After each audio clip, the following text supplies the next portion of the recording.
Hello everyone, and thank you for joining me for another episode of true scary Reddit stories to help you fall asleep. Here recently, we have surpassed our 1,000 subscriber goal, and I want to thank each and every one of you for helping me get to this point. We have also recently been able to join the YouTube partnership program, so you may see an ad on this video. However, I want to assure you that in my videos, I will only put one ad spot right after the intro, so that your stories and your sleep do not get interrupted.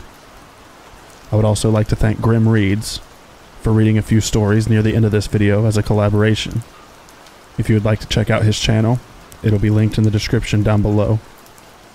Also, please make sure that you like this video and subscribe so that you don't miss future content. And without further ado, go ahead and lay back, relax, and listen to these true, scary stories to help you fall asleep.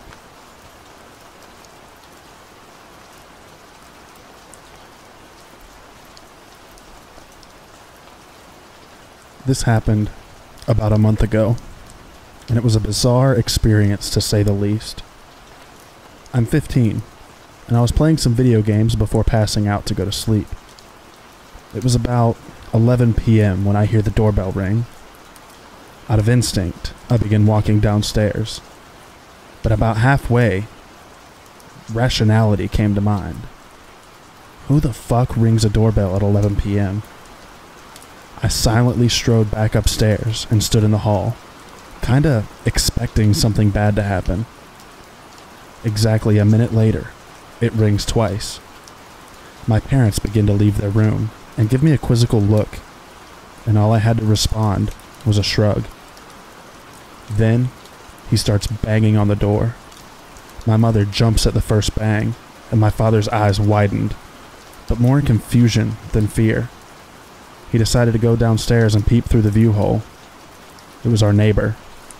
My dad hesitantly opened the door, and I could hear my father's voice tremble slightly. "Hey, what do you need?" Next thing I hear is an entire full-blown scream argument from our neighbor, claiming that this household was his, and we stole it from him. My father's uneasiness was quickly replaced with annoyance, and he simply shut the door without giving our neighbor the time of day. My dad stepped on the first step going up the stairwell when our neighbor first hit the door. I'm not talking about banging with the fist. This man was full body slamming it. My father was stunned for a second, and my neighbor charged the door again. This time, we began to hear the splintering of wood. Everyone reacted at once. My father went to brace the door with his body. My mother went to go get the other two kids, and I went to call 911. The body slamming ensued for another 5 minutes, and while I was on the phone with 911, it stopped. I thought it was over and I was relieved, but I still stuck on the phone. I go peek out the front window of my house, and boy was it only getting started. Our neighbor took his Jeep Wrangler and simply directed it straight at our house. We had zero clue what he was doing, until he hit the gas and we heard the squealing of tires. Then he immediately hit the brakes. He was trying to scare us out of the house. I was still on the phone with 911, and I stepped away from the window to comfort my siblings, cracking jokes and such. Eventually, police arrived and arrested him. The next morning I left for school, still shaken from the night before. I stepped onto our front steps and saw tire marks leading up to our front door. The lunatic actually nearly rammed our door down with his car. I really never want to see this guy ever again. But unfortunately, he's not in jail, and he lives directly to my right.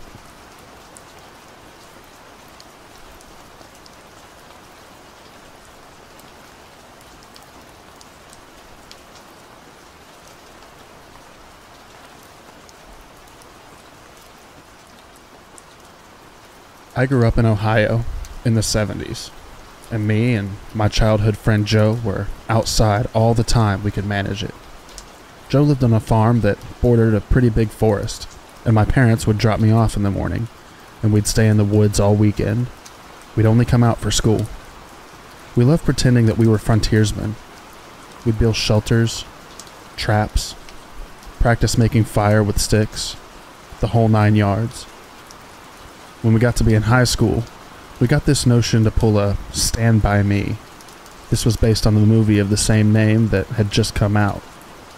The idea was that we'd walk the railroad tracks out in the country, but instead of looking for a dead body, we'd find cool bridges to fish from and camp a little ways off the tracks. Of course, we knew this was dangerous and we'd likely be trespassing, but we were kids. We had a lot of fun. We did find beautiful rivers. We discovered bridges no one went to. We fished. We hid from trains. At night, we camped in the woods just near the tracks and made small hidden fires. Nothing bad ever happened. It was idyllic. In fact, it was so fun we did it multiple times. Never had a problem. After high school, me and Joe went our own ways. We both left home, but always stayed in touch and always tried to coordinate visits so we'd see each other occasionally. Well, one summer in the mid-90s, it worked out that we were both in town for about a week. We'd do stuff with family in the day, and at night, we'd either catch drinks at a bar or outside Joe's house around a fire and talk about the good old days. One night, me and Joe got to talking about our Stand By Me trips. Well, nostalgia and beer are a hell of a mix. Soon, we decided to take a day, walk the rails, camp one night, and walk home. The day came. We started out early that morning. We had my wife drop us off in our old spot where we used to start, right outside our hometown. She thought this was absolutely crazy and made sure to mention it. When she pulled away, Joe suggested that instead of walking the usual route, we'd take the opposite direction, just to be adventurous. We knew the land well. We had a map. So I gave a "what the hell," and off we set. The day went fine. It was fun and honestly a little sad, but in a good way. We found a bridge and sat on the edge, smoked a joint and moved on. We had no fishing gear, but we brought some canned food and other stuff. Before night started to set in, we picked a spot to camp. It was a thick, forested area, trees on every side of the train tracks so you felt like you were in a tunnel. We had brought small hammocks to sleep on, but before we set them up, we decided to do a little scouting of the perimeter. Now, this is what we used to do in the old days too. We'd walk the area around a little bit to make sure some dude's house wasn't just over a hill and we were actually camping in their yard. We walked maybe 100 or so feet into the woods and up a small incline. We figured if we didn't see anything from on top of this short hill, we'd be fine. But when we got to the top, we saw an old building down at the bottom, about 100 yards into the woods. It was barely visible. We pondered over what to do. We both assumed it was a sugar shack or something, because there didn't appear to be a clear road into it. From where we were, there didn't look to be anyone in it either. All was quiet. No movement could be seen. No lights. We decided to walk a little closer just to make sure. We came down the hill very slowly, and as we neared the building, we saw it wasn't a sugar shack at all. It was an old church. It looked like it had been abandoned for years. It was a squat, sagging building, whose wooden planks were almost black from years of moss and rot. A cross still stood on top of the place, also weathered black. None of the windows had glass, and there were no doors, just open doorways. We got close enough to see inside. There were rows of pews, and a built-up section in front for a preacher to stand. We didn't go all the way in. We didn't want to. Beyond all that, there was no sign of anyone else. No footprints, no paths, no roads. It was just an abandoned church. We left immediately and went back up the hill to our spot we had picked to camp. Having a hill between us and the church made us feel better, but we were still a little uneasy. We chalked it up to the natural creepiness seeing a church in the middle of the woods would elicit. Besides, at this point it was dusk. We just decided to rig up our hammocks and go to sleep and move on at early morning. Night set in, and as we lay in our hammocks and shot the shit, we began to hear something in the direction of the church. The conversation went about like this. "Do you hear that? What the fuck is that? It sounds like people singing." And it did sound just like singing. We both slid right out of our hammocks and hunkered down, straining to hear more. We listened for a minute or two, and the singing continued, but it wasn't getting louder. Finally, we decided to creep back up the hill and see if we could spy where the sound was coming from. We could still move very quietly in the woods from the old days. It was second nature to us. The moon was barely out, but it provided enough light so you wouldn't walk right into a tree. But it was near pitch black. We didn't use flashlights. As we crept slowly up the hill, we didn't talk. When we got up to the top, we saw light in the distance. It was coming from the church, and the singing was coming from inside. Joe and I put our heads close together and had a hushed conversation that boiled down to, "Can you believe this shit?" The light looked to be candlelight from the way it flickered, and though we tried, we couldn't make out what was being sung. It sounded like church music, but in another language. We sat and watched for a while, trying to see who was in there, but we only saw occasional shadows. We had no intention of getting closer either. We had about a football field length between us, and we aimed to keep it that way. The singing continued for a bit, and then it stopped. After that, a booming male voice began to chant.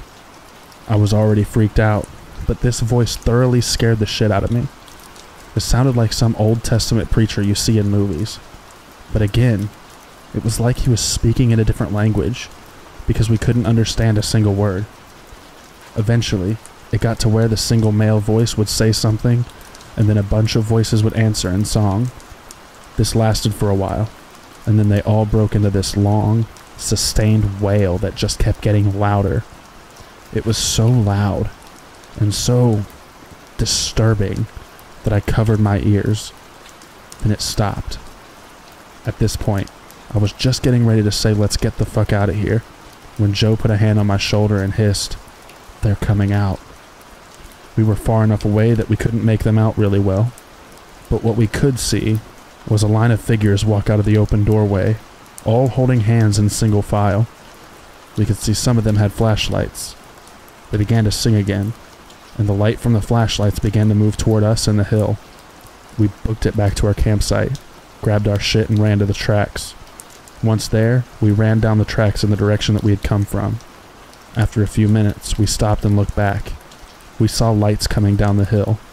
They were moving erratically, like whoever was holding them was shaking them. We continued to run in spurts and walk as fast as we could. We eventually stopped seeing the lights and came to a road. By our map, we knew a small town was about 15 minutes down from it, and we walked there, got to a 24-hour gas station and called my wife to come get us.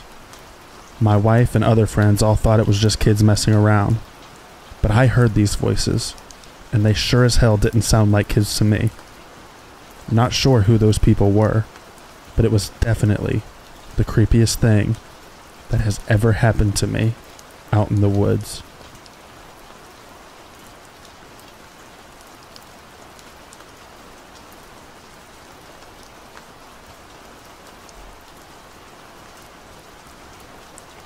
So this happened in 2013, and I was 17 years old.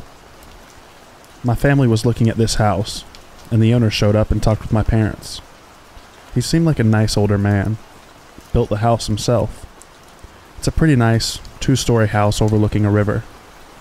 Anyway, I was standing back, watching everyone talk, and as the owner is talking and laughing, there's a break in the conversation, where he turns away from my parents, and his expression completely and instantly changes, from happy to the most sinister and hateful scowl I've ever seen. I don't think he noticed me watching. It probably appeared to be on my phone as my head was down. As soon as he turned back, he instantly went back to smiling. It was so creepy and honestly made me feel sick. I told my mom, who said it was weird, but maybe he's just awkward. So we got the house. We moved in, and the next weekend my family is going to church, but I don't feel like going. So they leave me at home. It's Sunday morning, about 11 a.m., when I hear really loud banging outside. It's rhythmic and coming from the side of the house. I was on the other side of the house on the second floor.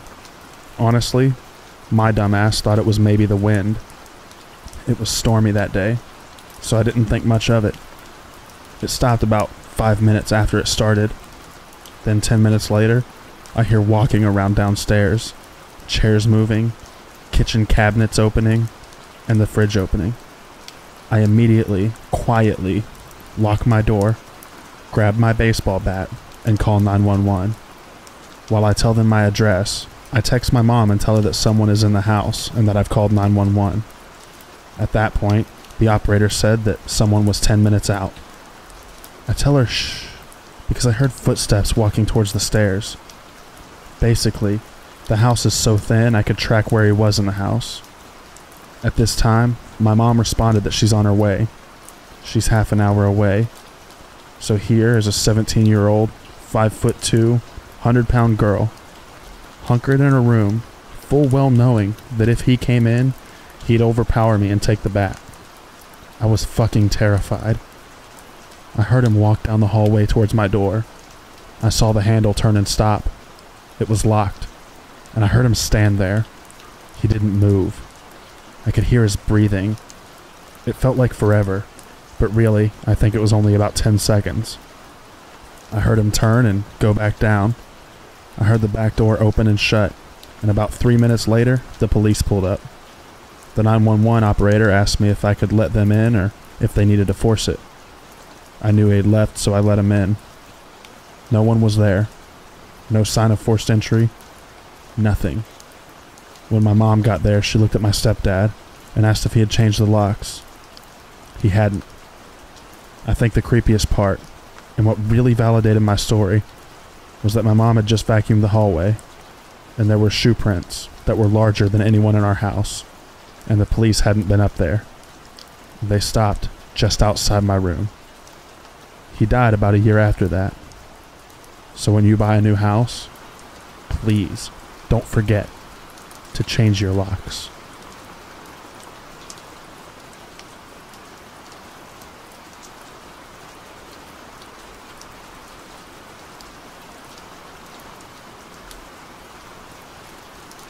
I live in a small city in Romania, around 30,000 inhabitants. Romania isn't exactly known for their tolerance of gay people. It's not as bad as other places, such as Russia, but the situation is definitely not rosy here either. I got on Grindr and met a guy, 18 years old apparently. The guy didn't have a picture of his face on his profile picture, because it's too dangerous. He had a picture of a rose drawing. Most guys on Grindr here don't have pictures of themselves. We talked for a bit and I really liked the guy, and then we finally accept to change face pictures. I sent him a selfie of myself, and he sends me a picture of a guy from our city. He was cute, and I really liked him. So I told him, hey, I saw you around the city. Didn't know you were gay too. We talked and finally arranged to meet. I had some errands to run at the tailor shop. My cousin's bachelorette party is coming next week, and I had to adjust my favorite shirt. So I asked him to meet me in front of the tailor shop. The building in which the tailor shop is located has 4 stories. The ground floor is a clothes shop, which my aunt works at. The first floor is a sauterage room. The third floor is a barber salon, and the fourth floor was the tailor shop. I go to the tailor shop, and then go to the clothes shop on the ground floor to visit my aunt and see how she's doing. As I was looking out the window of the clothes shop, I noticed there were 5 men, all in their late 20s behind the building. None of them was the guy that I got the picture of, and none of them even looked remotely close to what the guy looked like. I texted the guy I was supposed to meet and asked him if he had made it to the tailor shop. As soon as I send the message, one of the 5 guys' phone lit up, and he starts texting. As soon as he stopped texting, I got a notification from Grindr. I'm behind the tailor shop. I went there to smoke so no one would see me. Come smoke with me. I was terrified as I realized I wasn't going to meet the guy in the picture. He tries to get me to go behind the tailor shop, and I try to get him to the side of it. There were no windows to the side of the building, so after a few tries, he agreed to meet me at the side of the tailor shop. All 5 guys went to the side. I peeked my head from the door, looked left and right, and as soon as I saw my way was clear, I ran for it. So to the guy that catfished me on Grindr, let's not meet again.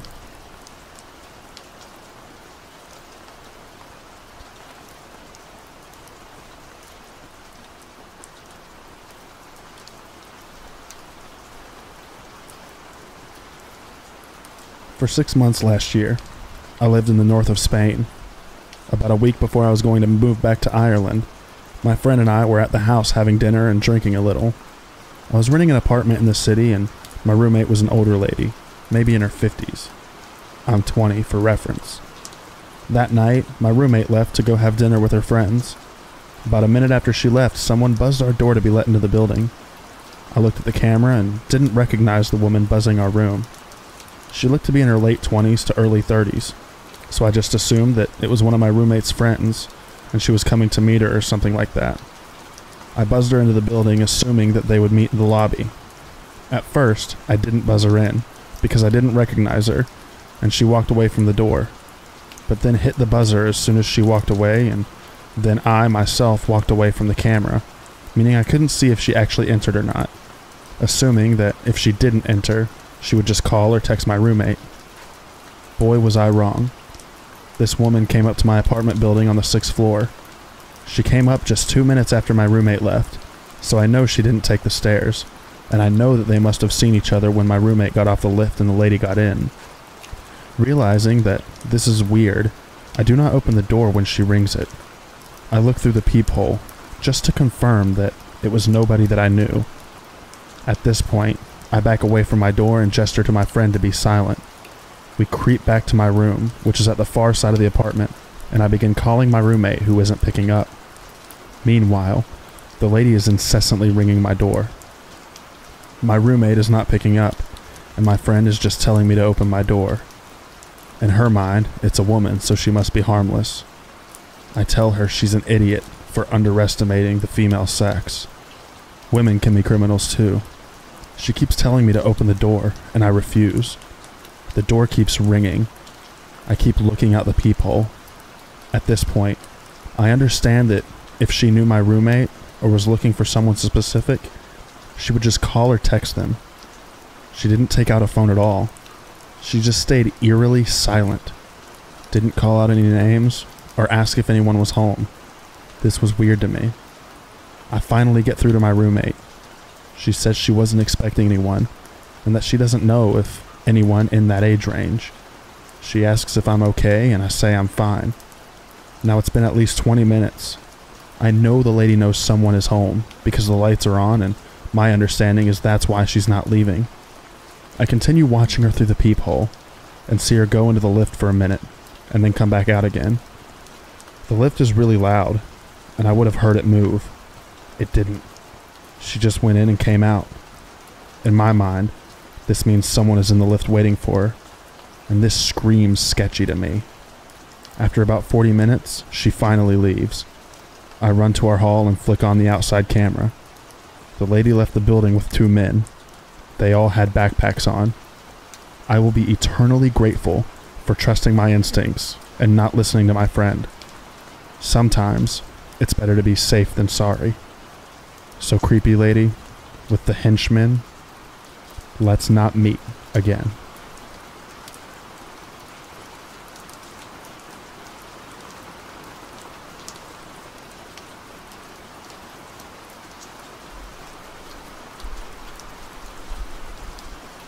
This is my first post, and although this happened back in December of 2019, I still think about it on a daily basis, because it was unlike anything I had ever experienced before.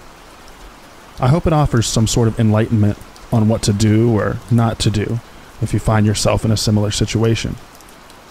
Back in early December, I had ventured out to do a bit of late night shopping. I'm a 31-year-old stay-at-home mother of 2 children, so once my husband gets home from work, I like to take some time to myself and go shopping, take a drive, or run some errands, kid-free. It was around 8:30 p.m. when I arrived at the Target that I frequent. I'm by no means a paranoid or anxious individual, but I've attended several seminars in college on human trafficking and have done plenty of research on my own, learning to identify red flags and what precautions to take when out in public alone, especially at night. I carry several self-defense items on my person at all times: a caboton, an alarm, universal handcuff key, etc., just in case. I parked directly in front of the store, next to a cart caddy, and took a mental note of the vehicles parked nearby again, just as precautions. I was taught at an early age to always be observant of your surroundings, and being a control freak just naturally makes you that way. Nothing seemed out of the ordinary that night, and the parking lot was actually quite empty, most likely because it was a weekday. As I entered the store, I began browsing like usual, following the natural flow of the store departments, following the main aisle around. I had been browsing for only 10 to 15 minutes when I noticed a young gentleman, probably in his mid-20s. He was tall, skinny, dressed in a dirty gray 2-piece sweatsuit and brown work boots. He looked over at me. I smiled and said hello, but his facial expression was blank. He looked like he may have been high on something by the look in his eyes, but he didn't seem to care for my gesture, and he quickly moved on. At first glance, there was nothing in particular that alarmed me about him, except I took notice at the fact that he was just wandering down the main aisle with no cart or basket, hands in his pockets, and didn't seem to be with anyone. I continued shopping with no second thoughts and made my way to the next department. Several minutes had passed, and that's when I noticed a second young gentleman wearing the same gray sweatsuit and similar pair of work boots. Again, no cart, no basket. He glanced at me, then quickly darted his eyes away as he realized that I was looking directly at him. I became a bit more alerted, but still remained composed and continued on browsing. Another 15 minutes or so passed, and that's when a third, older man caught my attention. And you guessed it, same gray sweatsuit and work boots, with no cart and no basket, just his hands in his pockets. I assumed they were in some sort of work uniform, maybe construction workers, but why weren't they walking around together? And why didn't they have any items to purchase? At this point, it was difficult to focus on browsing. I had a bad feeling about these 3 men, and it became clear that something was a bit off. Over the next 20 minutes or so, I felt as if I was being monitored by the 3 of them, as if they were all communicating my whereabouts as I continued to make my way through the store, because each department that I entered, it didn't take long for me to notice one of the 3 men pass by whatever aisle I happened to be in, making their presence known to me. I stayed completely vigilant while trying not to panic or allow my suspicions to overwhelm me. Something about their presence felt very heavy and dark, so I decided to test their intentions, to prove that I wasn't overthinking the situation and my bad gut feeling was valid. I began picking random aisles and traveling back and forth between departments in a very unorganized and random fashion to see if the men would continue to pass by me as frequently as they had been. With every aisle I popped into, it was just a few minutes later, one of them would make an appearance, staring me down as they passed by. It felt as if I was being surrounded, like a wild animal, hunted even. They were no longer trying to be conspicuous, which was the scariest part of all, and everything instinctual was screaming at me to get out of there. I gripped my cart so tightly, and figured if they got too close, I could use the cart to push them away, or at least create distance between us. By this point, I had been shopping for about an hour altogether, maybe a bit over, and was ready to purchase my items. But honestly, I felt too uncomfortable to continue browsing, even if I wanted to. The men had been following me all that time, and I was becoming more annoyed if anything. The store was pretty empty around this time, one of the main reasons that I like shopping at night. But that made this particular situation even more unsettling. 2 preteen girls were wandering around by themselves, which quickly caught my attention because the men had bypassed them making similar advances, but the girls were seemingly oblivious. So I quietly got their attention and asked them to go find their parents and stay with them, trying not to freak them out. The mother in me was on full protection mode. I couldn't imagine having my young children with me on this night. Thank God they were at home safe and sound. As I made my way to the checkout, I noticed one of the men coming up behind me, walking a quicker pace this time. So I immediately stopped and turned to lock eyes with him as he approached. I will never forget the darkness in his eyes. An eerie smirk formed on his face as he nudged my shoulder, continuing to stare me down, walking backwards to hold his sinister gaze as he exited out the store. I had lost sight of the other two men, and I hated the uncertainty of it all. He made his message clear in that very moment. My stomach dropped, and my entire body began to shake. It was a feeling I hadn't felt since I was a kid getting lost in the supermarket, a feeling of desperation. I quickly walked to the checkout, discreetly asked the cashier if I could speak to a manager, and told them what had transpired over the last hour, politely asking for a male employee to walk me to my car and for them to alert their security team member. When I told the manager what happened, her face sunk as if she had already known about these men, and once I described them, she confirmed she knew who I was talking about. She expressed that several of the female employees had found the men unsettling in the past, and reassured me that someone would escort me to my car. She made a report about the incident, and said she would alert the authorities. I was still shaking, but felt relieved that she believed me and showed concern from the other young female patrons in the store. She took my information. Then a young male employee walked me out to my car. What I saw as I exited the store made me sick to my stomach, solidifying all my suspicions. A white, windowless van was parked in the lot directly behind my car, about a 3 parking space distance between us. One of the men seated in the driver's seat, and the other 2 leaning against the side of the van, facing my car, attempting to hide out of view. I mean, how cliche and obvious can you be? Your license plate might as well read Lady Snatchers at that point. Whatever their intent, it didn't seem pure. I pointed them out to the male employee and said, "There they are," which then prompted the men to scurry into the van and speed out of the parking lot without hesitation. I truly don't know what would have happened if I walked out to my car alone. And I'm so freaking grateful I made it home safe and sound and lived to tell my story. Over the following week, I had heard there were several abduction attempts in the shopping center parallel to that target, and I'm almost certain it was the same individuals. So, to the 3 matching sweatsuit creeps, let's never meet again.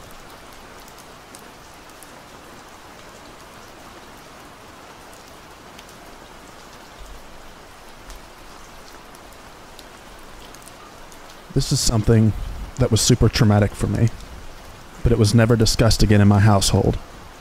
I was talking with my mom about it the other night, and she still didn't say much. Thought I would share my thoughts with you all.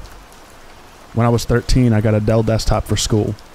The internet was fairly new for me back in 2003.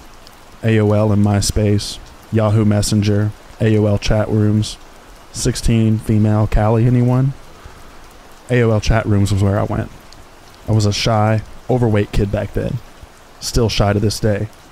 But online I could be anyone. I could say anything. It was amazing.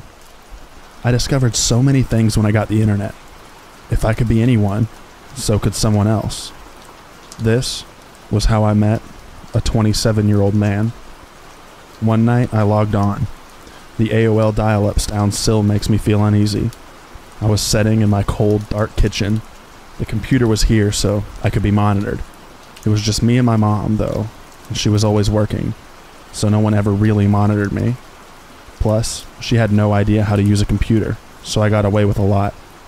I was bored, so I hopped into an AOL chat room, lurked for a bit, then I said 15 female here. I was really 13, but saying I was 15 made me feel so much more mature.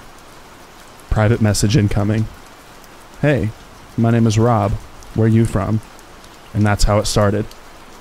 I told him where I was from, that I was in high school, which wasn't a lie.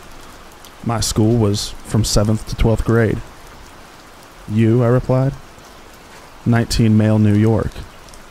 Oh man, was it cool to be talking to an older guy. And boy was he cute. Honestly, I don't really remember much. Maybe I blanked it out. Maybe my memory is just shot. I do remember emails back and forth. the occasional phone call. I remember finding out that he was talking to another girl and I wanted to break things off, but he begged and pleaded until I caved. Then, the let's meet. I was nervous. He had never asked for a pic, but never really asked for much from me.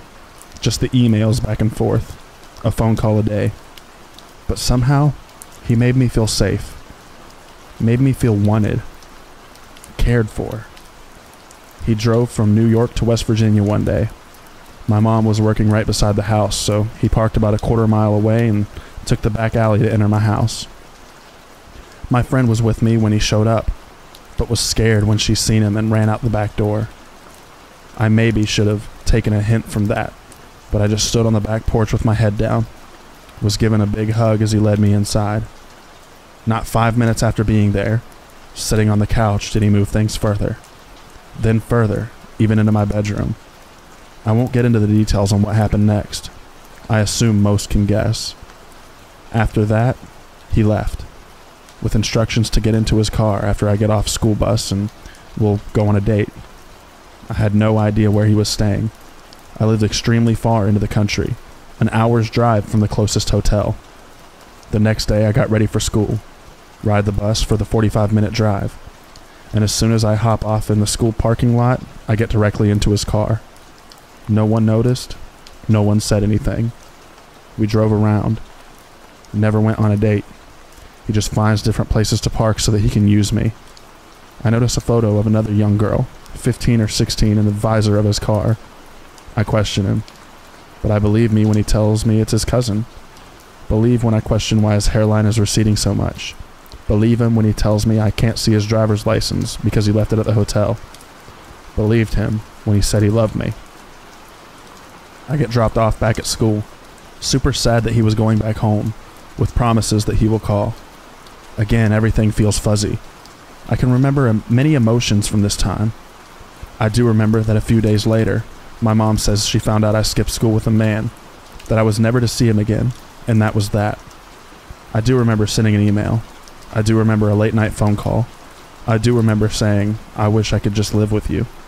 I remember him suggesting that he could come get me. I remember saying okay. Days later, by the time he made the drive again, I was feeling iffy about leaving my mom. I loved her after all. I didn't think things through. I didn't put much thought into anything, really. Packed a few clothes in a suitcase. Forgot all underwear. That's one of my sharpest memories. I felt bad that he drove 8 hours to get me, so I left in the middle of the night. Got in the car, to him and his cousin. He got in the back seat with me. Proceeded to have sex with me while his cousin drove.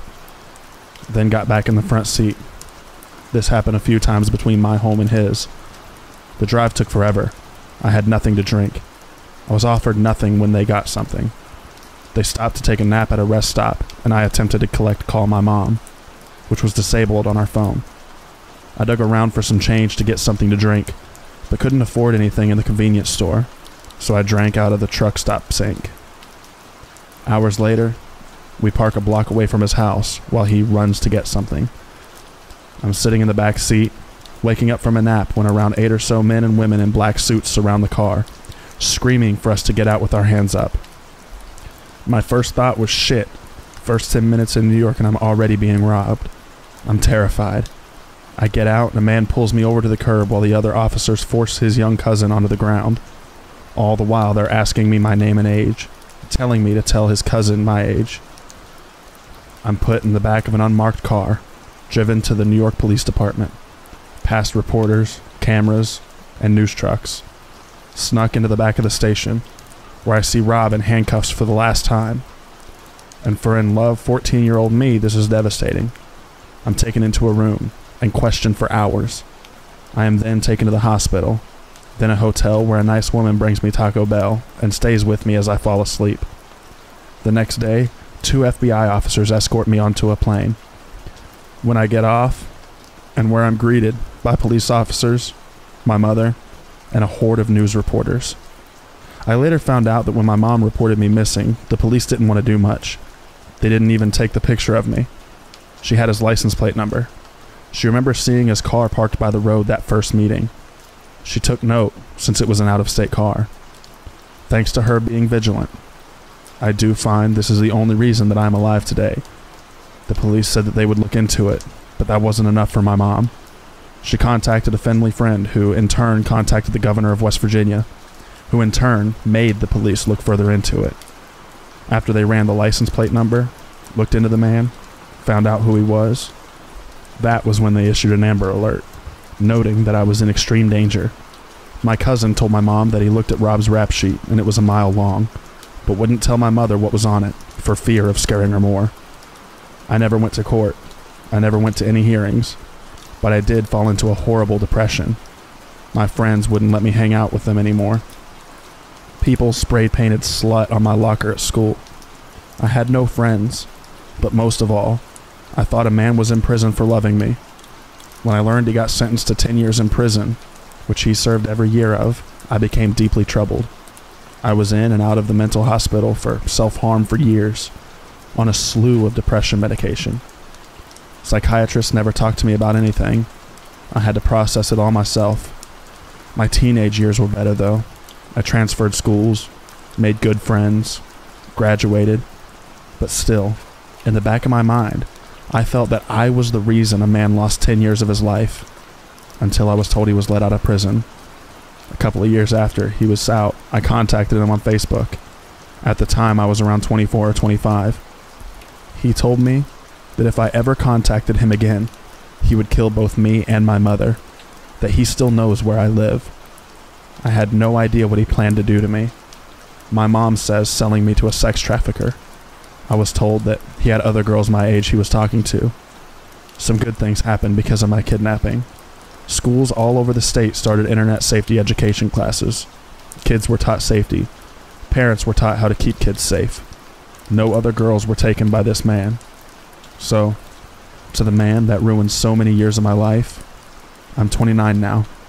I'm happy, healthy, and have zero remorse that you are now listed as a level 3 sex offender, and that you were in prison for so many years. Oh, yeah. And let's not meet again.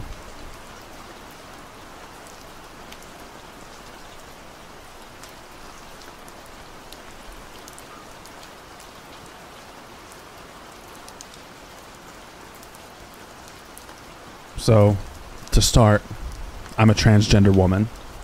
I'm single, and I make my status as trans very clear on all of my dating profiles, except Plenty of Fish, because they consider that to be talking about sex, and they'll straight up ban you. So I state instead that I'm a huge proponent of trans rights. So this guy messages me. He lives about an hour away. Kinda cute in a mildly creepy way. Like, something seems a little bit off about him, but people can't help how they look. So I give him a chance. Just like I would want. I discover he's a smoker, but he says he's trying hard to quit, and only does when he's really stressed or upset.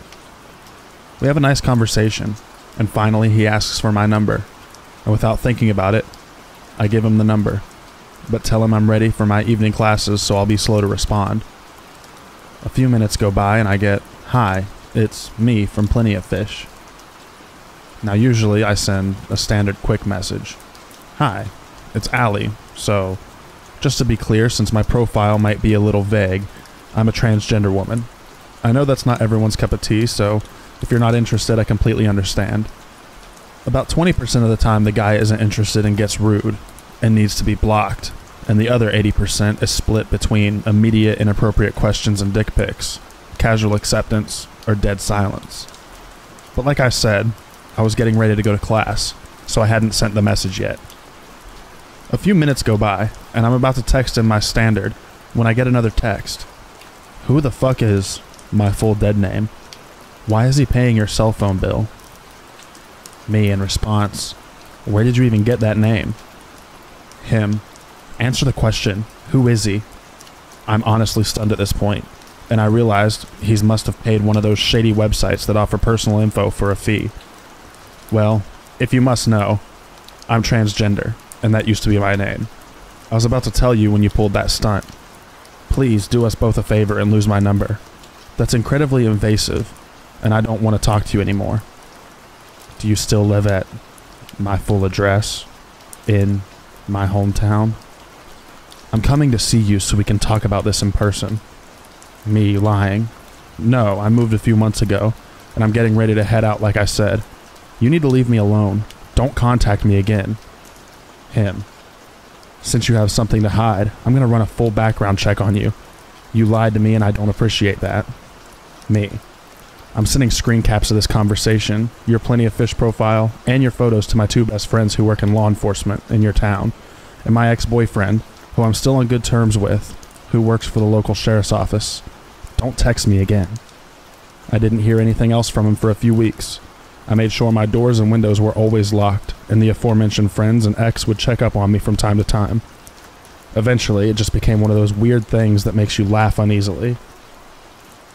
And then, one day, I thought I saw him at the local grocery store.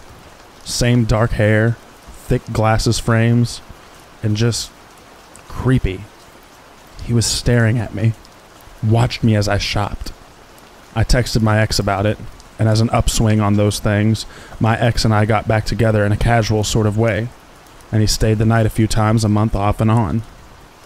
One night, when I was alone though, I just kept getting this weird feeling and smelling smoke. I lived in a little apartment complex that were 3 separate apartments that shared walls, but no plumbing or air ducts. I don't smoke, and I'm very sensitive to the smell thanks to asthma. The apartment had a wall AC unit, so I turned it off since it was apparently pulling air in from a neighbor's guest, who must have been chain smoking, I thought.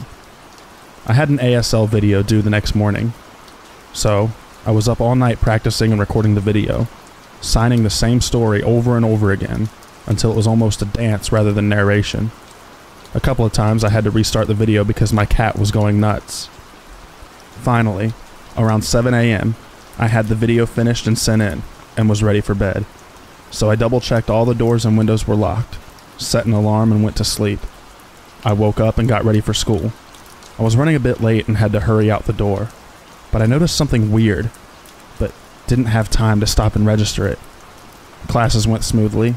I got an A on my ASL video, and I stopped for groceries on my way home from class. As I got home, I saw what had been bugging me. Each apartment had a small garden on each side of the porch.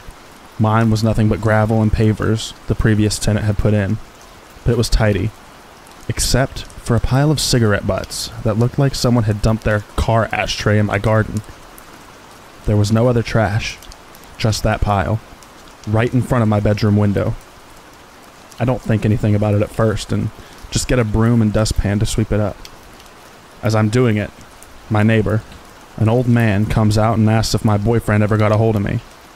I ask him what he meant. He tells me there was a young man waiting for me on my front porch off and on for a few hours last night, that he'd seen the guy around before and thought he was my boyfriend. I asked what he looked like. Dark hair, thick glasses, chain smoking. I text the on-again, off-again ex. Cops take statements and I give them screenshots. I moved out of the state a few weeks later for unrelated reasons, and have legally changed my name since, with closed records. I don't give guys my number anymore.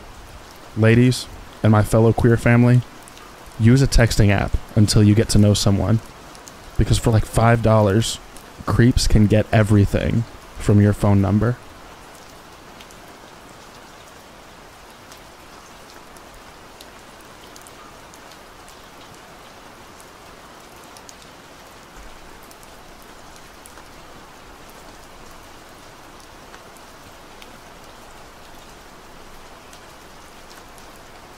This past Monday, my co-workers and I returned to our hotel room from a day of work out in the field. Rebecca and I walked to our rooms, and as we stood outside of our rooms, I opened mine and saw someone in the bathroom. I said hello. Nobody answered. My first instinct was that it was a cleaning lady in there for some reason. And then I saw my bag with my clothes in her hands. I said to my co-worker, "There's a woman in my room." Then I asked the woman, "What are you doing with my stuff?" Gets a little fuzzy here because I can't remember everything I said and what she said, but she kept mumbling about how her key still worked, how it still worked, and that's how she got in. I was in shock, and she was obviously very flustered, having been caught mid-robbery. She dropped my bags and fumbled around with her purse and a white plastic bag. By this time, my coworker was behind me watching all the insanity unfold. This woman was scrambling and walking towards the door, and I said, "What's in the bag?" Thinking it's probably my stuff, so she said, No, it's just my things. I'll show you." And so she did. I looked, and I didn't see any of mine, and so, since I'm obviously in shock at this time, I let her leave. I went into the room, and it's been ransacked. I did a quick look around to see if anything had been taken. All of my electronics were still there. Then I went into the bathroom, and I saw my underwear, my bikini, and my clothes shoved into my own bags randomly. Even my passport was shoved in there. Then I looked on the counter, and I saw that she got into my medication. I'm not sure what was going through my head at the moment other than I wanted it back, so I ran out the door to go find her. I ran to the laundry room downstairs, and out to the sides of the hotel, and I didn't see her. I realized I was never going to find her, so my coworker and I went down to the lobby to tell them what happened, and then we called the police. We went back up to my room to wait, and I noticed that there's a metal bat on my bed, a little larger than one of those novelty wooden bats that you can get at a baseball game. But there's also a flashlight on the end. She must have left it behind in her hurry. She also left behind a necklace that must have fallen out of her bag when she was scrambling with mine. I was mostly freaking out at this point, because I thought she'd gotten away with my medication that I need. The police got there and took our statements and looked around the room as well. One thing that I noticed was that there were tiny bits of drywall in the sink, and I pointed out to the cops, but none of us really knew where it came from. We started looking at the door and the windows to see if she pried her way in somehow, but there was nothing. So we kind of just went with the idea that she had a spare key or something, even though the hotel front desk was adamant that there's no way that that could be. The officer that came brought 2 more officers as backup because they thought the woman might still be in the vicinity. But after our statements were taken, there was nothing else they could really do, so they left. I sat down to finally make some calls to tell people. As I'm on the phone, I'm thinking about the drywall in the sink, and it just didn't make sense to me. So I'm on the phone and looking at the drywall and the mirror on the wall right above it, and then it hit me. I got my coworker and asked her to help me pull out the mirror on the wall. And we took the mirror down, and there's a hole just big enough for a desperate junkie to squeeze through. I asked Brian and Rebecca if I should call the cops again to let them know what I found. And my boss said there's still 2 cops in the parking lot. So I went down to tell them, and the female cop kind of rolled her eyes, but the young guy said I'll come check it out. They both came back up, looked in the hole, and found a pillow, blankets, cigarettes, clothes, toothbrushes. This woman had been living in the wall behind my mirror for God knows how long. She had access to me and my room at all times. One of the officers called the original officer to come back and take pictures of this. She explained to him what's going on, and all I hear over the radio is "no fucking way." He comes back, takes pictures, and is just as mind blown as the rest of us. Obviously, we packed up and left immediately. What's even crazier is she's probably been there a long time. The last time we stayed at this hotel, I would randomly smell cigarette smoke, and I assumed someone was just smoking in their bathroom and it was traveling through the vents. But nope, a junkie was smoking, just on the other side of my mirror. She had access to the other rooms too. The holes in the walls were from a renovation, and the hotel hadn't properly patched, and just covered up with mirrors. She could have been hanging out in people's rooms when they were gone. Anyway, this was insane, and I'm taking a little time off. And to the woman who snuck in my hotel room through a hole behind my mirror, let's never meet again.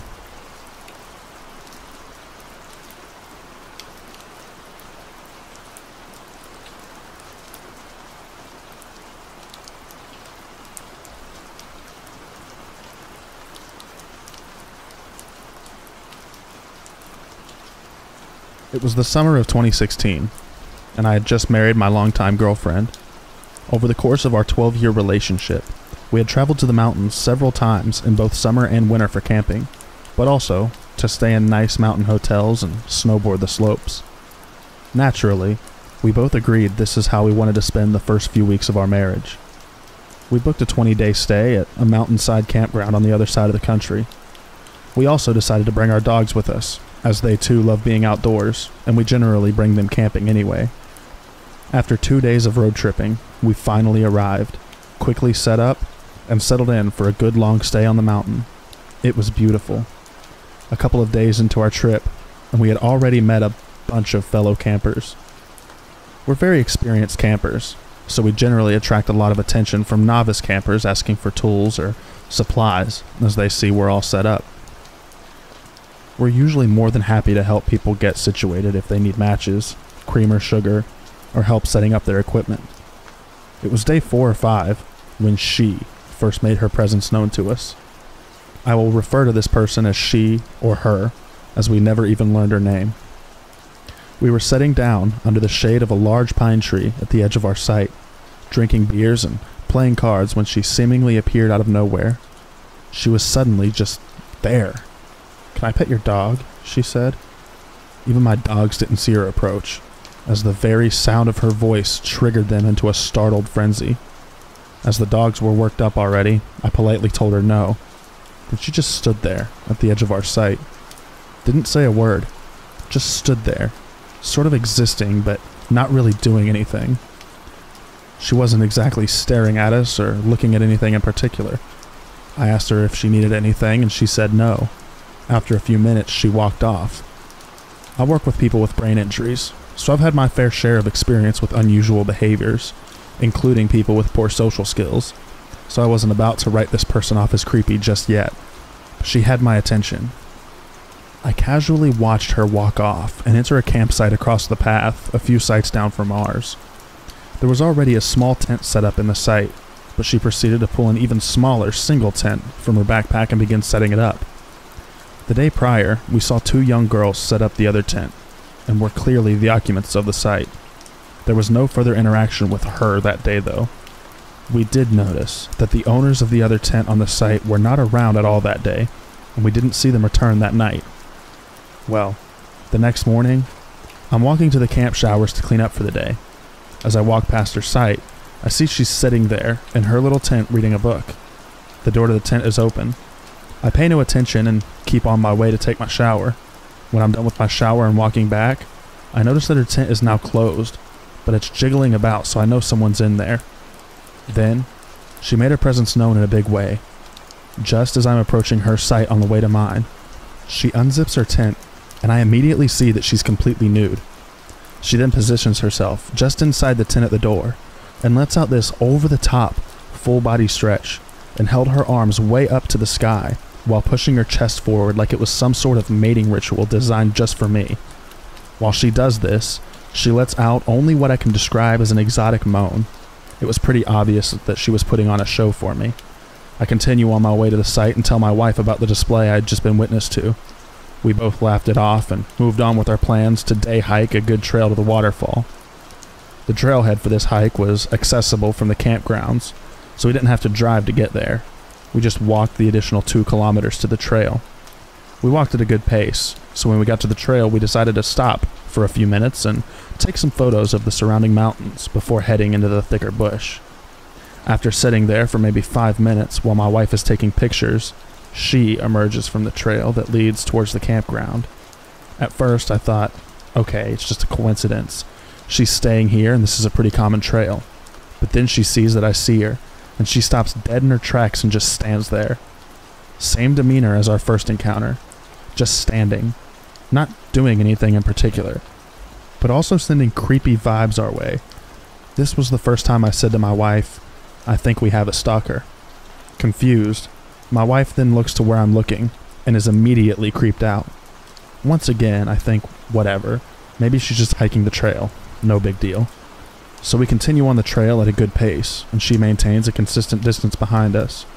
Our dogs at this point are a little distracted by her, and our youngest dog keeps turning around to watch her. I got a little fed up with the dog constantly stopping to look back, so I decided we would stop for some water and let the woman pass. Well, what does she do? But fucking stop walking when we stop, and once again she stands there. Okay, so now we're genuinely concerned, because this is approaching horror and suspense movie creep level, and I start to wonder what this girl's intentions are. Standing motionless at the distance and refusing to pass us, just ramped up the old shit factor to about 9. So my wife and I agree to just give in and cut the hike short by taking the shorter loop, which was only about a half a kilometer ahead, and head back to our camp. We managed to get some distance between us by jogging every time we would make a turn, and she was out of sight. We didn't see her again until later that night. That night, my wife decided to take an evening shower at the camp showers. When she returned to our camp, she tells me our stalker was in the bathrooms also taking a shower. This time, however, she was with the 2 other girls and appeared to be getting ready for a night at the club. There was a nearby ski town that was a few nightclubs and bars, so it was reasonable to see girls getting ready for a night out.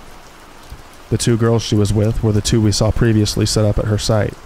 My wife explains that she quickly picked up on the fact that the 2 girls and our stalker friend were not well known to each other.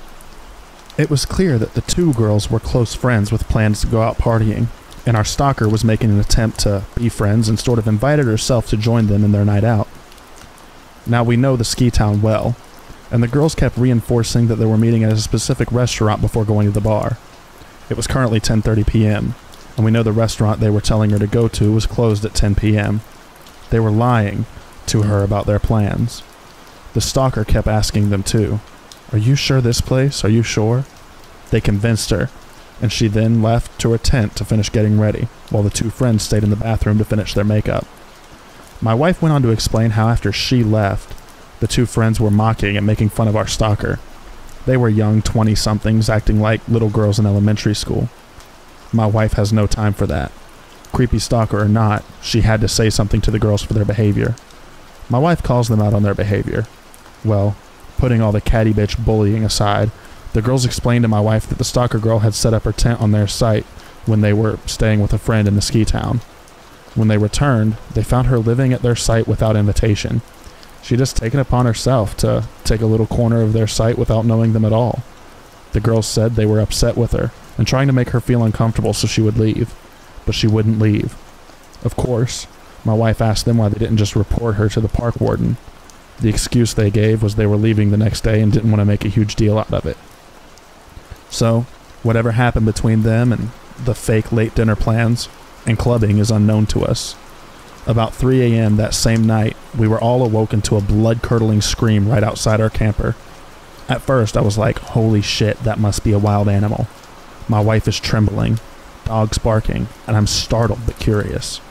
I peel back the window cover to see her standing motionless on the path outside our trailer. I had the window cover down, maybe 8 to 10 centimeters, when she appears to make direct eye contact with me. My heart rate is jacked. What the actual fuck? After gazing in my general direction for what seemed like an eternity, she calmly turns around and walks to her tent. I go make sure our trailer is locked. After a good hour and a stiff whiskey, we manage to finally get back to sleep.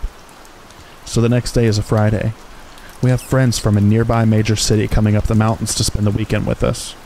We haven't seen them in a while, so we're excited for a couple days together. Well, they're not out of our sight for 15 minutes, and as they're setting up their tent, she mysteriously appears out of nowhere again. Like bam, there she is. But now, this time, she's actually in our sight. I hadn't had a chance to tell our friends about her before she arrived, so they were a little more friendly than I was. She asks me once again if she can pet my dog, who during all of this is barking at her. I think I said something like, "She isn't being very friendly towards you right now, so I'd prefer it if you didn't." She didn't pet my dog, but she also just stood there, staring at me like she was considering how she would dismember my limbs. She then notices our friend's tent brand, as she is still setting it up, and comments on how it's the same model as hers, although a larger sleeping capacity. My buddy has picked up on the creep vibes and my general displeasure with her presence, so he just gives her the, "oh yeah, cool," and keeps setting it up. Well, she starts grabbing at the tent pegs and picks up the hammer and says she'll help him set it up because she has experience with it. My buddy declines and asks for his tools back. Cue the fucking psychopath stare down, but this time she has a hammer in hand, adding to the old shit factor. She literally just drops everything right there and runs off. I go on to explain the last few days to our friends, and they agree that we need to keep an eye on her. So by this time, The 2 girlfriends whose site had been hijacked were packed up and gone.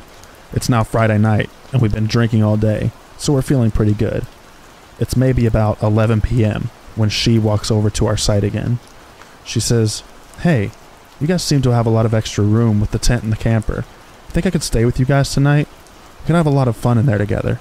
My buddy is feeling pretty good from all the day beers, so he's pretty forward when he replies, "Did you just propose a gangbang to us?" Now this whole time I'm just sitting in my camp chair with my whiskey, taking this all in. She wasn't really taking notice of me at all so far. Then she smiles, turns her head, and looks directly down at me and says, "I like your friend." She then turns around and walks away into the darkness of the night towards the forest. What the fuck? We are all now terrified she's going to return. I decided right then and there, if we see her again in a creepy fashion, I'm calling the park warden. This is getting silly. Well, the night is winding down, so we all decide to walk together to the bathrooms to clean up for bed. My wife pulls on my hoodie and says, "Babe, look." I look over to see that the site she was set up on is completely destroyed. Shit everywhere. Just stuff. Garbage. Clothing. Food. Everywhere. I thought, okay, this is weird. Could this have been a bear? No. We would have heard it. I then noticed that the tent is gone. She is gone and left the site a complete mess. As luck would have it, the park patrol was completing their fire rounds and were at the messed up site when we were returning from the bathrooms. We told them there was a girl staying here who was acting erratic, and we suspected she was squatting on the site based on our conversation with the 2 girls from earlier in the week.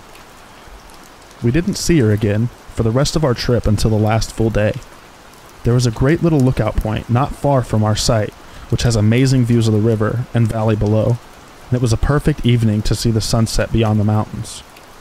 It was a lovely final send-off to an otherwise beautiful honeymoon.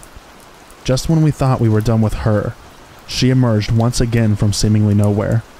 We were sitting on a couple chairs that were bolted in place at the viewpoint, taking pictures of the valley below. As my wife is looking through the camera viewfinder, she picks up on the woman in the distance. She's standing in the woods a little ways down the mountain towards the valley, watching us.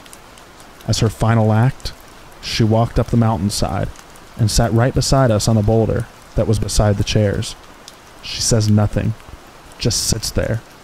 My wife has the brilliant idea of asking me to take one last picture of the scenery, and she gives me a little wink.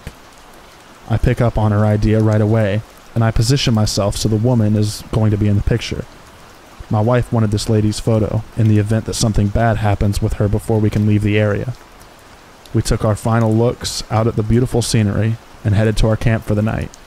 We didn't see or hear from her again. Upon reflection, we agreed this woman had some serious mental issues. Obviously. She has 0 social skills, and we did witness her attempt to make friends with those 2 girls that shafted her in a terrible way. That being said, she did things way beyond the realm of acceptable social awkwardness. There were moments I thought that she would pull out a knife and kill us all where we stood. More than that, the stalking, the midnight screaming, and running off into the woods at night was terrifying to us, and I feel a little story worthy of this sub. I do have the photo on a thumb drive somewhere, and I'll see about uploading a pixelated photo if it's appropriate. To anyone else, the picture just looks like a person is sitting in the shot. But to us, it's a reminder of our wild adventure and start of our amazing marriage. To our honeymoon stalker, let's never meet again.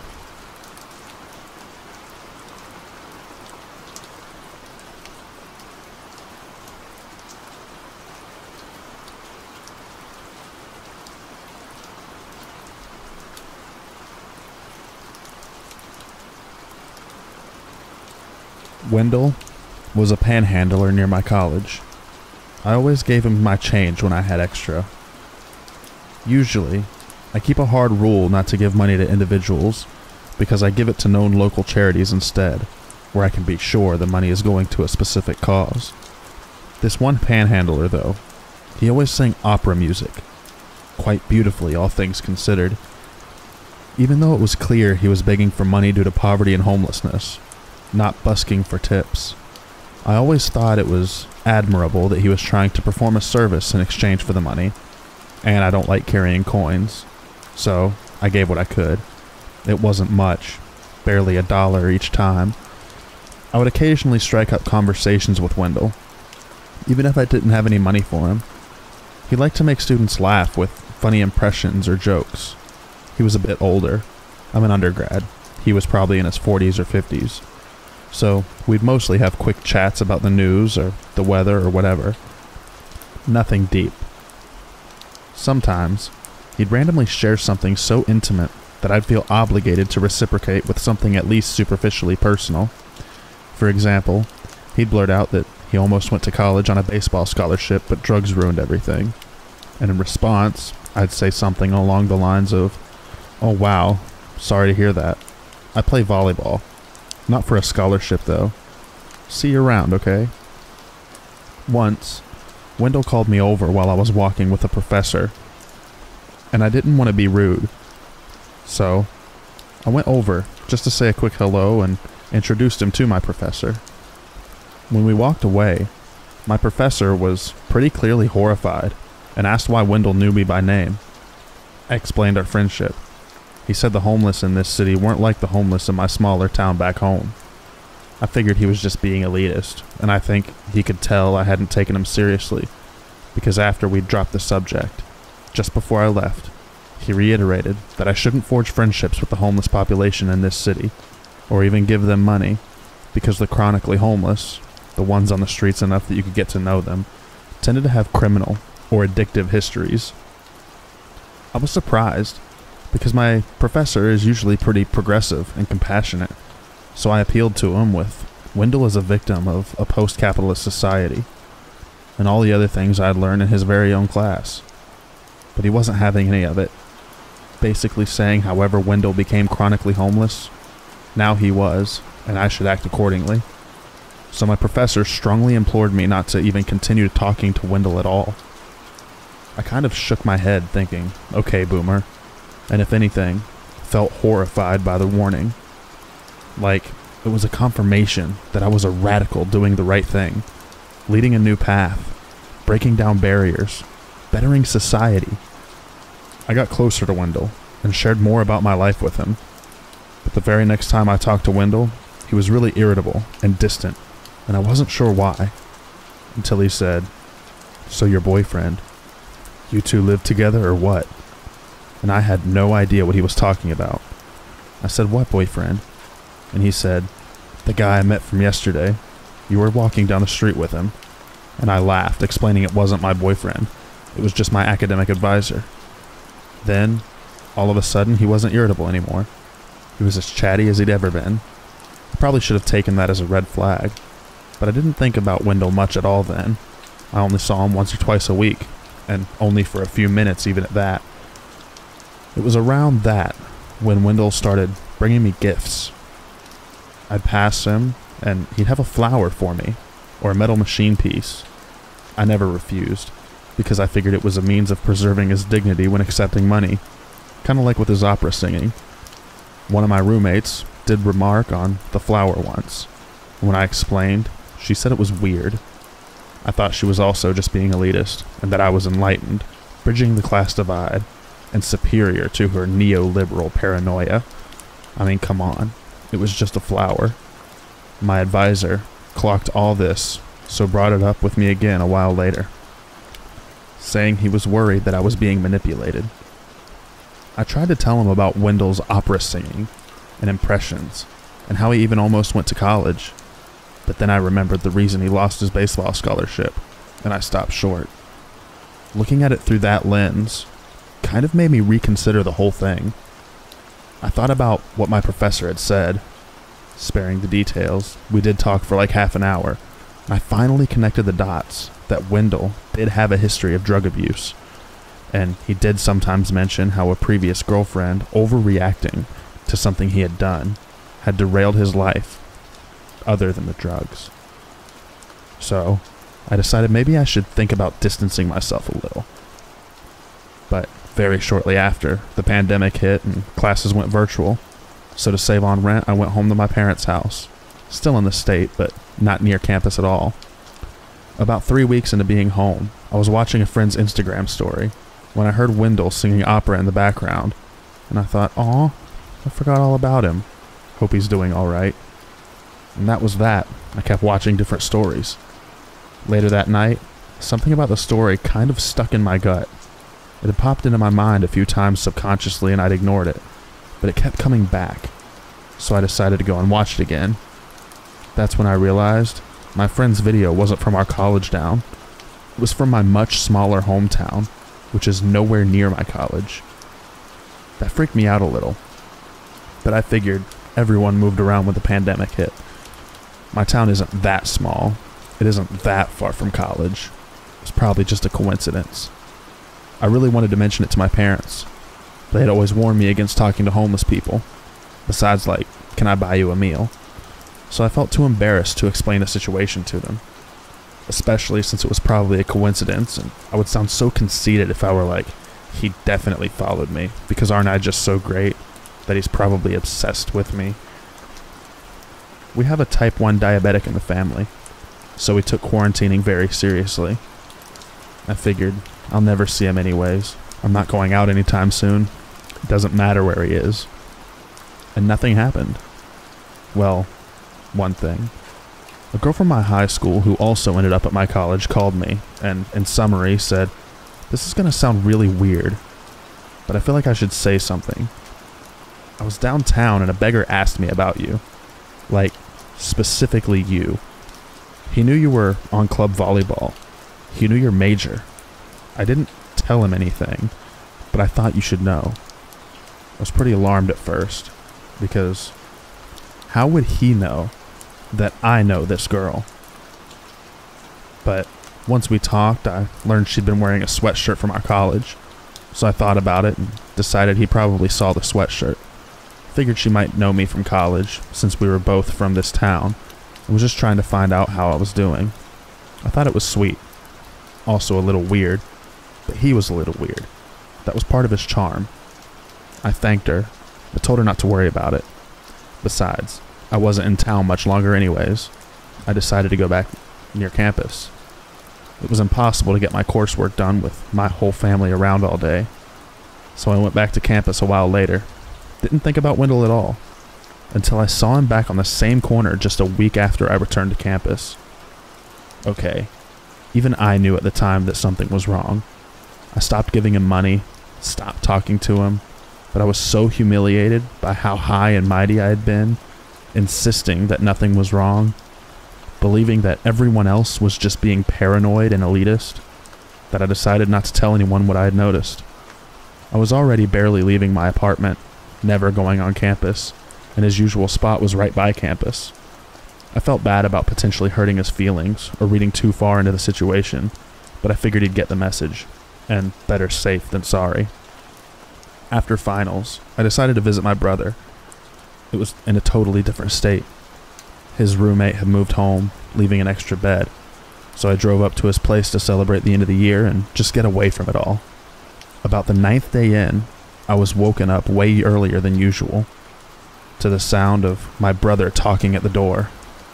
I got up to see what was going on, because we weren't seeing anyone. We stayed totally quarantined. His state was being hit hard. My brother was talking nicely to someone outside through a crack in the door, but when he turned, he looked royally pissed at me. He turned back outside and said, "Hold on here," closed the door, despite the other guy protesting, but I couldn't hear what he said exactly. My brother immediately got in my face, and whisper yelling said, "Mom and Dad are gonna kill you." I had no idea what he was talking about, but my first thought was that the cops had come to arrest me for something. It was the only logical thought that I could generate first thing in the morning. The only thing that I could imagine being arrested for was my fake ID, which I only even used to get into concerts, and obviously none lately. So I was really in shock. But my brother was still going. As best as I can remember, because I was panicked at this point, he was saying, "Am I gonna kill you? This is so not cool. You didn't even ask? I wouldn't have said yes anyways, but you didn't even ask?" I realized that didn't align with being arrested. So finally I was like, "What are you talking about?" And he said, "You're dating a 40-year-old guy? Older? 45 maybe? Of all the people out there, I mean, Jesus. Dad's gonna kill you, and then have a heart attack and die, which will kill Mom. And you invited him into my house while we're supposed to be socially distanced? You two can go to a hotel, because he isn't coming in here. I wasn't a dick to him out of respect to you, but if he doesn't leave now, that's gonna change." So, I had no idea what he was talking about. None. I hadn't connected any of the pieces yet, because you gotta remember, Wendell was such a small part of my life until this point. I almost never saw him or thought about him. My whole world had been turned upside down by a pandemic in the preceding few months. He was just background noise. Faint background noise at that. Especially compared to all the other stuff I had going on. So I just said the first thing that came to mind. "Dude, I don't know why you're getting so mad at me. I don't have a boyfriend. I don't know what you're talking about. Someone's got the wrong house." My brother looked like he was ready to rip my face off. He said, "We're adults. Come on. Don't lie to me. I'm not Mom and Dad. We can't deal with this if you're gonna lie to my face." I said I wasn't lying. And I think he could tell from my expression and tone that I was genuinely serious. So now, he was just as confused and irritated as I was. And he was like, "He didn't just vaguely say he was here for his girlfriend. He used your name. He rattled off a ton of very exact info. I think he said you. Yeah. He said you guys had a fight, and he was here to work things out. Now, I've been looking for a boyfriend for a long time, so I was half thinking, maybe dreams do come true. Might as well see who it is." But I was also starting to feel a bit sick in the pit of my stomach. Because it would be one thing if this happened on campus or back home, but I had changed states. My brother moved to this state for school, and I don't know anyone here but him and his friends. So I finally did the obvious thing and looked through the peephole. I almost didn't recognize him at first because he had showered, shaved, and changed into clean clothes. For the first time since I'd known him. But sure as shit, it was Wendell standing on my brother's doorstep, hundreds of miles from his original corner. I was so scared I couldn't speak. My heart was pounding like I was slipping under deep water with my legs tied. I was just backed away from the door and sat down on the couch and tried to collect myself. My brother thought this was my affirming that there really was some secret older boyfriend who had just made himself known. So it took a minute for him to cut off his ranting and his dramatic, "what will grandma think" stuff. Finally, he realized I was tearing up and he sat down, calmed down, and apologized and said we'd figure it out. And I whispered, still out of breath, "No, you don't understand. He followed me here." My brother still didn't get it. "What? You didn't want him to come here? What was your fight about?" he asked, still thinking the guy was my boyfriend. I managed to repress my panic enough to explain the broad strokes to him, but I don't think he fully grasped how creepy it was in the moment, because he was like, "You're shitting me. That's hilarious. I'll take care of this." He went to the door and called from behind it, "Yo, just checked. She's not here. Must have packed out this morning. You should do the same. I'm taking this social distancing thing real serious," and winked at me. That's when, as my brother says when he tells the story, it got real. Wendell said, "You're lying. I heard her in there. Tell her I'm sorry. I don't know why she's been avoiding me, but I got cleaned up for her and I'll take her anywhere she wants to go. Tell her that. Tell her. And don't lie. I'll know if you lie." That rubbed my brother the wrong way, and he said back, "Bro, you're not taking her anywhere. Now get off my deck before we have a problem." And Wendell sounded like he was walking away, but instead, he just went over to the window.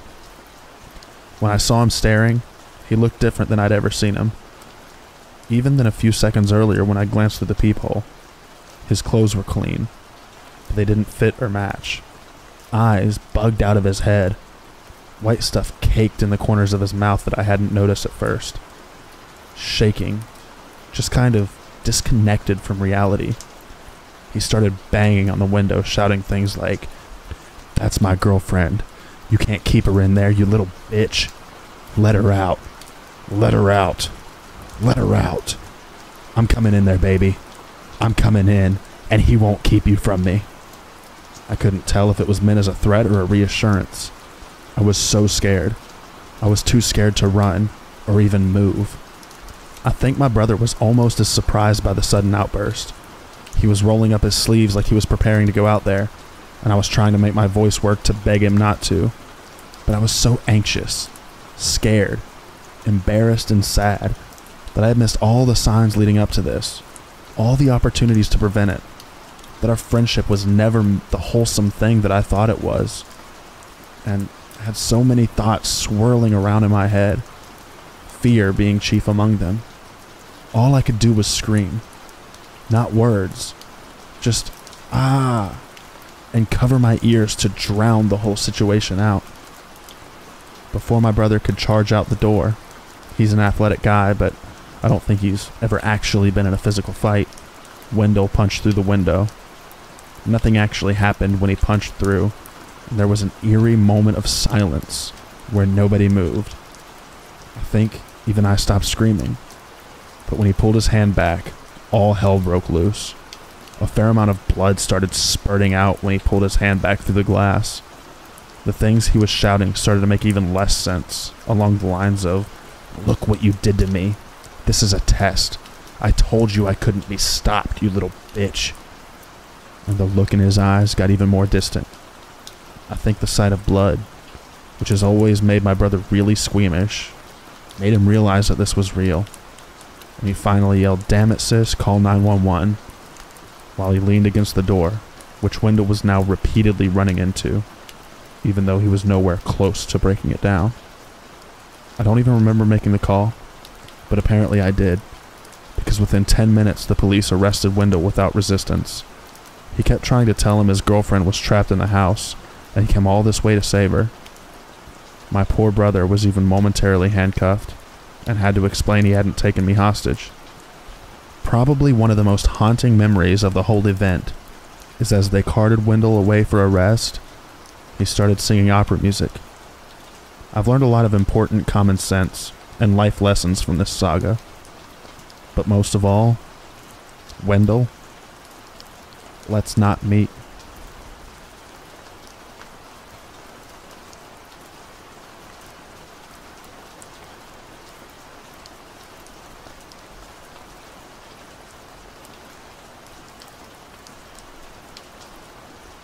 So this happened about 5 years ago, while I was 9 months pregnant. I was Christmas shopping at the mall with my then 7 and 15-year-old daughters one Saturday night in a very safe city with a very low crime rate. There was an Applebee's connected to the mall, and we ended our shopping pretty late. The mall stores were starting to close, so I took my kids to the connected Applebee's for a late dinner. We finish up eating at about 10 p.m., and leave out the Applebee's entrance into the practically deserted parking lot with shopping bags in tow. As we got to the car, I was in the middle of maneuvering the shopping bags on my arms to find my keys, when a 50-ish-year-old crusty-looking guy starts walking up from somewhere in the parking lot with shaggy gray-white hair and a faded flannel shirt and old jeans. I noticed him briskly approaching when he was about 40 feet away, and he said, "This is a stick-up. Give me all your money." My blood ran cold, and I stared at him owlishly and shaking. And I said, "What?" He then said he was just kidding, came up and stood right next to my daughters, who were standing on the other side of the car waiting for me to unlock the car to let them in. He then starts making small talk with me and my girls. He's asking things like if they were being good girls for Santa, how old they were, if we got all our Christmas shopping done, what kind of things did we get, etc. He didn't seem drunk, high, slow, or mentally challenged at all. He was very coherent and seemed sound of mind. Mind you, I was a heavily pregnant woman, alone with my 2 daughters, in a mostly deserted parking lot at 10 o'clock at night, who was being approached by a stranger who came and stood right next to my kids on the other side of the car, just shooting the breeze, talking to me and my kids, with his hands in his pockets and occasionally looking over his shoulder. I didn't want to aggravate him, so I was politely conversing with him and trying to look calm and nonchalant while trying to disguise my frantic hands digging inside my giant purse for my car keys. This exchange went on for a couple minutes, while he periodically kept looking over his shoulder. I was silently panicking and trying to politely keep the situation from escalating by calmly and nonchalantly telling him, while also trying in vain to find my damned car keys to get us out of there. They were in there, hiding good. I felt that at any moment he was going to pull a knife or gun or rob me, and my kids were right next to him, away from their mother on the other side of the car, and I couldn't find my car keys to get my kids into the safety of the car. He kept trying to engage them in conversation, and I could see that my oldest daughter was a little weirded out, and she kept glancing at me to gauge my assessment and reaction of this situation. Kids often tend to not recognize potential danger when they're with their parents, since they see us as their protectors. And being that he was only talking and acting friendly, and I was doing my best to stay calm, they were oblivious to the alarming situation that we were all in, and being 9 months pregnant, and that I was no match for this grown man, especially if he was hiding a weapon on him. While still desperately digging for my keys, I tried to politely give him hints that this conversation was over by saying things like, "It was nice chatting with you, but I gotta get these kids to bed," and "It was nice meeting you," and telling my girls to say that it was nice meeting them too. My polite attempts to get this guy to leave weren't working because he kept sidestepping my attempts and asking them what their favorite school subjects were and how nice young ladies they were, etc., while I was still struggling with the shopping bags and digging in my giant cluttered purse for my car keys. My outgoing 7-year-old was completely oblivious to how not okay this situation was, because he was being friendly and because of the whole "I'm with mommy so I'm safe" child mentality. So she started talking about what she picked out for Daddy for Christmas and started enthusiastically talking about kid stuff and asking him if he knew what Minecraft was, etc., and keeping this creep from leaving us alone by keeping him engaged in conversation. They didn't realize that I was becoming desperate to get them the hell out of there. Then, I suddenly felt this sinking feeling of dread when I realized I may have lost my keys in the mall, and that we're stuck outside with this strange man who kept looking over his shoulders and was showing no signs of walking away. And I was thinking that he was waiting for the perfect moment to pounce. All he had to do was grab one of my girls and threaten their life, knowing it would make me do whatever he wanted as long as he wouldn't hurt them. I started to feel my adrenaline start to spike. My heart and my stomach started doing flip-flops, and I felt like at any moment shit was going to go down as the gravity of realizing there were no other people or witnesses around, and that we were totally alone with him. And at that moment, the odds were stacked against us, and that he has his chance. Then, all of a sudden, he was like, "Okay, it was nice talking with you. See you later." Walked off in the same direction as to which he came. It wasn't until then that I found my car keys and unlocked the car and told my kids to get in. And I got in too and locked the doors, started the car and drove the hell out of there. My 15-year-old lightheartedly and jokingly said, "Okay, that was weird," and laughed. I was overwhelmed with relief. And then I was confused over what just happened. I thought to myself, why the hell would a guy of seemingly sound mind think it totally acceptable to go out of his way to approach a woman and her kids in a deserted parking lot late at night just to chit-chat? But being that nothing bad happened, I brushed it off and joked about it too. When we got home, my husband greeted us and asked how shopping went, and I said it went well. My 15-year-old told him what happened in the parking lot and how weird it was kind of joking about it. I started joking too, saying how I was mentally having a panic attack while trying to look calm, and I started making fun of myself by telling my husband how I was attempting to inconspicuously rummage through my purse to find my car keys. My husband went completely white, and I acknowledged his horrified look of alarm, and I assured him that, albeit creepy, the guy was just talking and eventually left on his own. Now my father-in-law is a retired sheriff deputy. My husband went through police academy training after graduating high school. And being that the knowledge he gained from that, plus growing up with a cop for a dad, I found out why my husband looked absolutely horrified when I told him the details. What my husband told me completely rattled me to the bone. My husband told me that he was 100% sure that the reason why that guy was hanging around us and chit-chatting was because he was waiting for me to unlock my car.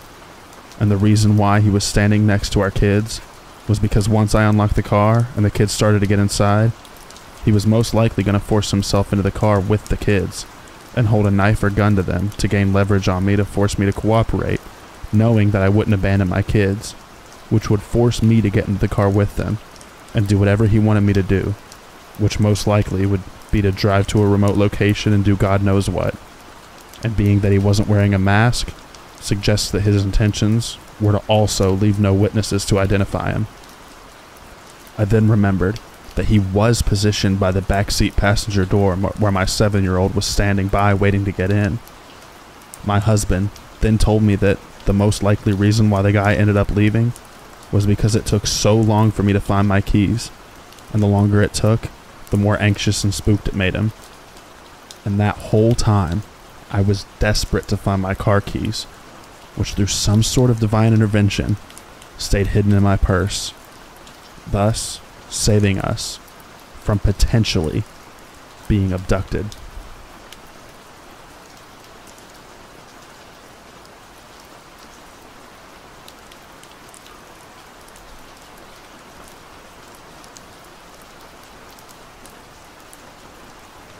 So, I'm actually writing this while at work.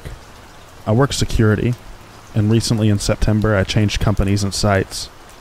I started working at this new site that's a factory. Some backstory about this building is that it's well over 100 years old. It's infested with rats because the building next door is a company that rents out dumpsters, swaps them out monthly and cleans them. Rats, mice, roaches, and other pests find themselves in here regularly. Conveniently though, the owner of the factory has begun to feed and care for the local homeless cats. He got them spayed and neutered, built them a cat house that's much like a plywood dog house, and feeds them daily and gives them water. Important to note that there are only 2 cats. Then, on top of that, the owner brings his dog to work. His dog is a sweetheart. Now onto the story. Lately, I arrive for work at 1500, and my shift begins at 15:30. At 15:30, I begin locking doors as everyone leaves by 7 p.m. I'm alone with all doors locked, and the alarm systems are active. My job from then on is to regularly inspect the building, and for months, everything was well. But lately, since I've been doing doubles, odd things have been occurring. Over the last few days, I noticed that the cats were spending a lot more time outside in the cold weather during the nighttime. The weather has reached as low as 7 degrees Fahrenheit at times. Right now, it's very cold, but they don't want to come in. If they do, they only stay in a room that's near the exit. I've only seen one single rat as well. Then, I started hearing radios playing music in areas where I had previously walked, and it's not playing music before. I chalked this up to maybe the radios had an alarm, and its alarm was to play the radio, albeit at bizarre times like 1:48 in the morning. I would turn the volume down but keep the radio on, and usually I wouldn't hear it again. Lights in this building also have odd happenings lately. One ended up being replaced in its entirety and was rewired, but still acts oddly. What I keep thinking is that the building is over 100 years old, so there's bound to be some odd happenings with the electrical wiring. Tonight, something odd happened that I'm really not sure how I can explain. At around 3 a.m., when I was drinking a Coca-Cola to stay awake, I heard the delivery bell. I sat down my drink at my post, which is just a chair and a table by the alarm system. I shut off the door alarms and brought in the guy who does the deliveries and stood with him, which is required by my post orders, and was simple because we stand on direct side of the door that could be entered from. After he left, I activated the door alarms and returned to my post around 3:45. The only issue was that my Coca-Cola was gone. Like legit disappeared. I searched for a while and found no trace of it. I ended up just giving up on it. About 10 minutes later, I heard the sound of someone clocking in, and I immediately stood up to greet the person who I believed it was. The strange thing is that no one was there. Now, it was without mistake the clock-in bell that I heard. It is literally a bell. A physical bell. Like the round ones that have a hammer in it. When someone clocks in, it makes a loud ding-ding noise. You can hear the bell at the other side of the building. Now, the only things that should have been in the building other than me are rats and cats, as the dog leaves with his owner. The alarms were on, so why didn't the alarms go off when someone came in? I checked around, and at about 4:30 I shut off the alarms. And soon, an employee entered and asked me if I was the only one here. I asked him if he saw any other cars, and told him the story, and he laughed and called it the apparition. I never found the missing drink, or who first clocked in. I'm more angry than scared. I want my Coca-Cola.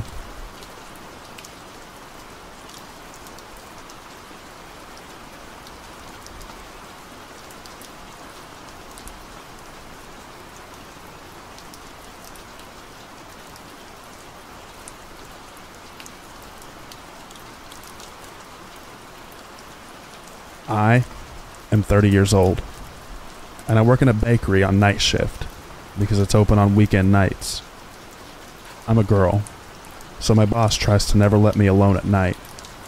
But last Friday, his wife called him for an emergency, and I found myself on my own around 3 a.m. It was very quiet.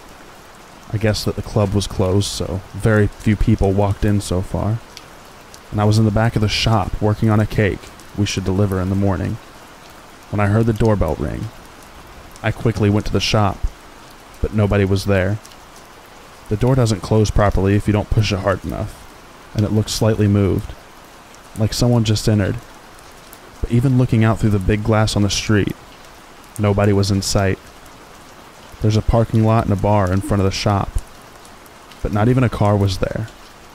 I started feeling a bit uneasy, but I thought maybe someone was just pranking me, trying to scare me. I went back working on the cake, and after half an hour or so, I heard the doorbell again. This time, I looked on the videos of my shop's cameras, and again, no one was there. So I run to the back door, trying to reach the parking lot from the right side to see if someone was hiding there to prank me. No one. I walked the whole parking lot. I looked at the bar, behind the shop, everywhere. Nothing. I decided to smoke a cigarette, just to calm down my nerves, and I suddenly noticed the silence. No dogs barking, no cars passing by the street in front of the shop, not a sound at all. Everything was just too quiet and still. There was a light mist in the air, and it was quite dark, because only one of the streetlights were working. At this point, I was totally freaking out. I felt like I was in a totally detached reality, or a different dimension with someone watching me. I don't even know how to explain it. I forgot about the cigarette and just went back inside. I closed all the doors of the shop and tried to finish that cake. Nothing more happened, but at 6 a.m., my boss came back and I explained to him why I kept the shop closed. He told me that something similar happened to a girl that did the night shift before I worked there, and that this is the reason why she doesn't work there anymore. I totally understand. I always loved working at night, but now I feel uneasy even thinking about staying alone there again. Last Saturday and yesterday, everything was normal, but I wasn't alone. I hope that that never happens again, and I hope that I never have to work the night shift alone again.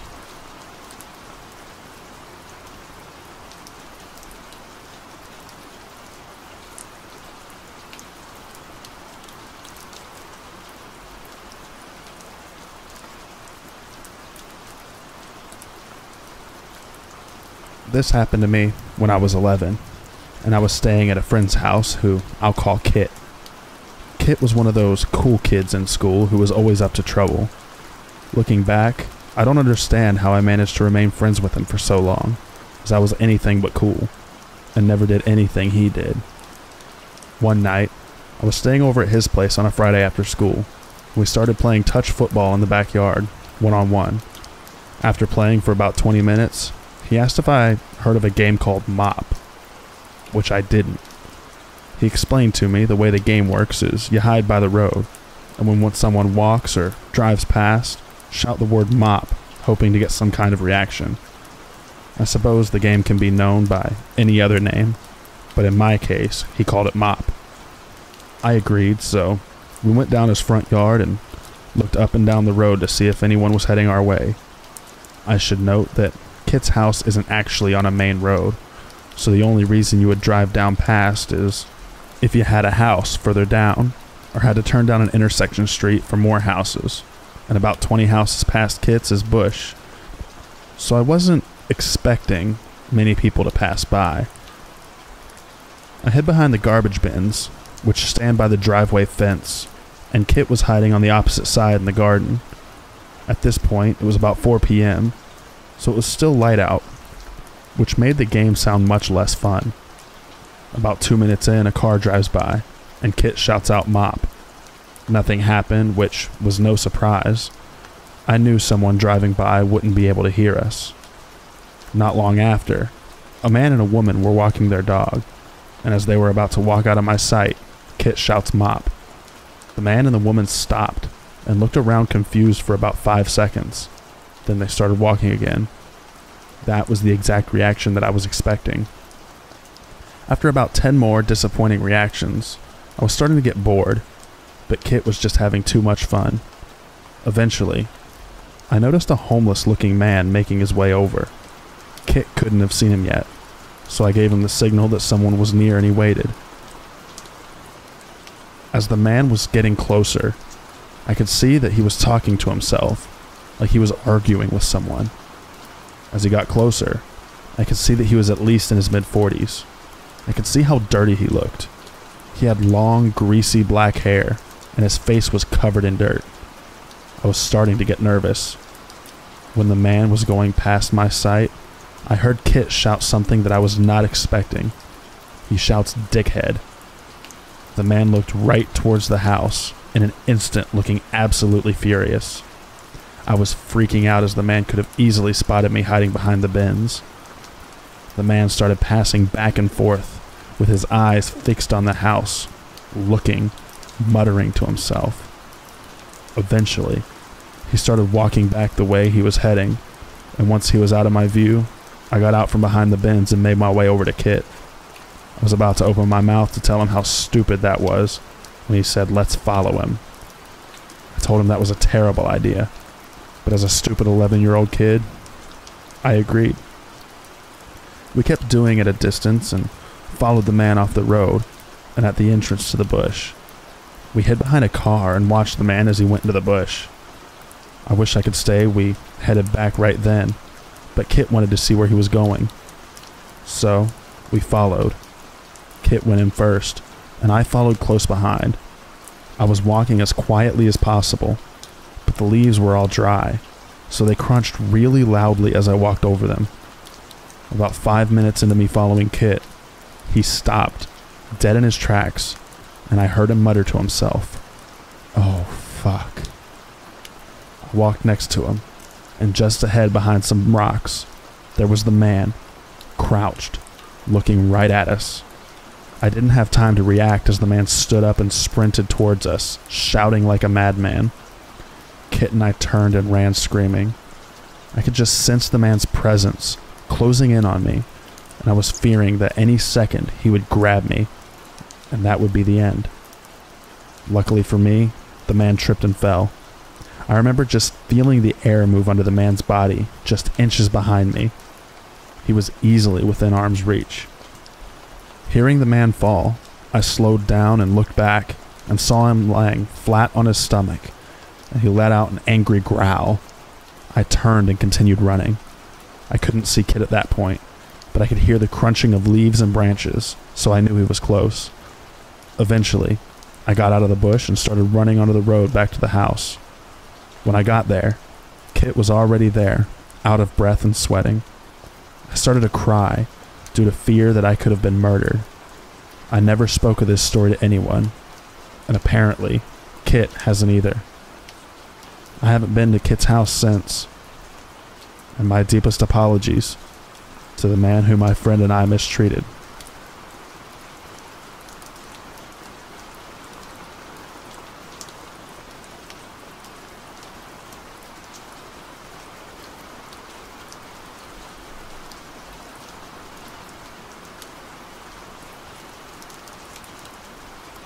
Today, I decided to take my dog for a walk a bit later than I usually do, because I was stuck doing homework all day. Since I had not walked her since the morning, I decided to take her for a long walk, a small park a few blocks away from my place. When we got there, I sat for no longer than 5 minutes before I realized there was a man sitting a few benches away from me. I tried to not freak myself out, so I decided to make my way back home. At first, I was walking at a normal pace.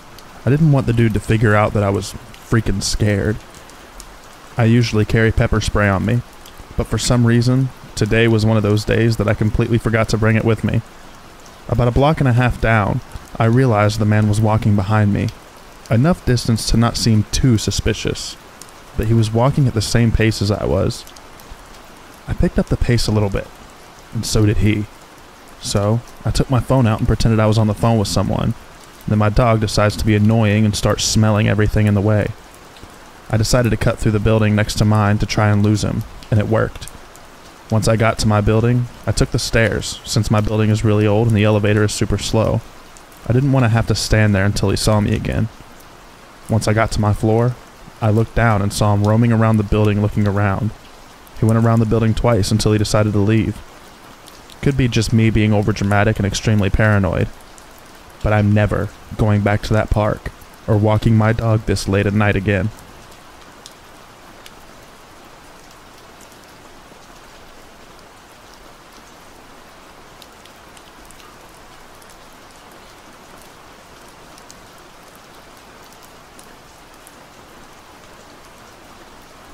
This happened to a coworker of mine in the United States Air Force back in the 80s. I have no reason to doubt him. I believe the outcome lends some weight to his statements. I think you'll agree. The stateside base where we were at shared a duty station with 2 other bases. Each base rotated a squadron of aircraft and support personnel to a base in England, taking turns 3 months at a time. Our shop would send 2 troops, and they would work for 12 hours for a rotation.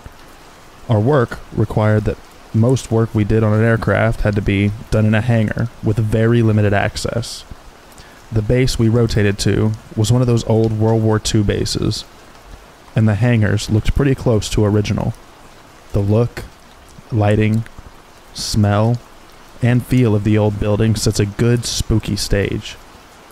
So, a little about the layout of the hangar. The hangars have a nose, and then spread out to a huge warehouse-type room. There's an area in front of the aircraft's wings with stairs to a 2-story mezzanine office.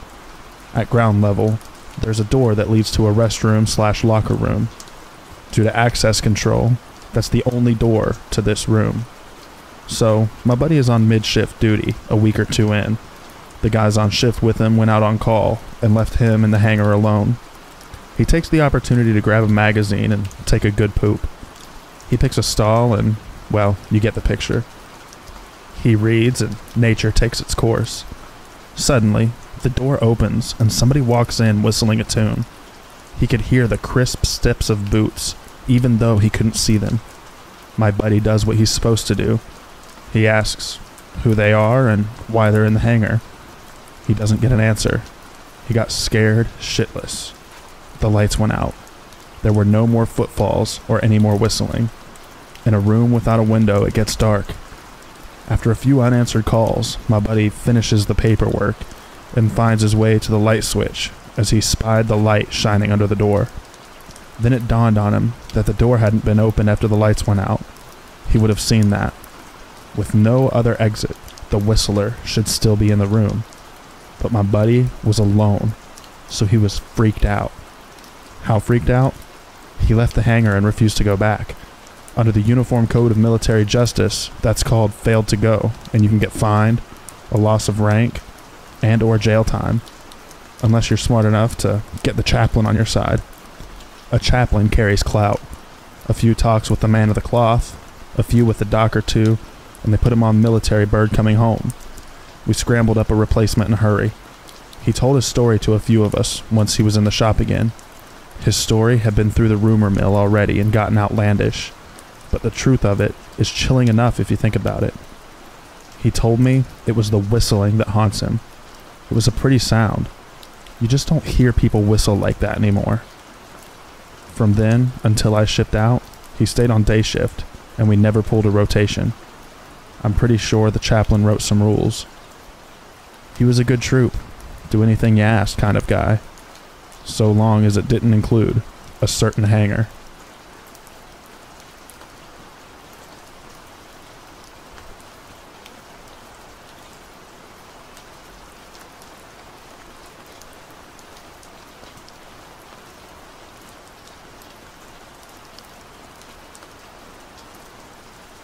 I've been working at Dollar General for about 3 years, running the register, stocking inventory, opening, closing, yada yada. Most of these stores are built as they're opened. Many of the stores are placed in shopping malls and such. The particular store I worked at was moved into an older building that a local woman owns. The building and surrounding land have been handed down generation to generation, going as far back as the turn of the 20th century. At that time, the property was an old homestead that belonged to the current owner's family. There was quite a big farmhouse sitting on the creek bank that belonged to the Gouge family, which consisted of the father, mother, and 3 girls. Now in 1901, the whole town was almost completely flooded. Nearly 90% of all businesses and homes were destroyed, and a final count on casualties was never made. The Gouge home fell victim, but all family members were saved, except for Anna Lee, the middle daughter who was around 7 years old. She had snuck outside during the flood to save her cat, stepped too close to the washed-out creek bank, and was unfortunately washed away with the current and drowned when the ground beneath her gave away. Fast forward to March 2016. My manager decided to assemble a third-shift stocking crew a few nights a week. 2 other co-workers, let's call them Dave and Lisa, and myself decided to do it. And the first few nights went smoothly. We just cut some music on and went to work until the store opened the next morning. The day it all changed was a Tuesday. Can't remember the exact date. We all clocked in at 10 p.m. and went straight to work. Around 11:30 p.m., the Pandora station we had been playing randomly changed from rap to swing music. We changed it back and shrugged it off. No big deal. Technology, right? Well, at 1 a.m. we decided to step outside for a quick smoke break. We left the back door open. It was the only unlocked open door, for some light and to keep listening to music. I noticed Dave kept looking back into the store with an absolute unexplainable face. Lisa and I noticed, and when we looked, we saw a little girl, about 4 foot tall, brown curly hair and a blue dress on. She was standing inside the store, holding a Princess Elsa balloon. We were all frozen in fear. Dave finally said, "Hey sweetie, are you okay? How'd you get in there?" She stood still, silent, glaring at us. Dave stood up and she ran away giggling. We could even hear her shoes clicking on the tile. We all went in the store looking for her, none of us knowing what the hell was going on. Just a couple of minutes later, we heard stuff being thrown around. I'm not just talking about things being moved. I mean things being hurtled in all directions. We realized it was coming from the toy aisle, and when we got there, it was like an invisible person in an absolute fit of rage. It went on for about 4 to 5 solid minutes, and then it suddenly stopped. We heard the following in order: giggling, cackling, crying, sobbing, and then a blood-curdling scream. When the screaming started, we all felt something pushing us back towards the stockroom door we had opened before. When we all made it back outside, the door slammed shut and the security alarm was set off. An officer was there within 3 minutes and knew by our faces that something had happened. We walked through the store, assessed the damage, and then came back out to question us. He called our manager to come down to the store and check things out. The officer asked to watch the surveillance tape, and him and the manager both watched everything at least 6 or 7 times over. Out of curiosity, our manager did some research at the local historical society and was able to tell us who she was and how she died. After that night, our manager ended the third shift stock crew and has warned every new hire since about Anna Lee.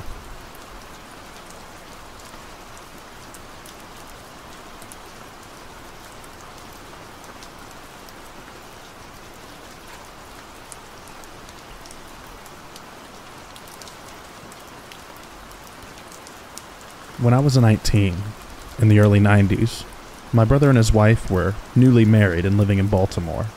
I was from Maryland, but had not yet spent time in that city.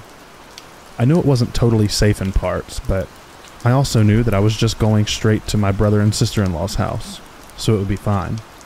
Until I turned onto the wrong street. This was Martin Luther King Boulevard. And back then, it was a stretch of abandoned gas stations, sketchy bars, and boarded-up houses. A few people were walking in the middle of the street drinking out of paper bags. I knew that I had messed up, and instead of freaking out and getting more lost, I pulled into an abandoned gas station. There was a bank of payphones, and I parked about 10 feet from them, hopped out, and called my brother. He was impatient at first, because he knew the city quite well, but it was my first time driving in it, and I was trying to write down his directions as he gave them to me. Just then, something caught my eye, and I looked over at my car. 3 men were leaning against it, 2 on the passenger side, 1 against the driver's side front door. They were all staring at me with their arms crossed. I started to silently cry, thankful that I had on sunglasses. My brother heard me sniffing and said, "Why are you upset? I'm giving you directions." But I couldn't tell him what was going on, as the men were within earshot. I got the rest of the directions, put them in my pocket, and walked to my car. The man leaning against my door reached up and wiped the tears from one cheek. Then he said, "Why you crying, baby?" "Nothing bad has happened yet." Without even thinking about it, I responded, fully sobbing now. "I just shot my boyfriend, and I'm in a lot of trouble. The cops are..." That's all I got out. The 3 men had all taken off in separate directions at full sprints away from me. If I hadn't been gifted with that lie from my guardian angels, or whoever saved my ass that day, who knows what would have happened. Dudes, I no longer live in Maryland, but let's not meet again.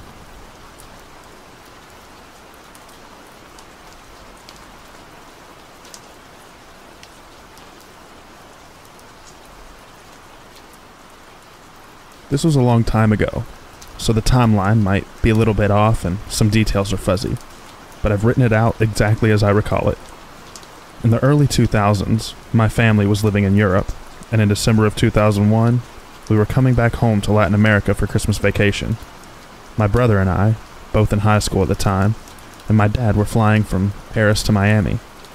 My dad was seated in business class, while my brother and I were in coach, sitting in the middle 2 seats of the middle row. The flight was pretty normal at first, absolutely nothing out of the ordinary. About 4 or 5 hours into the flight, I was reading a book, almost dozing off, when I heard a woman start to repeat the word "no" over and over. At first, it was really quiet, almost inaudible, but it quickly got very loud and urgent. Before I realized what was happening, she was screaming "no, no, no" at the top of her lungs. I looked up and saw a flight attendant a few rows ahead of me to the right, hunched over someone sitting in the window seat. My first thought was that a passenger was having a heart attack or some catastrophic health problem, but her yelling was so unsettling that this couldn't be it. There was a strangely long delay in people's reactions. Nobody did anything. I completely panicked and froze in my seat. My brother, on the other hand, jumped up out of his seat, jumped over the person sitting on the aisle seat to his right, and ran up to see what was going on. He was up there in a matter of seconds, and as he approached, suddenly, everyone around us stood up to see what was going on, and/or try to help. She kept screaming and now she was struggling with this passenger. He was really tall, so tall that his whole head was visibly over the back of the seat, and he had long, curly black hair. My brother came to our row and said something's wrong, before going back up to get a closer look. Passengers close to her began struggling with the guy as well. A bunch of people jumped on him and started pulling at him, and someone in the row behind him even pulled his hair back so hard his face jerked towards the top of the plane. He let out a really loud scream, and then there was chaos. The aisles were so crowded nobody could move, and I saw a fire extinguisher being passed hand to hand from the back of the plane. I immediately thought there was a fire, and that we were all going to die. It was an incredibly hopeless sensation to know that there's nowhere to run, and no way to escape this situation unfolding in front of you. They passed the extinguisher up to a male flight attendant near the guy, and the flight attendant hit him with the butt of the extinguisher, really hard in the face. They started asking for belts, headphones, straps, etc., anything they could use to restrain him. My brother took off his belt and gave it to him. They wrapped everything they could around the passenger's arms, shoulders, and torso, securing him to the seat. I saw the male flight attendant who had hit him with the extinguisher carry a pair of large black tennis shoes to the back of the plane, which at the time seemed kind of strange, but I didn't think much of it. The flight attendants asked if there was a doctor on board to sedate the guy. People kept asking if there was a flight marshal on board, but nobody came forward. I can't remember exactly how or when things calmed down, but eventually everyone was told to return to their seats. A small group of people that helped restrain the guy were asked to keep guard on rotation. There was always at least a few people sitting behind him and or next to him keeping an eye on him. I think there was even someone behind him holding a fistful of his hair for the rest of the flight. The pilot announced over the PA that there had been a security breach. I can't remember exactly what he said, but it was vague, and that we were being diverted to Boston Logan Airport. He said they didn't know if the person was working alone, so get to know your neighbor. We were in the middle of the Atlantic, with maybe 4 more hours to go in before we could land. Things were a bit ominous and tense, but for the most part, everyone was friendly and in a pretty good mood. Nobody knew what actually happened. We weren't allowed to get up from our seats, and if you had to use the bathroom, you needed to call a flight attendant to escort you to the lavatory, where you weren't allowed to lock the door. I remember a grumpy old Frenchman, a few rows from us, got really annoyed after a while, and kept getting up without permission, just to annoy the flight attendants. They were not happy. After a while, they put on the movie Legally Blonde to distract passengers. My brother and I went up to business class to talk to our dad. Apparently, they didn't hear the extent of the chaos back in coach, and they were all going about business as usual. A few hours later, as we approached the U.S., we saw fighter jets outside of the windows on both sides of the plane. The pilot announced that they were escorting us to Boston. A few little kids got really excited watching the jets. I later learned that these are a last resort security measure to prevent hijacked planes from repeating 9/11 style attacks. They were supposed to shoot us down in case of a major threat. We landed and were told to stay seated. A SWAT team came on board carrying assault rifles and tons of body armor, cut off all the guy's restraints, and took him off the plane. I saw everything in detail, since we were only seated a few seats behind him. We were parked in the middle of the tarmac for a long time before we were allowed to disembark. I remember seeing pieces of my brother's belt on the guy's seat as we left, and thought about taking one as a souvenir, but I thought better of it. We were escorted to a baggage claim area in Boston Logan Airport that was surrounded by a large metal fence to keep us all in one place. We were there for what felt like 3 or 4 hours, just waiting anxiously, and nobody would explain anything to us. Passengers were getting really agitated, shaking the metal fences and yelling at airport personnel that this was inhumane treatment. There was no food, nowhere to sit, and children were crying. Dozens of people were trying to sleep on the baggage carousel. They finally ordered a bunch of pizzas and led us into a waiting area with actual chairs, where each passenger was interrogated by the FBI. They were astonishingly unfriendly. I guess they were trying to discern if the guy had any partners on board. They then shuttled us to our baggage, where security officers thoroughly hand-searched every single passenger's shoes, suitcases, carry-on bags, and then patted everyone down. We were finally allowed to make a phone call, so we called my mom. The rest of the family was completely hysterical, They had been watching the news all day and knew that an Islamic extremist terrorist had tried to blow up our flight with a bomb that he had smuggled on board in his shoe. We had absolutely no idea what really happened until this moment, as we were completely in the dark. It was a very strange sensation.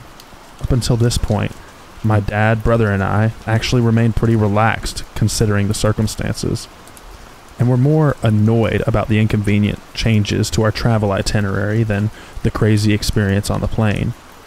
We had no idea how bad the security breach actually was, and how close we came to being killed. After about 12 hours in Boston, we were put on another flight home.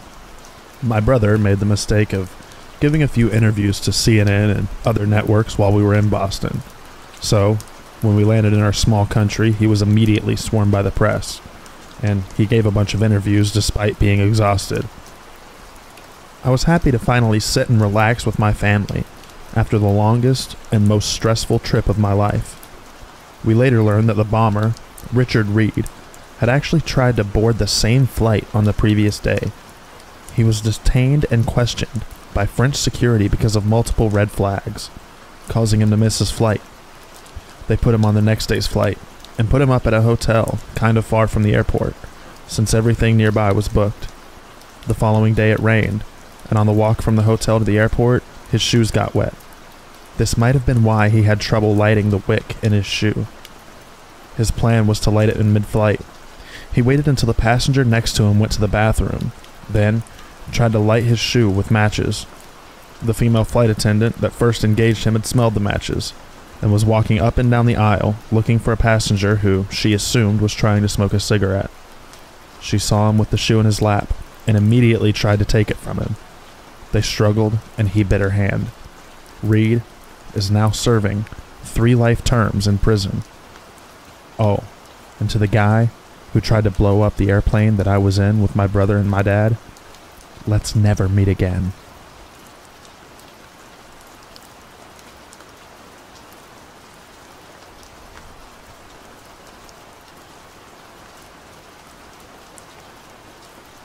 One summer ago, I worked for a house painting company made of many small franchises preying on college students for underpaid and overworked employees.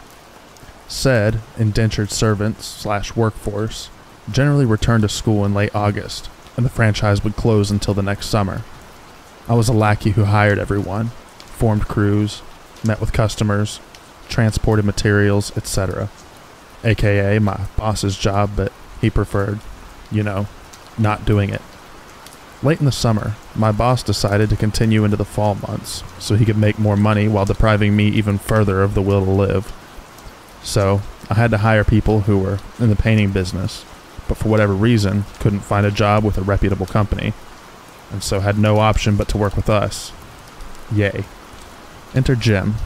Jim was a veteran, about 45 years old, which was far above my usual 18 to 22 hiring demographic, but it impressed me over the phone. As I was essentially painting entire houses myself, or with a skeleton crew until I could scrounge out more workers, I didn't interview him in person, just told him to show up ready to go and to meet me and the crew at the new job site 9 a.m. on Monday. Life happens as it does, and I had a family emergency that prohibited me from being there on Monday. Some of my summer workers who didn't go off to school would be there, so I texted them explaining to help Jim get used to the way we worked, and make sure to keep it basic. If he was having trouble, send him home and he'd start over with me there the next day. 9:45 a.m. My phone is blown up with text and calls. I'm at a wake, but I slip outside to hiss into the phone. I'm staring at a dead family member, and you know this. Now what? Jim. Jim isn't okay. What do you mean? He's fucking insane. He's ruining this person's roof and he won't listen to us. He keeps screaming at us to shut the fuck up. Well, I thought Jim had a point with the last part, since my crew spent more time talking than painting, but I digress. In their infinite wisdom, my crew stuck this new dude up on the roof to paint a teeny space, which would take about 5 minutes with a brush. Homeboy pulls out a 9-inch roller and goes to town, swooping the thing up and down like a skateboarder on a half-pipe, so the entire black roof area below him is covered in beige paint. I tell them to get him down and send him home. I'll deal with it after the wake. I tell my boss what's going on.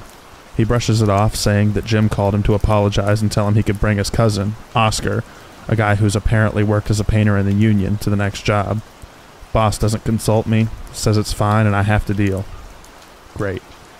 New job site, new day. I still hate my life.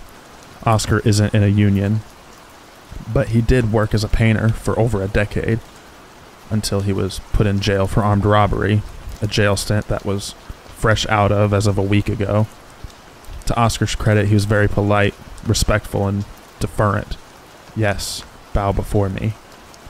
I had asked to speak to him alone before I let him set foot on my job site, and he was completely upfront about his jail time and what led to it, answering any questions I had. I was convinced, and he did an excellent job. My boss stopped by for the first time in forever and was also impressed by Oscar. So impressed that he decided Oscar and Jim would take on a job by themselves. A job that was mostly trim work for a family of mom, pop, and 3 daughters. He also decided that he would take care of all the customer interaction, with the exception of me dropping off the extra tall ladder halfway through to reach one ridiculously small but very high piece. Sure. Fine. Halfway through the job, I show up like a good peon, massive ladder in tow. Jim is listening to music, and I see Oscar furtively look down at him, then wave to me to keep driving and park around the corner. I love me some drama, don't care about anything anymore, so I do. Oscar sprints to my car and tells me that Jim has been making the owners and their daughters very uncomfortable, and my boss had been ignoring their calls. Oscar had told him privately to wait until the day I came and he would make sure that I talked to him. I thanked Oscar, told him that I would deal with it right then, and requested he hang around and proceed as if everything was fine, just in case I need his assistance in any capacity. I pulled into the driveway, nodded at Jim, and knocked on the door. I was pulled in almost immediately by a frantic mother. The family was Russian, so I was treated to a deluge of information that I could mostly understand, but the rest made me think, read from OITNB, found out I didn't like her food.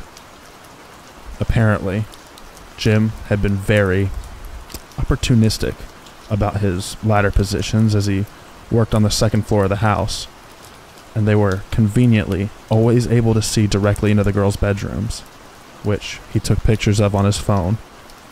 He also made multiple comments to the girls as they came home from school, that they were a sizable step over the line of pedophilia, but a freaking football field past the line of how you speak to a customer or their kids, period.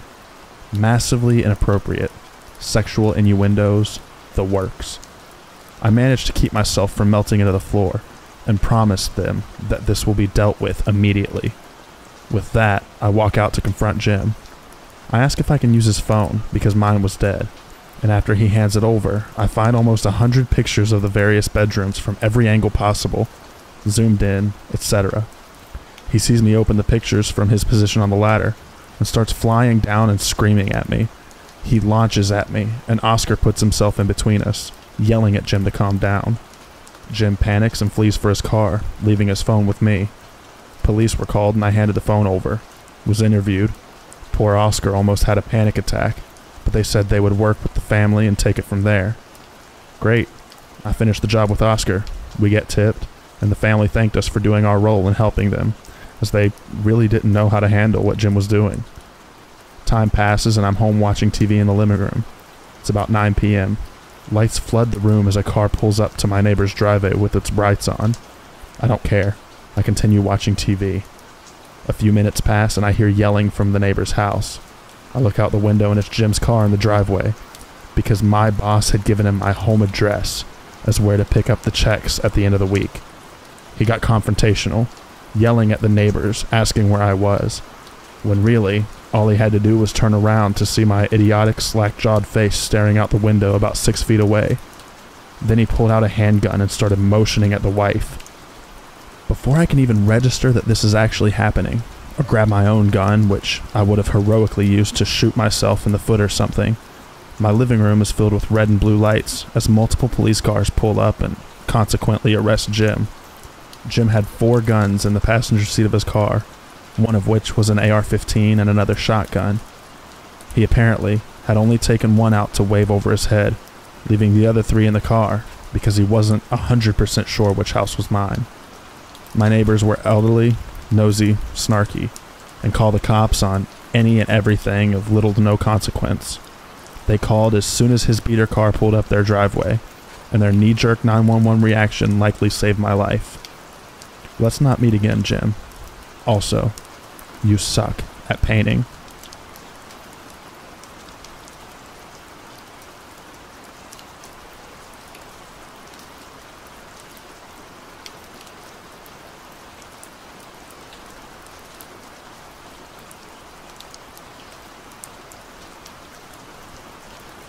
I'll start by saying I have a terrible biological father. He's been a shady person all of my life and constantly caused me a lot of grief. This is just one of those examples. When I was 4, my parents split up. My mother and I moved states, and they agreed that I would visit my dad every school holiday for a week. This one particular time, I had been with him for a few days when I was playing with my cousin at a nearby park. A car pulled up, and I recognized the man as one of my dad's friends. He called me over, and without thinking, I ran over to him and left my cousin at the park. He asked me if I could show him where my dad lived, and I agreed and got in his car. I gave directions and didn't notice at all that they weren't following them correctly. Looking back, I didn't really know the way anyhow. After way too long, I did realize that we were getting closer to the city, which is far from my dad's house. We pulled up at a house that I didn't recognize, and the man told me to wait in the car. I did. I didn't feel scared at all for some reason. He eventually took me inside, and I definitely started to feel unsafe then. I mainly remember 2 girls passed out with their tops off, and a much older man was feeling them up everywhere. I made eye contact with this man. He made me sick to my stomach. I had definitely figured out that this was a bad situation by this point. A lady took me into a bedroom and brought me a sandwich. The bread was stale and I wasn't hungry, but I ate it all because I felt bad for her, which doesn't make a lot of sense, but that's what I was thinking about. The lady told me a lot of things I didn't understand, but when she left, I remember thinking my dad was coming to pick me up soon. I fell asleep waiting for him. I wet the bed that night, and no one came to see me until the next day, until I cried very loudly and banged on the door. The lady came back and yelled at me for stinking up her bedroom, and I asked about my dad. She said he was coming tonight after he finished work. She didn't offer me a shower or a bath, so I sat in my soiled pants all day. After that, everything turned into a blur really. My dad did not come that night, and I was so terrified. In my head, I felt like I was there for months. I thought I was missing school, and everyone had forgotten about me. In reality, I was there for 5 days. They let me take 1 shower. I don't remember eating much, except for boring sandwiches, and I had chips and gravy once. Finally, my mom drove across the country to come and get me, after not being able to get a hold of me or my dad for so long, and then me missing my pre-booked flight home. She panicked and came looking for me. Thank God she did. She found my dad at his girlfriend's house, methed out completely, hiding out. Turns out he owed a lot of drug money to the people who had taken me. They had told him that they had me, but he couldn't afford it, or didn't want me back. Whatever it was, he didn't bother to try to get me back.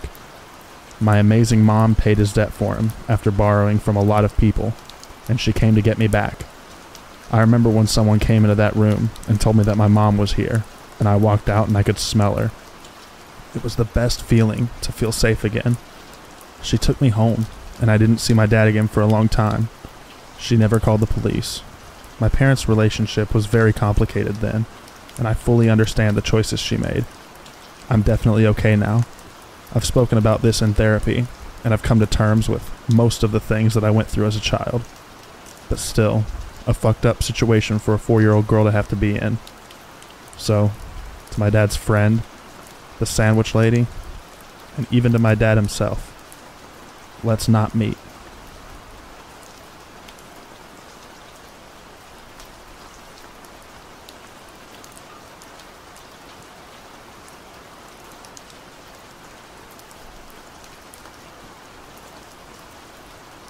When I was 20 years old, I worked as a delivery girl for a pretty popular pizzeria in my area.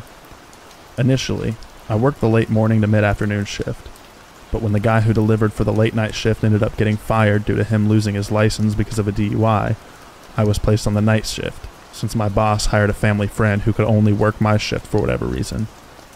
I really didn't want this shift, because you never know if people who order late at night actually want a pizza, or if they have other intentions in mind. Unfortunately, my boss was an asshole, and essentially told me that if I wasn't willing to work the night shift, I was fired. I wasn't exactly in a position where I could be out of work, albeit temporarily, so I reluctantly worked the shift. The first month of this shift went by without any issues, until I had to deliver a pizza to a house that just barely made our delivery radius. I punched it in on my GPS, and the house was located in a pretty suburban part of the city. I arrive, and it's about 11 p.m. The block was extremely quiet, decently lit, and mostly littered with modern townhouses, but the house I delivered to was a duplex.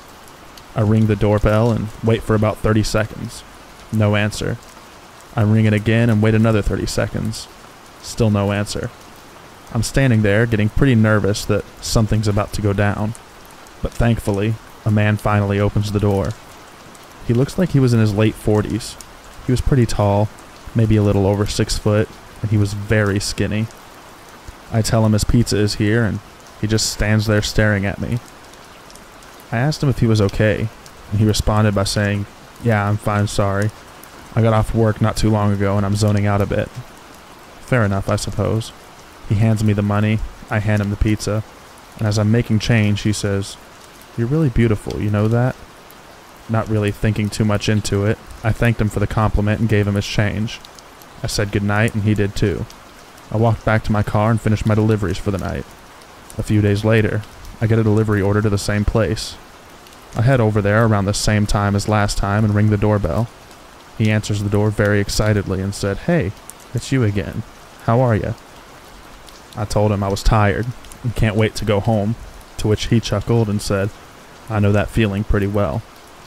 As he was pulling out his wallet, as he's counting his money, he asks me what my name was.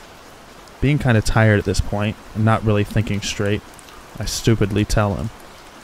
As I'm making change, he asks me if he could have my number, as he'd love to hang out with someone as gorgeous as I am. Whoa, buddy, pump the brakes. I've literally only met this guy like twice to deliver a pizza. I had no idea who this guy was, and I'm positive he barely knew who I was as well. Another thing to mention is that I looked way younger than I was at the time. I was told by numerous people that I still looked like I was 15, and I was hoping he thought differently and wasn't hitting on what he thought was a teenager. I'm just standing there awkwardly for a few seconds before I muster out, "Sorry, I have a boyfriend." He gets upset and says, "Oh, okay, I see."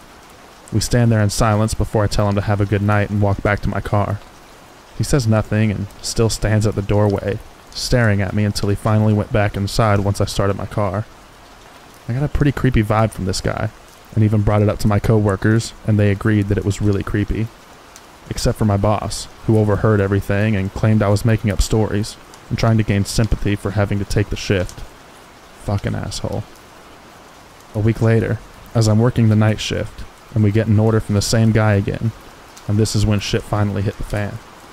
I arrive at the house at around 10:30 p.m., and keep in mind that from my perspective on the road, it didn't look like a single light in the house was on. I get out of my car and I walk to the front door, with the pizza box in my arms. As I'm approaching, the door quickly swings open to reveal the man, except this time he was wearing a suit and I jumped back. He laughs and said, "Sorry if I scared you. I saw you out of the window and figured I'd just open the door now so that you wouldn't have to ring the bell." I was getting scared, because as I mentioned before, there were no lights on in the house, so is he sitting in the dark this whole time? And if so, why? I nervously laugh and say it's okay. He asks me if I liked his suit, to which I said yes. He then asks me, "Would you like to go on a date with me tonight?" What the fuck? I once again tell him I have a boyfriend, to which he chuckles, gets close to me, and says, "Honey, there's no way a girl in your age is in a serious relationship." If you go on a date with me, I'll show you how a real man treats a girl." He grabs the pizza box from me and throws it to the side, and grabs me by my arms, hard. I'm officially shitting bricks at this point, and trying not to cry from the fear that was overwhelming me. I start pleading with him. "Dude, please. I just want to go home. I don't want to go on a date tonight." He just stares at me with the most sinister look I've seen on someone's face and says, "I don't care. Get inside. Now. We're gonna have a good time." He starts trying to pull me into the house, and I'm trying to resist as hard as I can. After a bit of struggling, he lets go of one of my arms and starts grabbing something out of his pocket, which I presumed was a knife. I did something that to this day I'm still thankful worked as he was doing that. I used my free arm to punch him as hard as I could in his stomach. This stuns him for a few seconds, and he loosened his grip on me, allowing me to break free. I quickly run to my car, and as I get in, he runs at me and tries pulling me out of the car, holding the knife in the other arm, and even yells, "Why are you making this so fucking difficult?" I grab a half-empty soda bottle I had in the cup holder and throw it, and luckily it hits his head and he lets me go. I slam the door, and then all of a sudden, he jumps right on the hood of my car and starts scratching and banging on my windshield with his knife. I put the car in reverse and quickly back out of the spot, and quickly reverse down the road with him desperately trying to hold on. He's banging on my hood, screaming, "Stop the fucking car." I turn onto the road as swiftly as possible, and luckily he falls off the hood of my car. I slammed the gas as hard as I could to get as far away from that sick bastard as I could. In my panic state, I drove a couple blocks down the street and kept making turn after turn onto other side blocks as I feared I was being followed. Eventually, I reached a red light and I slammed on the brakes and just sat in the intersection, frozen from what had just happened. I began crying and violently shaking as I was sitting there. It dawned on me that I came so close to losing my life, and I couldn't help but feel like I shouldn't have been alive. Once the light turned green, I pulled over to the side and just sat there crying. Eventually, I get the energy to drive back to the pizzeria, and almost immediately after I walked in, my coworker knew something was wrong after seeing me. I practically broke down in front of him, and everyone else came to the front wondering what was going on. I fought my tears and explained everything that had just happened. My coworker comforted me, and my boss surprised me again and began apologizing profusely for what had happened and for putting me on the night shift. He took me into the office and handed me the phone to call the cops. They arrive at the store and I give them my statement, as well as taking pictures of any marks on myself, as well as scratches on my car from the encounter as evidence. My coworker followed behind me as I drove home, and I collapsed on my bed, and strangely enough, I managed to fall asleep. I quit my job the next day, and luckily, a friend of mine managed to hook me up with a new job at her clothing store. As far as the psycho goes, 2 days later I received an update from the police. The entire duplex was owned by the guy's brother, who lived on the right side with his wife, and the psycho lived on the left side of the duplex. I learned that he had been in and out of jail constantly, at first for robberies and assaults, but later on, it was for sex crimes. He had been released from jail about 5 months before this encounter for having sex with a minor. When they arrived at the house, he was long gone, and his family had no idea where he ran off to, but the police insisted that they would find him. And indeed, they did. But he wasn't alive. I spent the next 2 months in fear that he would find me and finish what he had in mind, but the police contacted me and updated me on the case. Apparently, he fled to another city nearby and attempted to kidnap a teenage girl, walking alone at night on the street.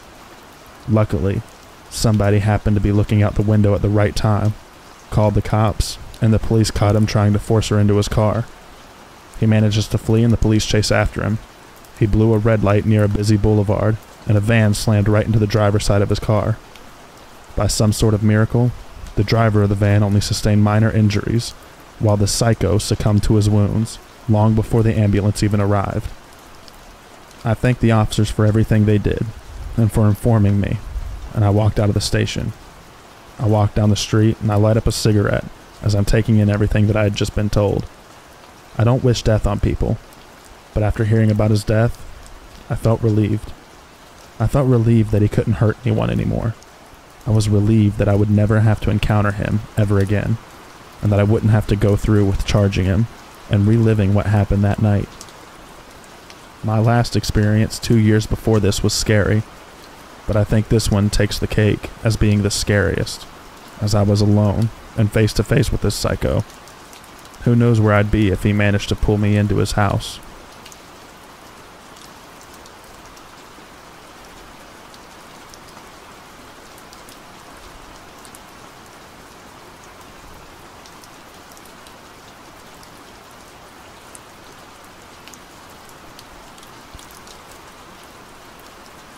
Back in about 2000 or 2001, I was driving myself from visiting my mom in Colorado back to Arizona.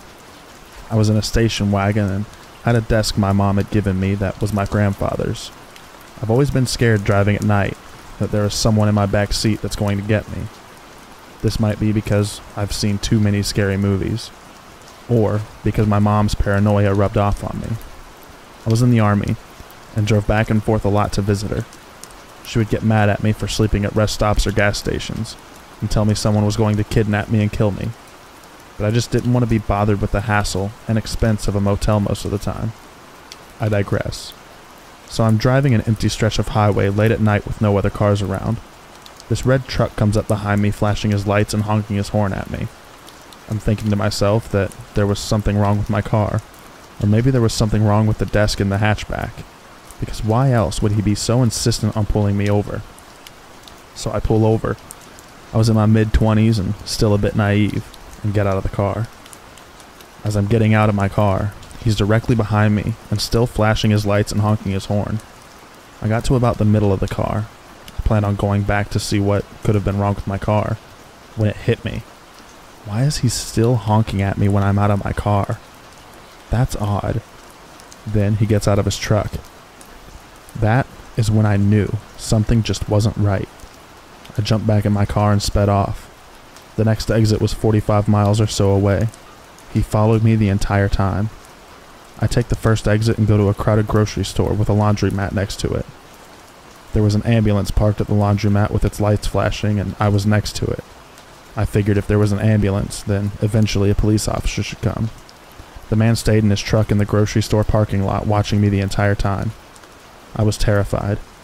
I did not want to get out of my car, and felt like an idiot if I would have had to tell someone what happened. I waited about an hour and he finally left. After he left, I waited a little longer before continuing my drive back to Arizona. I was paranoid and watchful for any red trucks the entire time. Fast forward about 5 or 6 years, and I'm sitting at my home, watching Unsolved Mysteries or some similar crime show with my husband at the time. He knew what happened as we were dating when it happened. And that story pops up. One about a man on the exact stretch of highway with a red truck that used those exact tactics to get a few women to pull over and murdered them. I'm really glad my gut told me that something was wrong and to get back in my car and drive.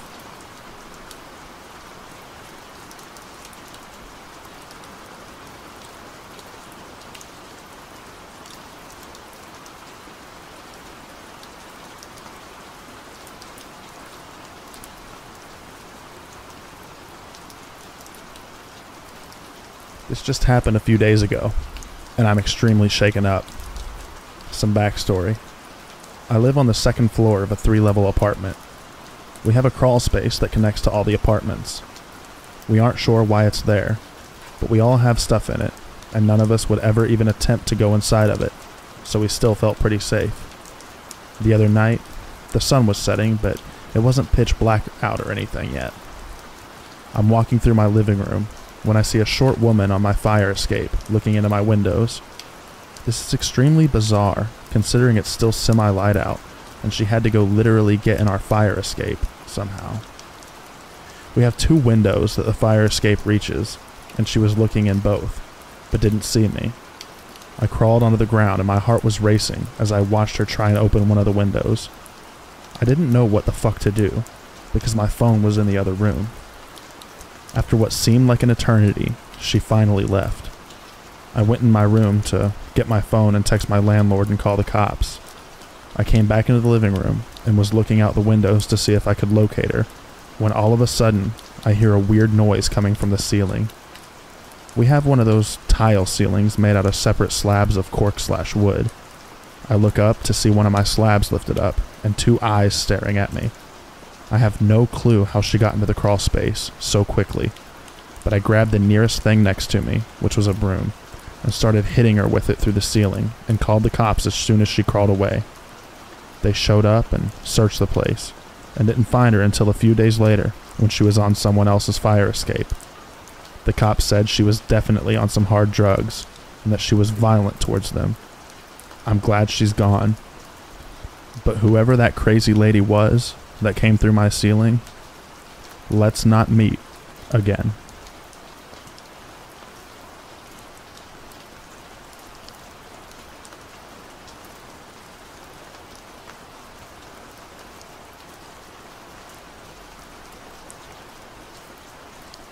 This was 2014.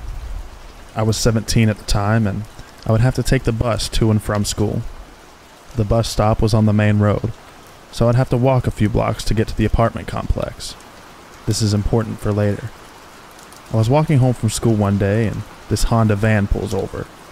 A girl comes out, she introduces herself, and tells me she's new to the area and wants to make new friends. I gave her my number, and quickly we made plans to have dinner. Maybe a day or two later, she picks me up in the same van, but this time with the man who was driving, and also another young female. She did not mention these two other people, but I didn't think much of it. It was a lot of red flags that I ignored. I was young and naive. The man was doing all the talking during our dinner, and the other two girls were quiet. Another red flag. She put on this fake nice tone and his voice the whole time, asking me questions. When he started getting weird, like saying how he can read minds, and started telling me all this information he knew about me, I had no idea how he knew all this, so I believed him. After dinner, we stopped by their house, which was in a whole other city than where my apartment was. Remember how the girl told me that she stayed by me? Another red flag. It was a really nice house though, and he had a Mercedes in the driveway. My young mind was intrigued. He told me how they're all roommates and hustle together. He took me back home the night, though, by myself and was trying to convince me to be a part of their lifestyle. A couple days after this point, I'm only texting the man. The girl barely had any conversation with me, but he tricked me into thinking he was this super nice person. He asked me to pack some clothes and spend the night, and I agreed. After hours of talking, he convinced me to leave my mom's house and stay with them. I texted my mom that I was moving out, and as I was already almost 18, she was okay with it for some reason. This is when shit hit the fan. He was not the nice, charming person that I had met. Only after I moved in did he tell me that those girls were sex workers, and that I would become one too when I turned 18. He started telling me how to do my hair or how to dress. He gave me a whole new phone and number with a tracking app on it. I wasn't allowed to contact my mother or any of my family or friends. He would keep insisting he could read my mind and hear my thoughts. Even the smallest mistakes I made, he would punish me for it. He duct taped my hands and feet, tased my genitals, stabbed me with screwdrivers, threw me from the second floor by one leg, punched me until I passed out, all with a grin on his face. He enjoyed hurting me. I will never forget the look on his face. I can't explain it. It's like his eyes literally turned black. Holy crap. This was real. I thought only people like this were in movies. People are really out here torturing people. He also made me watch those gore videos of people getting decapitated and the most disgusting videos of people getting tortured I'd ever seen, all while holding a knife to my neck. He would also have sex with me every day when the girls went to work at the hotels. He would lie and say I was the only one he was intimate with and that I was special. He told me if I ever tried to leave, or if I ever told anyone where I was, he would kill both me and them. One day, he had me lay down and beat me so bad in the stomach while his leg was choking me over my neck. I blacked out and woke up so confused. My vision was tunneled. I had a huge knot in the back of my head. I couldn't even stand up straight. I had no idea what else he did to me while I was passed out. But at that point, I told myself this man was going to kill me. I would rather risk him killing me if I get caught trying to leave than spend any more time with this monster. I didn't care about the threats anymore. I just wanted to be gone. I didn't sleep that night. I waited until I heard him snoring really loud and I made a run for it. I took nothing, not even the phone, because it had a tracker on it. And damn it, I made it. By the grace of God. I still didn't speak to my mother for about 3 months out of fear. I was right, because he went looking for me at her apartment. Don't even know how he knew where she lived. Eventually, I reached out to her, and she had filed a missing persons report. She was crying because she thought I was murdered. I went on with my life. I ended up stripping. I still do sometimes. Fast forward to 2017. One of the girls was smart, because somehow she set him up. Son of a bitch is rotting in prison now. I found out because the detectives were looking for me. There's articles about him and all. I'm still cool with the girls. I know it wasn't their fault. We still talk. So dipshit, we will never meet again, because you're going to hell.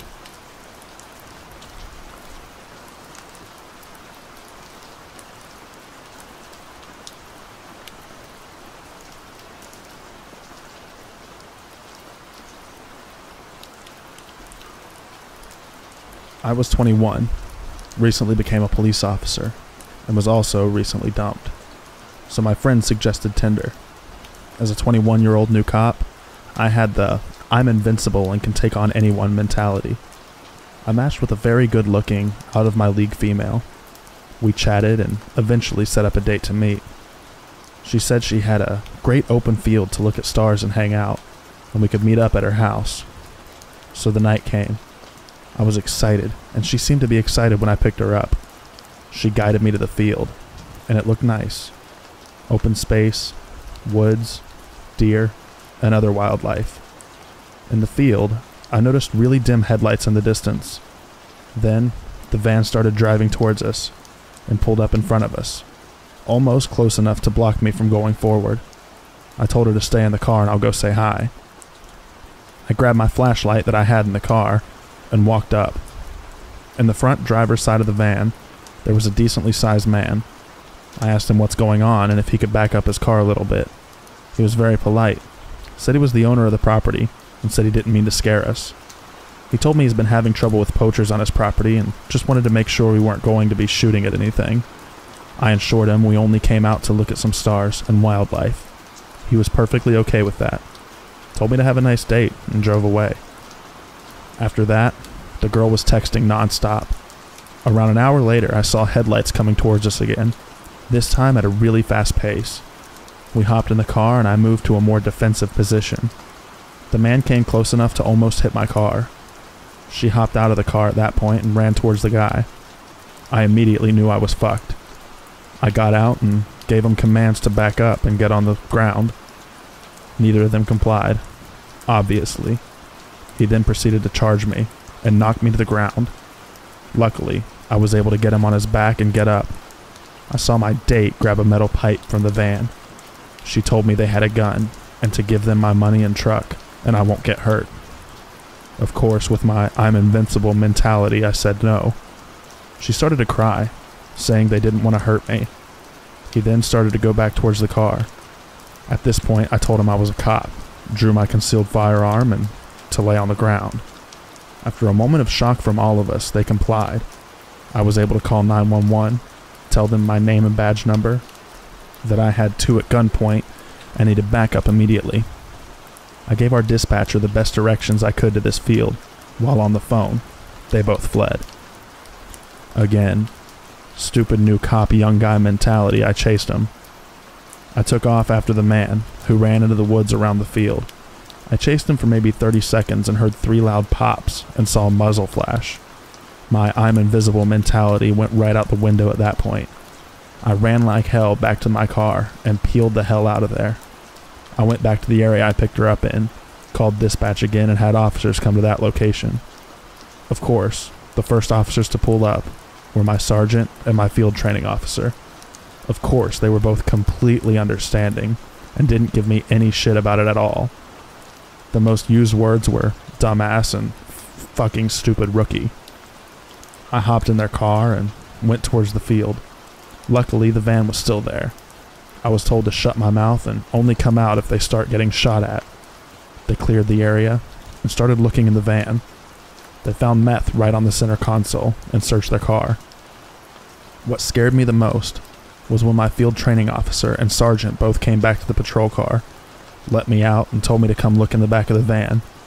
Both of them were pale, looked horrified. I went to the back of the van, where there were several knives, duct tape, lighter fluid, a decent amount of rifle ammunition, handcuffs, and what looked to be dried blood. In the front seat passenger side, we found an AR-15 rifle and 2 more handguns. We called for immediate backup and detectives. When they investigated the blood, turns out it wasn't blood. The plates had been stolen, and the van was reported stolen. I still get shit about the whole encounter, but luckily no one got hurt. I will never use online dating apps again. Ever.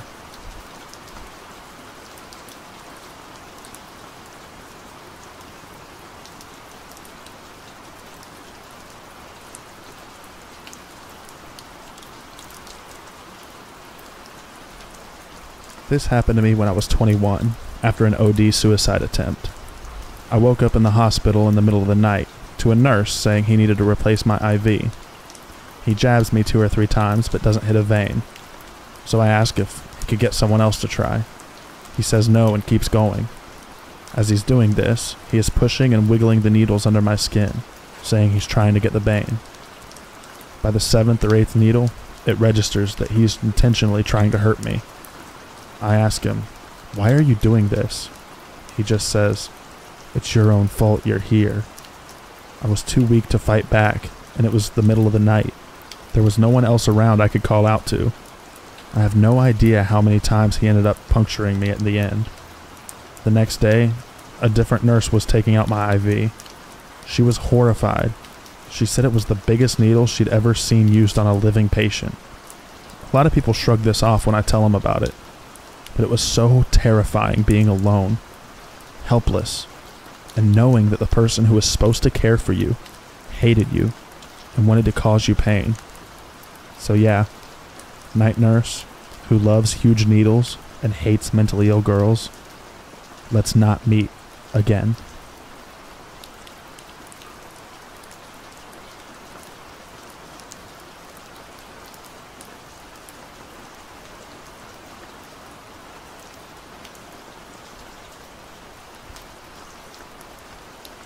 I apologize in advance. I'm not a good writer, but I'll do my best to share my experience. To better paint the picture, here's a description of myself at the time of this incident. 5'5", 26-year-old woman, medium-length bleach blonde hair, curvy 175 pounds, wearing black high-waisted tights and a pink crop top. 3 years ago, I was walking home late at night from my friend's house. It was dark, and at the time, I lived in a rough part of a large city. I've had many sketchy situations that I've gotten myself out of, so I guess I felt sort of invincible, like nothing truly scary could happen to me. When I walk alone, I always stay very alert and aware of my surroundings for my own safety, just in case. About halfway home, and roughly 10 minutes to the apartment, I noticed a van started tailing me. I was used to this since, in my city, it's very common for a young woman in a rough area to get propositioned for sex. It's embarrassing how desensitized to this that I was. I did my usual and crossed the road so that I would be walking beside the traffic heading in the other direction. I wasn't scared, just annoyed. The van then turned down a side street, then back onto the road I was on, and pulled up to me. At this point, I still wasn't scared. Again, this has happened so many times, and it never mattered if I was wearing something that showed more skin, or if I was wearing a winter coat zipped up from just below my chin all the way down to my ankles. That area is notorious for that type of activity. I decided to be firm and told the person sternly, I'm not interested. I noticed there were 2 men in the van. They looked almost identical and may have been twins or brothers. Both men had a very, very dark complexion, dark eyes, and short, dark hair. The van didn't move. I was super annoyed and crossed the road again to get away. At this point, I figured this would be enough for them to stop following me. They didn't. They kept circling back, and every time I crossed the road. I've never had to put that much effort into getting a horny pervert to leave me alone. So this is when I start feeling unsafe. They zipped by me at the speed of traffic was flowing in, and I yelled for them to fuck off. I thought it finally worked. It had been 3 minutes and I hadn't seen the van, so I thought I was in the clear. Just in case, I pulled out my phone and was getting ready to call my sister that I lived with. Just then, the van pulled up to me very quickly, and before I could even blink, one of the men jumped out of the van, opened the back door, and approached me quickly in an aggressive manner, as if he was about to scoop me up and throw me into the vehicle. The traffic in that area is very inconsistent. It was dead, and I imagine that's what they were waiting for. Just as the man was about to place his hands on me, I tilted my phone and said, "You're being filmed in my live video chat. I gave my friends your license plate number, and the police have been notified." I was so scared, but I didn't let that show. I stayed as calm as I could. The man paused like he was considering if I was bluffing or telling the truth, so I tilted the phone more, as if to give the fake audience a better look at him. He then jumped into the van and they sped off. I've never been the same since that night. I'm afraid of walking alone now, even in the daytime. Stay safe out there. 2 creeps in a van. Let's not ever meet again. And I hope that karma finds both of you soon.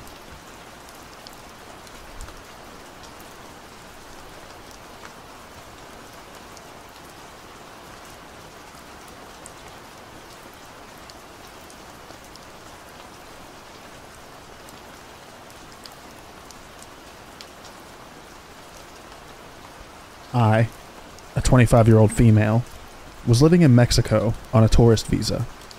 I'm originally from the United States. I was staying on the outskirts of Mexico City, on the side of a small mountain. The day of my incident, I had gone downtown in the city to the consulate.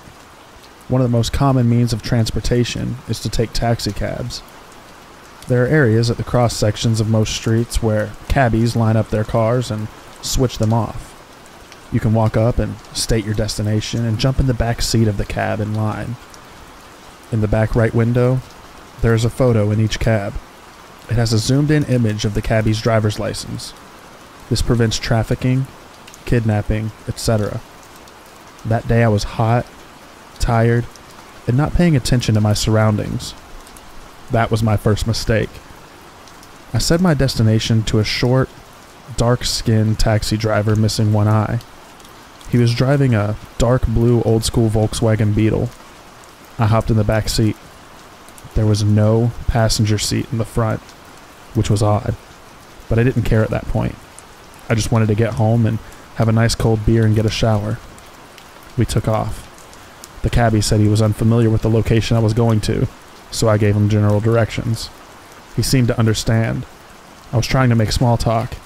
I wasn't really getting much in return. I settled back and watched out the window at all the hustle and bustle around me. I kind of glanced upwards, and that's when a chill ran through me and my stomach sank. The picture in the window was not of the man driving me. I slid my cell phone out of my pocket and took a picture to send to my best friend.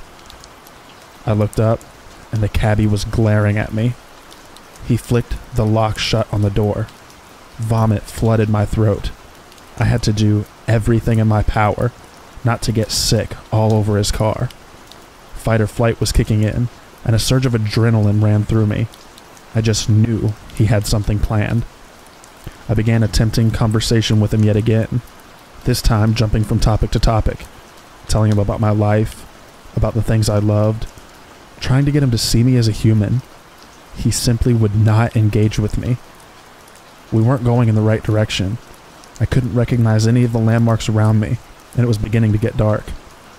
I brought up the topic of my mother. I know how much men in Mexico truly love their mothers.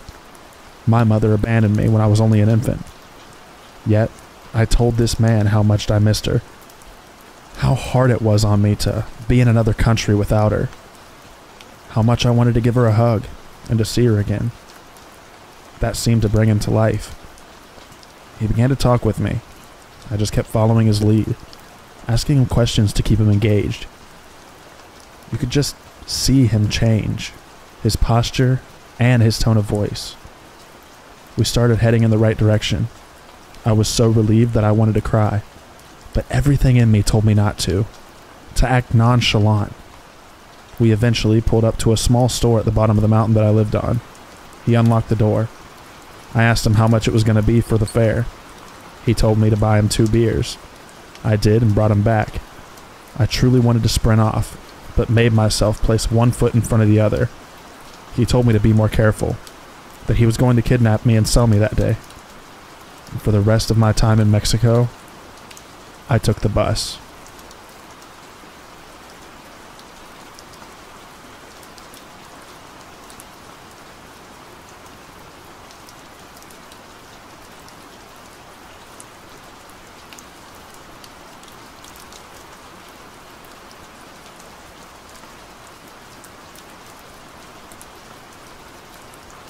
A little backstory.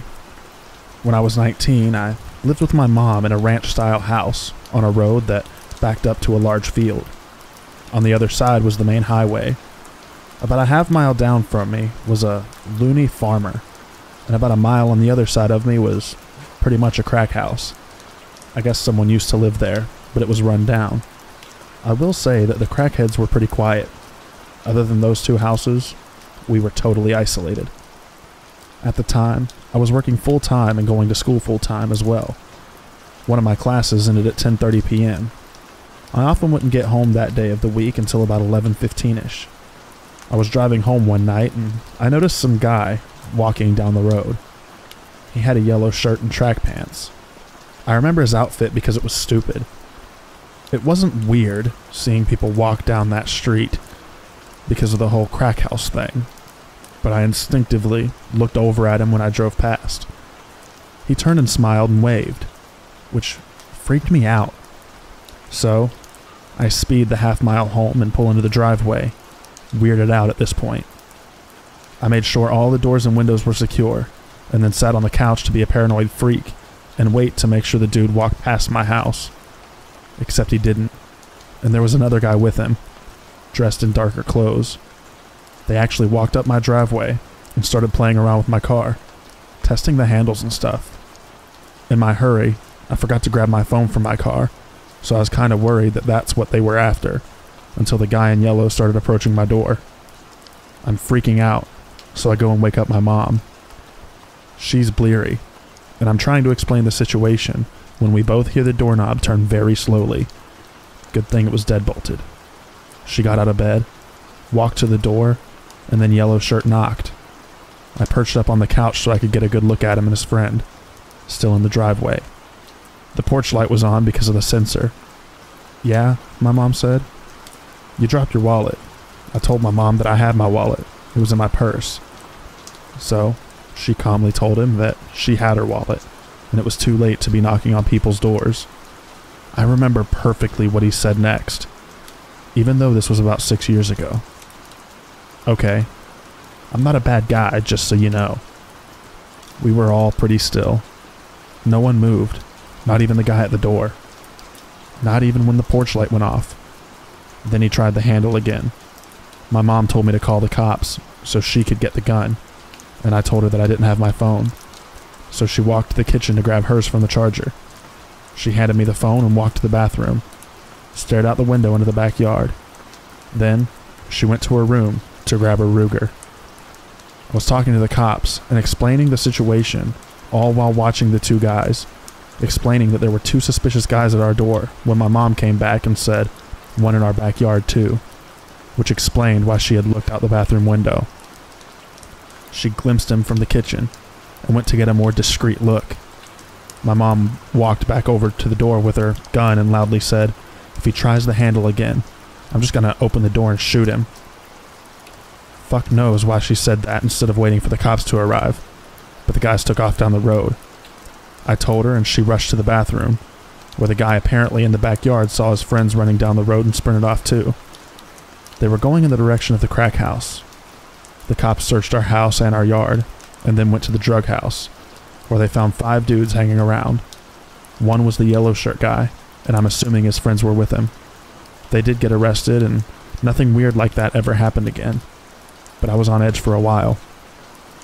I still make sure the doors are locked at all times every day, even though I live in a much nicer area now. Anyway, sorry it was a bit anticlimactic. The dudes got caught.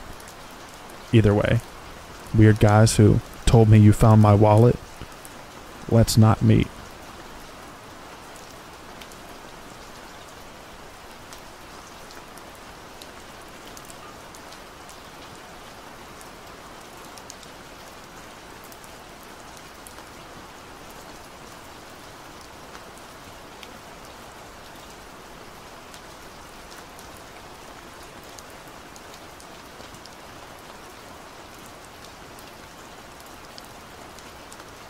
This happened when I was a bartender about 4 years ago, but I think about it often, and it's changed the way that I operate throughout life.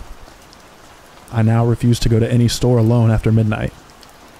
For the story's sake, I will tell you that I was 25 and an attractive/slender blonde female.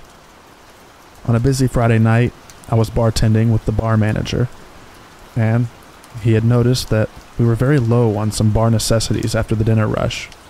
Lemons, limes, bitters, that sort of thing. So, I was sent out to go to a 24-hour grocery store down the road to pick up the odds and ends that we would require to get us through the weekend. I picked up everything that was asked of me without trouble at the store, until I got to the liquor aisle. There were 2 country-looking guys that were probably around my age in the aisle, and they were staring at me and whispering to each other in a way that made me feel uncomfortable, as I assumed they were making comments about me. All pretty innocent so far. Before they could approach me, I grabbed what I needed very quickly and power walked to the self-checkout. I really booked it out of there, because when you're a bartender, it's kind of like you're on stage and are required to be charming and interact with people that you otherwise absolutely wouldn't be able to tolerate unless you're getting paid. Thus, why I'm not a bartender anymore. I get to the self-checkout, and hot on my tail are the 2 guys. I'm scanning my stuff, and they use the scanning station next to me. I get a better look at them, but now they're right next to me. One is tall, muscular, and average-looking. The other is shorter and more plump. They both look dirty, and their eyes were completely bloodshot. Not sure if they were high on something or had already been drinking for a while. They continued to stare at me, and our eyes awkwardly met. So I did the pleasant, Midwestern-y thing and flashed them a quick half-assed, closed-lip smile to be polite. The taller one starts trying to talk to me. "Hey, looks like you're ready to party, huh?" I replied with something like, "Yeah, something like that. It's not for me, though." They walk closer to me and ignore their responsibility to scan their items. "Oh, must be for your boyfriend, huh?" I flash the awkward, tight-lipped smile again and roll my eyes slightly. Like this is your hint that I'm not interested, fellas. The taller one continues to try to talk to me. "You could come hang out with us tonight. We could show you a real good time if you know what I mean." I reply with, "No thanks. I'm good. I have plans already." Well, the tall one starts to get upset that his moves aren't working like he'd hoped, and starts using a more threatening tone, and moves very close to me, like 2 inches away, but I ignore him, staying focused on the scanner. I don't think he had showered in a few days by the smell of him. He gets a little louder and says, "I see how it is. You probably only fuck doctors and rich men like that. You think you're too good for us. We can show you that you aren't. We can teach you a lesson." Now, I'm not sure in what context he meant, but it definitely wasn't good. Still, not looking at him, I turn away so my body is blocking his view of my purse, which I set on the scanner to grab my 4-inch pocket knife out and slide it up my jacket sleeve in case I needed to protect myself, acting like I'm searching for my wallet. I did this, however, in view of the self-scan worker, standing at her podium, and looking at her with wide eyes, trying to communicate that I do not feel safe and I might need help. I turn back to the machine and slide my credit card to pay, while the creepy hostile guys are practically standing on top of me. The machine malfunctions and starts beeping. The lady worker comes over immediately, and the guys standing next to me change their expressions from "I'm planning to torture you for a couple days and toss your body in a creek" to "just your friendly good old country boys making polite conversation over here." They actually tried to act like I knew them and we were friends so the coworker wouldn't be alerted to their ill intentions. They tried joking with the coworker, saying I was stealing something and that's why the machine went off. The worker was definitely not buying it. She was a 6-foot tall woman, with some muscle on her, by the way. I wouldn't mess with her on my best day. Anyway, she presses a few buttons on the screen, shooting the guys a very unimpressed look when they're trying to act charming, and cancels the order completely. She turns to me and says, "I'm sorry for the inconvenience, ma'am. This machine seems to not be working correctly. Why don't you gather your things and I'll ring you up at an actual register." She puts her hand on my back and gives me a wide-eyed look, like I gave her a minute earlier, letting me know that she sees that I'm in danger. I pick up my things to follow her to a register that's near the security office. The guys linger around the self-scan, still glaring at me, and eventually complete their purchase, but stand at the exit. I'm assuming they're waiting for me. I felt like I would be walking to my death if I made the exit in that moment. The worker keeps a close eye on the guys and scans my items. As she's scanning, she tells me there really wasn't anything wrong with the machine I was using. It just misread my credit card. She said, "I had a bad feeling about those guys from the moment they walked in, and then I saw them getting aggressive towards you. I already rang security to be ready to walk you out to the parking lot and make sure that you left safely when you're ready to leave. Then I saw you take that knife out and put it up your sleeve, getting ready to protect yourself. Good girl. As much as I'd like to see you show them they picked the wrong chick to mess with, I'm glad I was able to pull you aside and make sure you're safe. I see them waiting by the door for you. I'll just keep pressing buttons on the screen and act like I'm having trouble with your order until they give up and go outside. Our security officer and I are both still going to escort you out to your vehicle when you leave." I thought to myself, this woman seriously deserves a raise. I thanked her over and over again and told her what they said to me, and I was getting afraid because I don't know what these guys are capable of. As I'm talking to her, my bar manager calls me to see what's taking so long. I explain what was happening, and he obviously was very concerned and ready to come up there himself to kick some ass. A sweet sentiment indeed. By the time I hang up, the guys had given up and walking out to the parking lot. The worker said to give it another few minutes, because she had a feeling they may still be in the parking lot waiting for me to walk out and see which vehicle was mine so that they could follow me. My instant thought was, no way, they have to be gone by now. Well, I was wrong. The worker and security guard escort me out, and as if it were after midnight, you can imagine how empty the parking lot was. Towards the back of the lot, there sat a big old pickup truck, running with the lights on pointed towards the store. It was a huge parking lot, and it wouldn't have made sense for them to initially park like that, so I'm assuming they moved the truck to sit there and wait so they had a full view of when I exited the store to get my vehicle. It was like being stalked by very hungry lions. When I unlocked my car and they saw me, the worker and the guard were looking directly at them, and that I wasn't getting in my car until we watched them leave. They then peeled out of the parking lot. I mean, they seriously did a burnout to establish that they were pissed and trying to intimidate us or something. Aw, poor creeps didn't get their way. Boo-hoo.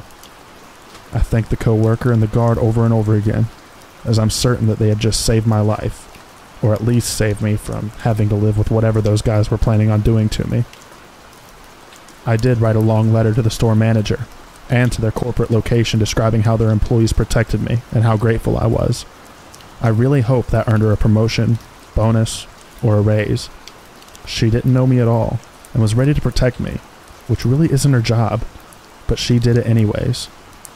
Needless to say, I did not go to late night shopping by myself again, and I never will.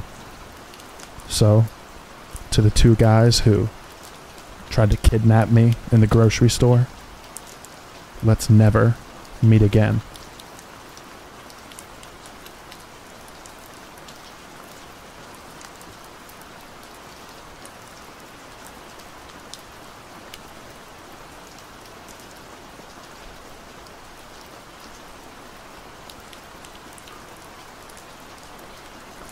I live in a lower middle class neighborhood in the Caribbean.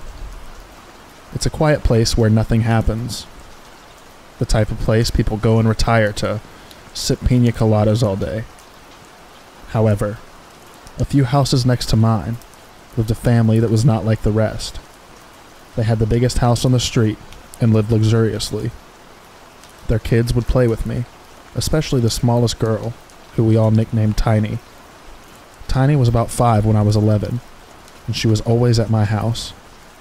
I knew my mom and the neighbors were concerned about a 5-year-old being all day outside and not arriving at our house until midnight on school days, but it was a quiet place where nothing happened, so no one got worried. When Tiny turned 6, her parents threw a giant birthday party for her, and all of the neighborhood kids were invited. I wanted to go. They had bouncy houses, water slides, and everything a kid would want to play with, but my parents wouldn't allow me to go. I never knew why. I supposed it was because my mom didn't know her mom. I remember being very sad because everyone was there and I was playing alone at my house. After the birthday, things went back to normal, and one day we were all playing and talking about what our parents did for work. We asked Tiny and her siblings, but none of them knew what they did, except he traveled a lot and he was always at meetings. I didn't pay much attention, and we all continued on with our day. One night, we were playing on the street when we started hearing loud pops coming from Tiny's house. I will never forget that day.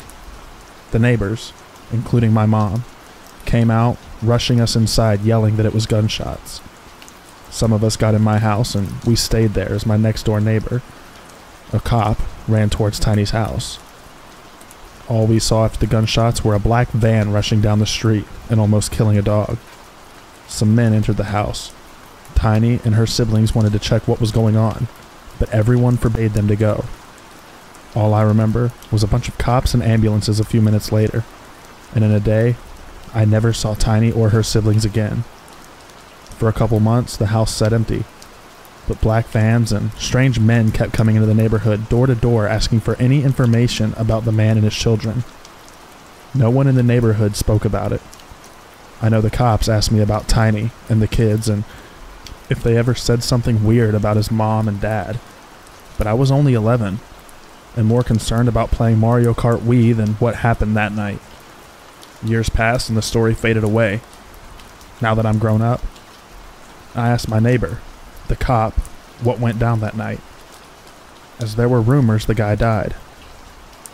He said that night the man got a gun emptied out on his skull, and his wife was gravely wounded because he was a drug lord that was going to make a deal with the police to turn his rival gangs and some other people over to the cops. The men in the van that were going door to door wanted to know where his kids and wife were, to also shut them up. As to the kids, his oldest son was found dead a few hours away in a neighboring town, his car set ablaze. His other children are now living in other countries under the Witness Protection Program. I just hope, wherever Tiny is, she's doing okay, and her family got the help they needed.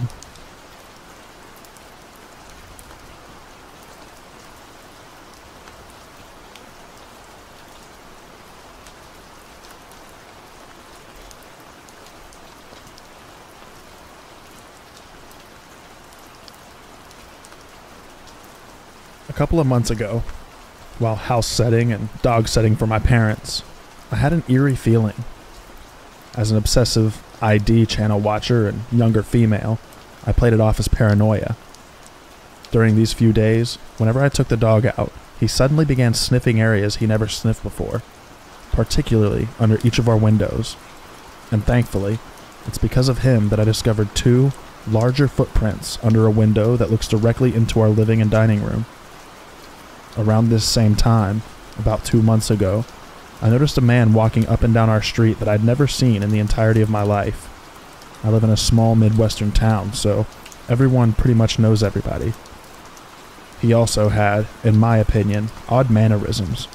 Prolonged eye contact, continued staring and craning his neck as he walked by, and never returned my smiles, hellos, or waves. Eventually, I became irritated due to how creeped out I was with both him and the eerie feeling in general, and decided to wave. Upon no acknowledgement in return, other than a cold stare. I got up and acted like I was going to follow him down the street, to which made him walk faster and turn a sudden corner. I never saw him again. Now today, I help my parents out by picking up their dog from the groomers. It's just right up the street, and it's in a safe suburban area. Oftentimes I don't even lock my doors while running errands in town. When I returned home with the dog, I had an unexplained, horrible feeling the minute I walked in the door. Something, maybe it was just a blanket, seemed misplaced, but something was off. I threw in a load of laundry in the basement and quickly stood up and looked around. No one there. Then I proceeded to the bathroom to check my makeup, and right when I looked down to my left, there's feces in the toilet, with no toilet paper and not flushed. I've been the only one home all morning. I immediately throw back the shower curtain and start shaking. And when nothing is there, I close the bathroom door and lock myself inside. I call the police. They arrived in less than 2 minutes, searched the entire property, make me check my laptop to see if any recent search history isn't my own, and check the fridge to see if food is missing. All valuables are accounted for. I know that this isn't my excrement. No one in my family would have a bowel movement and not use toilet paper or flush. I know someone has been here. Yet, because I love horror movies and the ID channel, they all think I'm crazy. Hey dude, I now have my dad's hunting and fillet knife on me. So, for your safety, let's not meet.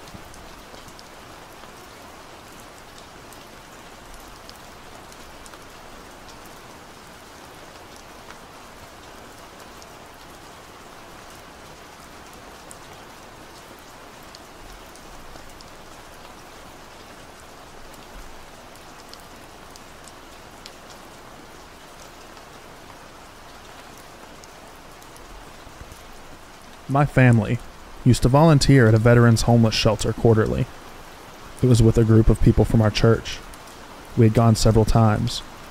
I had a small baby that I was wearing on my body with a wrap while serving the food, and I would occasionally mingle and talk with the veterans while they ate.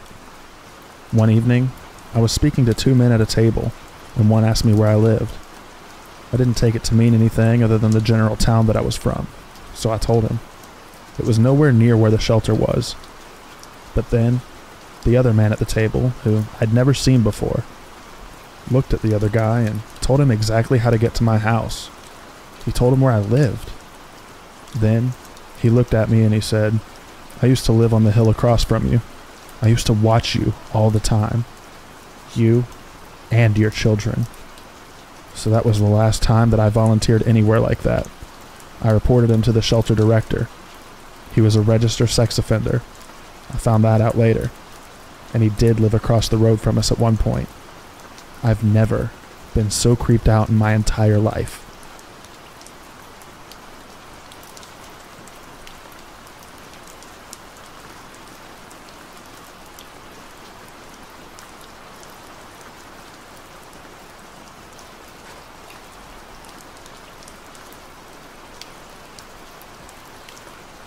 This happened a long time ago, before cell phones were prevalent, and I was a mom in my early 30s who had just driven our kids to the pediatrician. The Macon, Georgia doctor's office was an hour away from our home, and I was just taking the 2 youngest of my 3 to our scheduled appointment. Because we lived so far away, their office always gave us the last 2 appointments of the day, and we were grateful. The doctor had just built a new building off of a fresh spur of the highway, so the location was quite isolated in every direction. But a very nice facility compared to his old spot by the hospital there. His new building was also pretty far on the back of a new lot, and my car was one of only 4 or 5 cars in the parking lot when we arrived. I parked near the front of the door, removed the kids from their car seats, and for the next hour or so we waited. Then we saw the doctor, paid, and finally exited back outside. Mine was the only car left in the lot as I loaded the children in their car seats for our trip home. But as the receptionist locked the front glass doors, my car somehow wouldn't start when I turned the key. There was just an odd clicking noise. Gathering the children once again, I knocked on the door until someone allowed us back in and asked to borrow their phone to call a nearby garage for service. I found one in the phone book, and the man said that he would come, but it might be a bit. So I told him my location, left to go back out to the car, rolled down all the windows, and loaded the children back to their seats once more as we waited. Soon, we watched as all the lights were turned out in the building again and everyone left. Their cars departed one by one from behind the building somewhere, leaving us now completely alone in the parking lot. As it was still light, I spent a lot of time trying to tend to the children, digging through our car for snacks and a bottle, making sure that they weren't getting too hot, etc. Although the service station attendant said that it was probably going to be a while, I was pleasantly surprised when a truck pulled into the empty parking lot pretty soon and a man got out of his pickup, smiled and nodded at me, and said he was going to raise the hood. He was middle-aged and a bit scruffy, but quite frankly, many gas station attendants sometimes looked that way, especially at the end of the day, and I was grateful when he began doing something under the hood almost immediately. I sat down again in the driver's seat with the door open, waiting for him to tell me and to try the engine. But he seemed to be taking a long time checking the connections, and I longed for him to just grab jumper cables, yet he never did. Without getting out of the car, I asked him what he thought was wrong, and he said, "Oh, it's just a loose wire, not the battery," and continued doing whatever he was doing. I couldn't see his face at all from where I was sitting, but his hands were slightly visible through that long horizontal split between the windshield and the raised hood as we waited. More than once, he said that it was merely a loose wire, and if I would just come up there really quick, he would show me which one it was, so it would never happen again. I remember kind of smiling and shaking my head, saying that sadly there was no reason to show me anything, as I didn't know anything about cars. I just thanked him and continued to say the driver's seat. Again, just waiting for the inevitable signal to try to start the engine, that was most surely coming any moment. At one point, I remember thinking that he was definitely flirting as he spoke, but I was trying above all to be polite and kind, as he was indeed helping us. We were hot and tired and miserable, and truthfully, I was distracted with the kids. Oddly enough, he was starting to sound a little frustrated with me, because I wouldn't come up and look at the engine. I remember thinking that I certainly didn't want to make him mad where he left us there all alone, with the sun sinking so quickly. Then the strangest thing happened.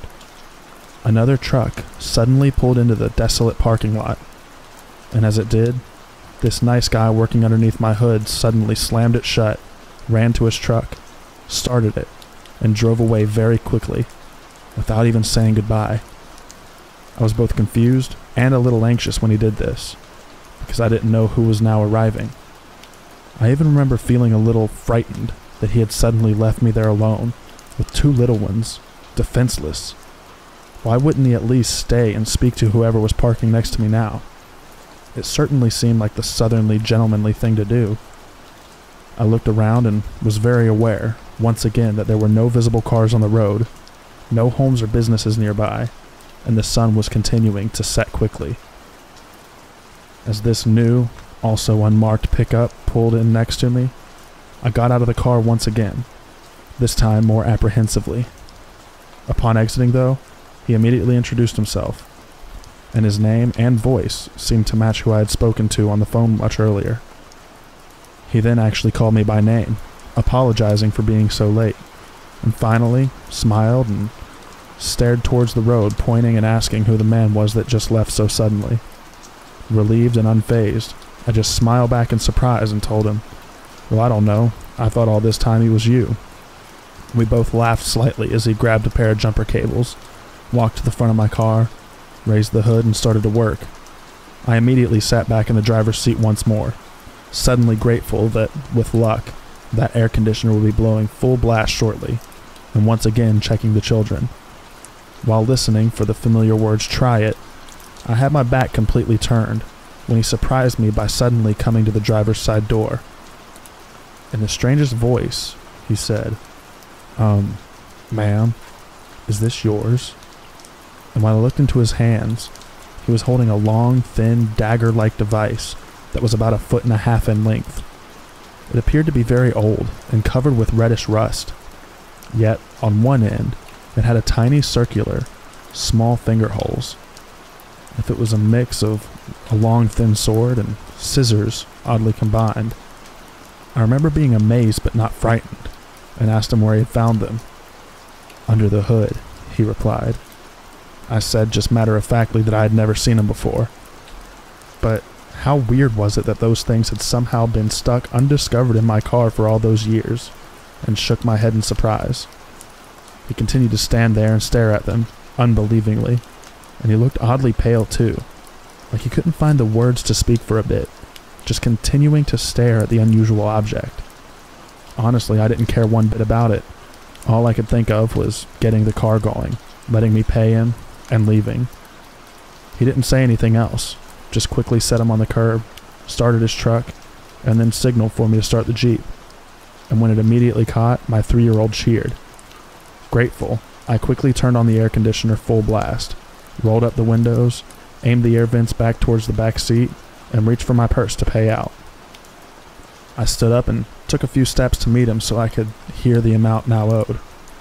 With both our vehicles running, he came back around to my driver's side. But instead of handing me the bill, he irritated me a bit by walking right past me and picking up that weird object once more. "Ma'am," he said slowly, "I want you to look at these one more time," and held them out for closer inspection. This time I moved a bit closer and actually really looked. In his hand, the item still appeared incredibly large, possessing an almost bayonet-looking quality, except for the strangely small 2 loops on one end. I had never seen anything like it, and told him so. As he held it, he spoke quietly and slowly to me, as if trying to desperately make me understand something that was somehow still going over my head. These weren't hidden somewhere in the engine, ma'am. They hadn't been there very long at all, because they were sitting right on top. They must have just been put there. I shook my head no and half smiled as I said, "But they're obviously very old and rusty." To which he pointed more closely and replied, "Yeah, but see how sharp they are? These look like they must have just been sharpened." And when I looked down, he was right. The long, skinny, dagger-like shape was unusual, but by far the oddest quality was just how sharp it appeared to be. The edges at the tip, where the rust had been removed, were gleaming silver. As I paid him, his final words to me were, "Ma'am, I don't know what was about to happen here, but I'm really glad I pulled up when I did." He quietly thanked me when taking the payment, told me that I probably needed to call the police when I got home, and asked me where I wanted the item. I didn't want to touch it, didn't want to take it at all, but I released the back window so we could place it inside. We both then left the lot together, him turning one way, me turning the other towards the small winding highway that would lead me home, still an hour away. I did indeed call the Macon police the moment that we arrived home, and I got the children inside safely. But although they listened politely, they declined when I offered to bring the scissor-like thing to them later. The officer I spoke to said they sounded as if they were specialized surgical shears, from my description and measurements on the phone, which I found quite disturbing, as you can imagine. I remember wondering how he would even know that, why he would say that. I had tried so carefully not to touch any of the surfaces, hoping that they might be able to lift prints or test it for blood if they wanted. But the story seemed to bore him a bit, and he didn't seem interested. His attitude insinuated that, as there was no longer an emergency, it was of no importance now. At the very end of the call, as if to wind things up, he did say that it sounded as if I was very lucky, and that I might want to keep the shears for a few days, just in case someone from his office got back with me later. But that was all. I wrapped them carefully in newspaper and placed them in the brick storage unit behind our house. And there they remained for several more years, untouched, until we moved away and I finally, not wanting to bring them across several states, reluctantly threw them in the trash. Around that time, though, if you look through old news reports, women were going missing all over Georgia. Some bodies were eventually found, but others remain missing to this very day. I've often wondered what would have happened if the service station attendant hadn't arrived when he did. If my children would still have a mother. If I would still have my son and daughter. If I would have missed all these years with them. I guess I'll never know, but I learned something very important about myself that day. I had always felt that I was pretty aware of my surroundings, pretty good at reading people and staying safe. But because I was exhausted, tired and hot, and stranded in a different city, my common sense and intelligence simply left me for a bit and wasn't working at the time. And many of my friends and family still think that our car trouble that day and my lack of awareness could easily have cost us our lives. So to the guy with the scissors who pretended to be the technician to work on my car, let's never meet again.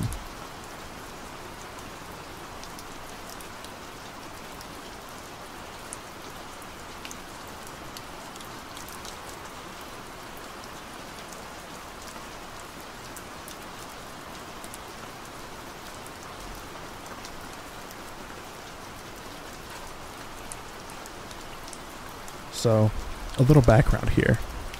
My father was in the Army for 21 years, retired, and moved to a very small town in Central Florida. He got bored after a couple years, and even though we didn't need the money between his retirement and what my mom was making as a bookkeeper/tax preparer, he wanted to go back to work. He started working at various gas stations, and it being a small town, the owners wouldn't care if I came there and helped them out with the stocking coolers or even running the cash register, as long as I didn't sell any beer or smokes. This all took place in the late 80s and early 90s.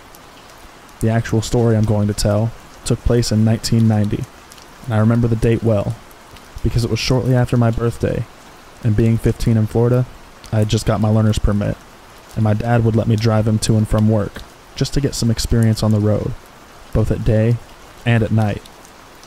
I was sitting in my usual spot at the table that was set up along the windows, book in hand, feet propped up, and a Mountain Dew on the table with some snacks. I would generally spend most of the evening that way, reading books, getting up to run the register, stock the cooler at different times, etc. I remember glancing up because something caught my attention that was unusual, and I realized that a lady was walking up our parking lot from the direction of the interstate. The gas station was right on I-75. This in itself was really strange, because where we were located, you didn't get many people walking, and definitely not walking from the direction of the interstate. I figured she had broken down somewhere, and was coming to use the phone to call for a tow truck or something. I was completely wrong. She came into the store, looked around for a few minutes, and I remember getting a strange and creepy feeling about her. She walked up to the counter and started telling my dad a story about how she had gotten stranded and needed a ride up to the next big town up north from us.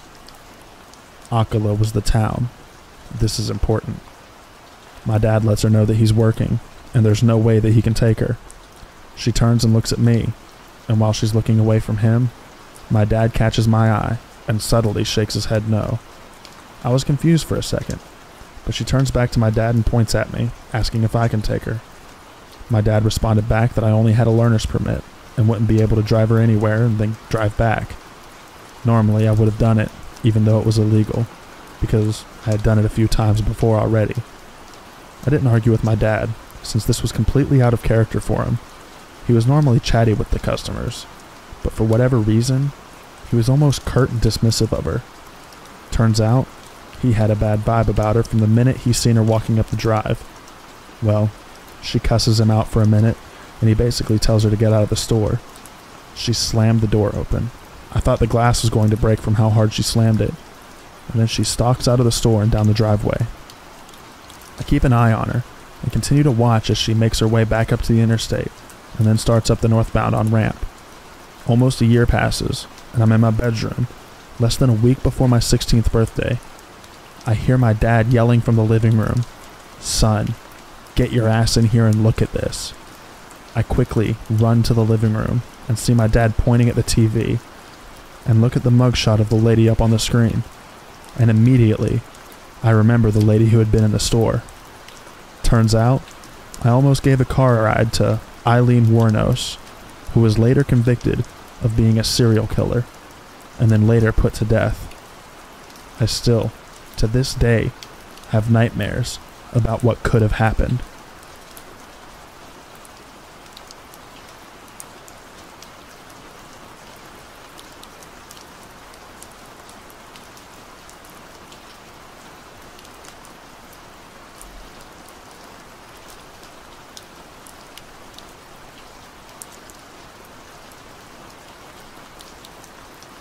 2 years ago, I was working for a company as a person who measures houses.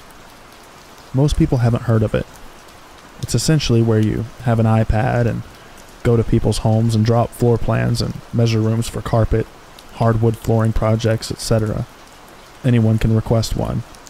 I was a 25-year-old female at the time, one of the few females that worked this position. I was actually really good at the job, so they gave me a lot of work, and I usually hit between 10 to 14 houses a day, driving all over multiple towns. This house was my last house of the day, in the middle of nowhere, and I was exhausted. When I got there, I was incredibly annoyed because the customer wasn't home and was late for his appointment. 10 minutes later, he pulls up next to my car. He was a middle-aged man, balding, wearing normal office job attire, with a tie and everything. He seemed a bit awkward, but was apologetic and let me into his home. Upon entering, the house was unbelievably spotless and organized. Minimal furniture, and smelled like cleaning supplies. It didn't strike me as odd at first. He had 2 cats lounging in the living room. He first started acting weird as I was directed to the first bedroom. He mentioned, "Wow, my cats love you. They don't take to strangers like this usually." But his cats literally didn't move or come anywhere near me the whole time. I just nodded and smiled while I got to work scaling out the master bedroom on my iPad. He started inquiring about the electronics I was using. "Do they keep track of where you are on that thing?" Immediate red flag. Yes. And my boss knows how long each job should take based on the scope of the work. It's incredible technology. I lied without missing a beat. He agreed. It was amazing. "Be careful. Don't touch the gun on the nightstand. It might go off," he chuckled. Talk about immediate spine chill.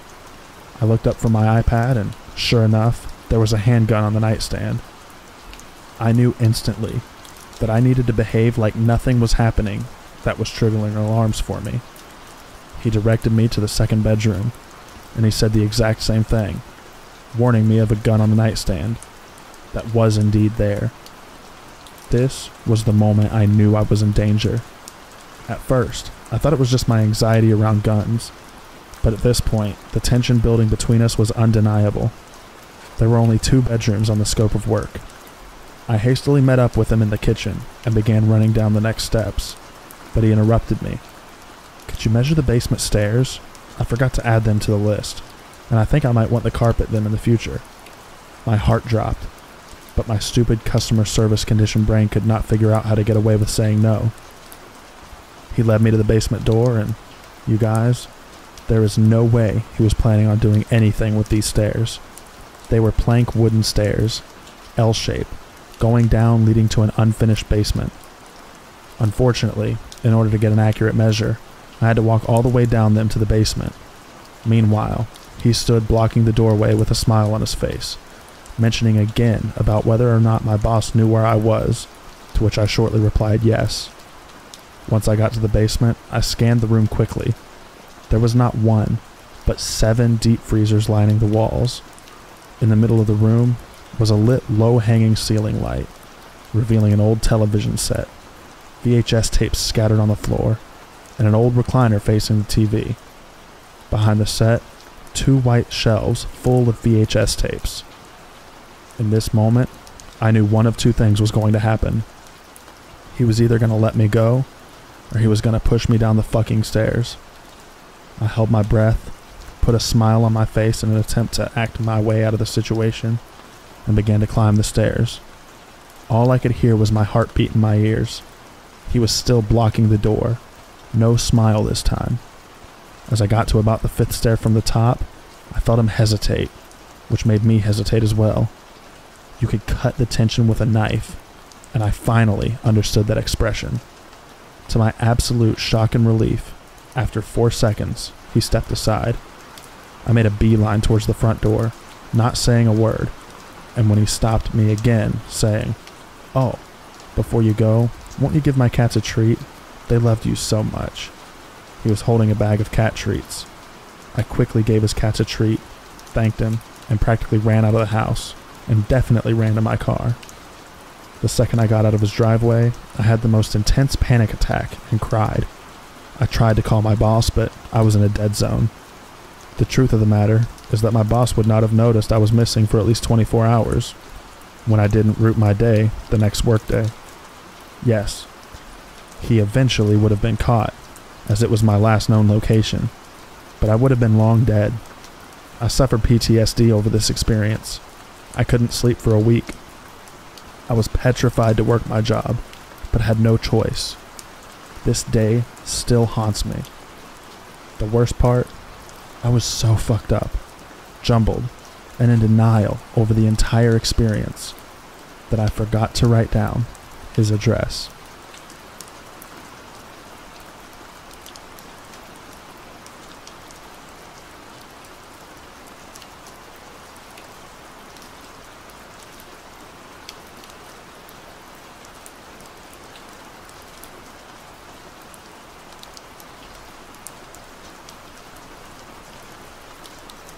This happened just a few hours ago. To give you a bit of context, I'm a male in my early 20s, and I live in an apartment on 2nd floor. I come back home from a New Year's Eve party around 6 a.m. I undress myself, text a couple people, and then go to bed. All this in the span of about 10 to 15 minutes. Then, basically, as soon as I get into the bed, I hear my doorbell ring. Not my actual door, but the gate to the apartment complex. Initially, I say fuck it. It must be a drunk person or someone pulling a prank or being an asshole. But then, the guy keeps ringing very insistently, so I go in my boxers to answer the phone that's wired to the gate. I answer the phone and I hear a foreign-sounding guy that's trying to tell me something about a friend and keys and to let him in the complex. I think about it for a second and then tell him, I don't know you. I'm not gonna open the gate. I hang up and go to bed again. They keep ringing very insistently, so I get up again and go answer the phone, this time a bit angry, and I'm greeted by a girl speaking perfect English. I live in Italy, by the way, and telling me in a very clear way that she's staying on the 5th floor and her friend has the keys, that she is a woman alone on the street and to come check it at the door if I don't believe her. She sounded very convincing, to be honest. Mind you, in this moment, I'm drunk, high, and very tired, trying to weigh my options. What if she really is a girl alone on the street at 6 a.m., in the cold, and with all the drunk people going around? What if she isn't, though? Fortunately, even in my intoxicated state, I have the idea to go out to the balcony over the gate and check out who is in the street. I throw on my parka because it's pretty cold, and in my boxers, I go out on the balcony and have an absolutely fuck you moment. There were 4 seedy-looking people, 2 males and 2 females if I saw them correctly, right in the front of the gate talking quietly between themselves, and I yell at them. I shouldn't have done it. Oi, you want to come in? And immediately go inside to call the police and grab a knife. The real scary thing is that my gate is not see-through, so if I went down, I wouldn't have seen outside, and as soon as I opened the door, I would have been overpowered by them, and probably forced to let them in my apartment. The story pretty much ends here. They kept ringing the doorbell aggressively for another 15 minutes, while I took off the lights and went around my house like a drunken Rambo with my knife in my hand, checking periodically all the windows. I have windows on the internal courtyard and windows on the street, which they easily could have climbed, or so I thought. Then it all ended. I don't even know if the police saw anyone, or came at all, because I never heard from them, and I just went to bed after a solid hour of this. Still, burglars that try to take advantage of my good faith to lure me into a trap, let's never meet again.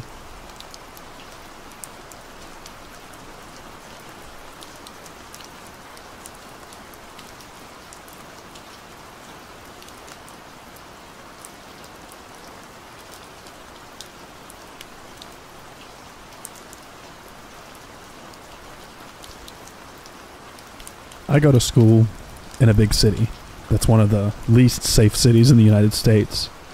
I chose this school for nursing, and definitely not for the location. I live in a row house, at least that's what we call it, off campus with 4 other girls. Cheaper and nicer than dorms, or at least we thought. I guess you get what you pay for. We're all girls and sophomores in college. As you would guess, we go out to drink, come back, do things we don't remember, etc. We had just started our rent in August. 3 floors plus a basement, which was padlocked by the owners. Understandable. We would definitely have parties down there to avoid immediate cleanup. The house was great. Amazing location to the school and work. I'm a CNA who works odd hours. It's important for later. It wasn't expensive and in good condition. I had never lived with that many people before. Just one roommate. So, before, we definitely knew if one of us had misplaced or changed something. I started to notice my snacks would either half gone or completely gone. I was getting annoyed, but a house of many people is too much work to figure out who ate it, so I just ignored it. Slowly, as girls do, we started making comments about someone eating our food, but passive-aggressively. You know, college girl stuff. We all just let it go, 'cause who wants a whole house fight? I work until about 11 in the NICU. I get home at about 11:30, mostly on weeknights. I started to notice pans left out or snack wrappers around. I thought it was odd because none of my roommates had done that before, but just thought, oh, they probably drank a bottle of wine, then went to bed and forgot about all this. Again, my roommates started making comments. This time we started to ask, because it was getting annoying, all of our food being gone and things being left. I knew it was one of them, but who wants to admit that they ate someone else's snacks in college? Snacks are a high commodity. We chalked it up to the girl who always smokes and eats her weight in food, but she swore it wasn't her. This went on for about 2 months. It got more and more obvious someone was clearly taking everyone's food. Definitely the girl that always smokes. I see her eat her whole snack pantry in a night. Well, I wish it was her. One night at work, I was about to get off, but a situation happened and I didn't end up leaving until about 12:30. I took the bus home. I carry pepper spray, a taser, and a pocket knife, so don't worry. I got home and was about to collapse. I wanted to go to bed ASAP. I walked in the front door, and the stairs are directly in front of you. You can also see down the side into the kitchen. I walked in and saw someone in the kitchen, but was way too tired to say hi, thinking it could end in like a 30-minute conversation about nothing, so I went straight upstairs. When I got to the second floor, I noticed all my roommates' doors were closed, which always means that they're all either in their room or asleep for the night. I got a weird feeling, just something that made it click. They were all asleep, right? I texted our house group chat asking if anyone was in the kitchen. I felt stupid for even asking. 2 responded no, and they said the other 2 had been asleep. I knew it wasn't any of my roommates down there at the moment. I dialed 911, but I didn't press call. I crept into my roommate's room across the hall. Thankfully, or maybe not thankfully, she didn't have her door locked. I whispered, telling her I think someone's in the house. She gave me the widest eyes ever and almost looked like she was going to cry. She didn't suspect anything like I had, but for reference, a very bad area as in there was a shooting in the house 2 doors down only weeks earlier by an intruder. She mouthed to make the call. The whole time we were dead silent. We didn't hear really anything at all. I was starting to think I was seeing things after such a long day at work and was regretting that I dialed, thinking I'm gonna look like an idiot when they show up and I was just overtired and dreaming. We explained what's going on and they said they will send someone as soon as possible. And that actually does mean right away, since it is a big and dangerous city. The police showed up and I didn't even go downstairs, but the operator confirmed that it was them, so I did. But the whole time, I swear the operator could probably hear my heart beating. The police came in and look around. I'm thinking, oh god, I look so dumb. They ask if there are any other floors. We tell them technically the basement, but it's padlocked, so not really. They check the basement just in case. And well, yeah, they were right. A man had been living in the padlocked basement. The lock was pulled off the hinges and just kind of propped against the wall. We never looked at that though. We rarely went out back. The guy had taken a comforter from one of my roommates out of the hall closet, had a mattress from God knows where, and his clothes. Well, he was the one moving and eating all our stuff. He would come out in the middle of the night and do it. He just started getting more comfortable. I don't know if he was drugged out and forgot to clean his tracks or if he really didn't care. Me and my roommates have pretty consistent schedules during the week, probably letting him think that any time after about 12 was good to come out. We never slept with our individual doors locked, and that's what freaks me out the most. He had access to any one of us at any moment, and we had no idea. When he was getting arrested, I was the only one to go down and look. I don't know why I did. I really wish that I didn't. So yeah, to the guy who was living in our basement, let's never meet.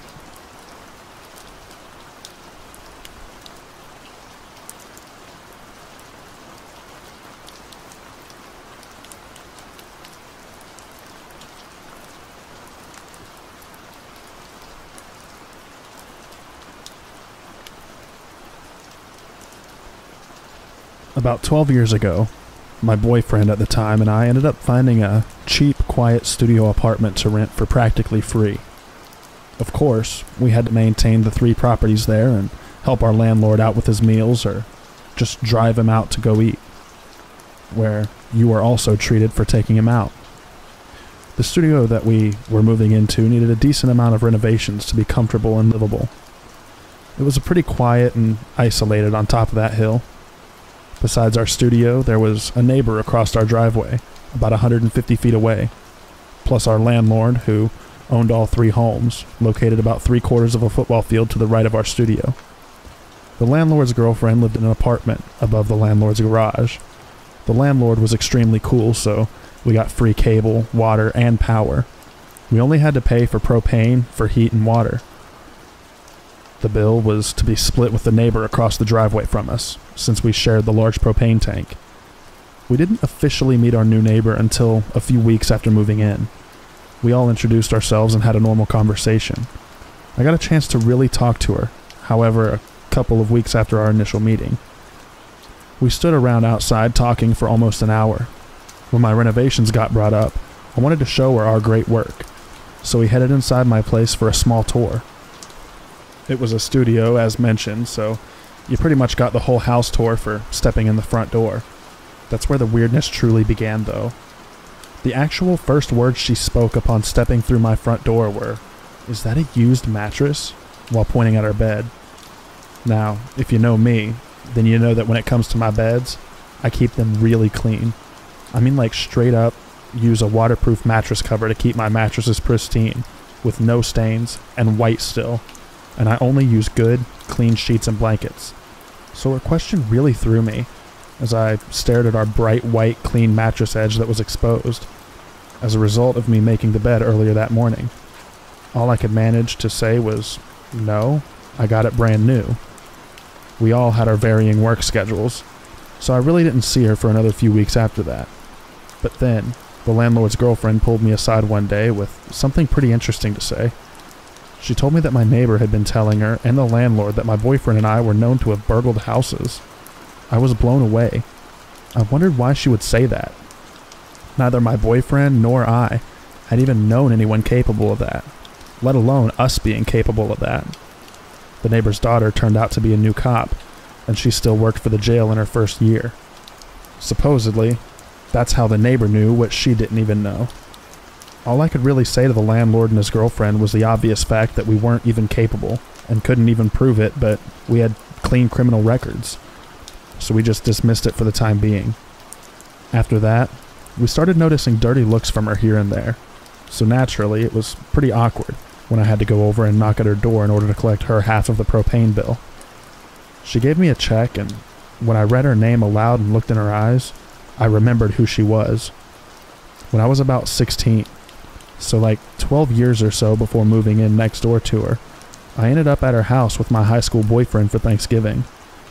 My boyfriend at the time's parents were friends with her and her husband, and they had a daughter who was also our age at the time. My boyfriend and I hung out with the daughter while the adults hung out and got drunk as they prepared for dinner. I barely remember even interacting with any of the adults, except, of course, at dinner. Yet, after that evening, I was told by my boyfriend from his parents that I was no longer welcome back at his parents' friend's house. Neither my boyfriend nor I could possibly think of why. I found out a couple of months later why though. Let's just say that I hit puberty early and wasn't exactly flat-chested, unfortunately. That got me plenty of unwanted attention from guys, even older ones. My boyfriend's dad at the time enjoyed staring at my chest and was pretty open about it. So no surprise that on Thanksgiving that night, as both men were at the very least pretty buzzed on beers, they noticed my chest. Obviously, word got back to the women and they weren't happy at all. Add to the fact that shortly before I moved in next door to her years later, her husband had divorced her, and she was quite bitter about it. I laughed at first upon reading the name on the check and asked her if she was the same last name that I had known in high school. She gave me a sideways smile and told me that she indeed remembered exactly who I was. That, combined with the fact that the landlord's girlfriend had told me that I was the only tenant that she had ever had a problem with, told me that the worst was yet to come. It was just small things at first that we started to notice, like when I'd get home, I'd always hit the lock button on my key fob to lock my door, which would make the horn honk once to confirm that it was locked. Every single time I would do that though, she'd always have to hit her key fob from inside her house and make her car honk as well. Then the landlord informed us that she requested that my boyfriend and I stay completely off her property and not even knock on her door. But then right after, she turned around and had our landlord ask us if we could go into her house while she was gone to set up a treadmill for her. She just left her door unlocked so that we could do it. One day, we had a friend stop by for a visit. He had a really weird look on his face as he came up our walkway though. So naturally, my boyfriend and I looked at each other and then asked him, "Why the face?" "Well," he said as he sat down on our porch, "your neighbor, some woman, took a picture of my license plate as soon as I parked. Then she wanted to know if I was going to be spending the night here. In shock and bewilderment, we asked him what she looked like, just to make sure it was her. And yep, it surely was. She even took pictures of our license plate after that. She got really petty after that. She started trying to keep track of whenever one of us would even step over the line to her half of the driveway.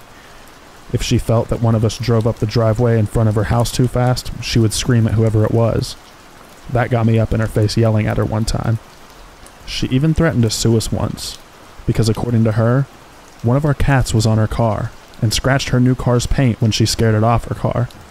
I used a squirt bottle when I noticed the same cat on my similar dark-colored newer car one day, and no way were there scratches like she had said.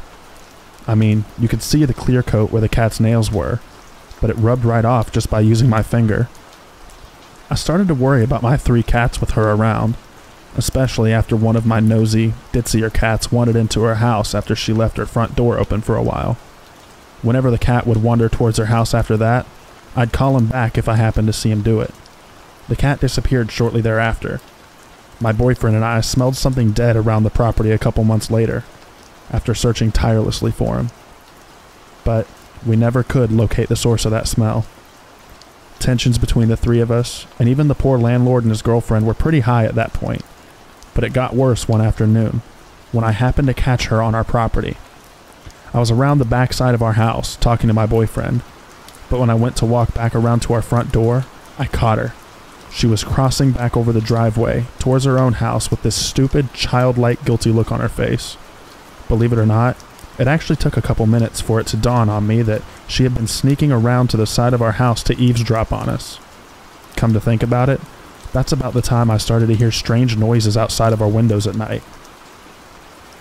Our mail situation was a bit strange at that place, because there was only one mailbox for our address, which the 3 houses on that property shared.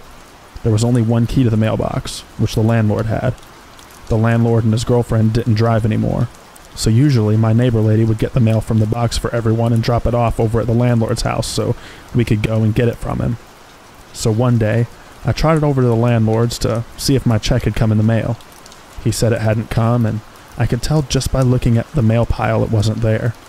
It was a state check, so it looked kind of obvious amongst regular mail. On the way out of my landlord's house, she was coming up the stairs on her walk back in, so I asked her if she happened to have seen it, and then I thought maybe that's why she was heading back into our landlord's house. Maybe because she forgot to give it to him. But boy did she explode on me. She started yelling at me that she had no idea what I was even talking about. I didn't understand her reaction at all until a couple months later.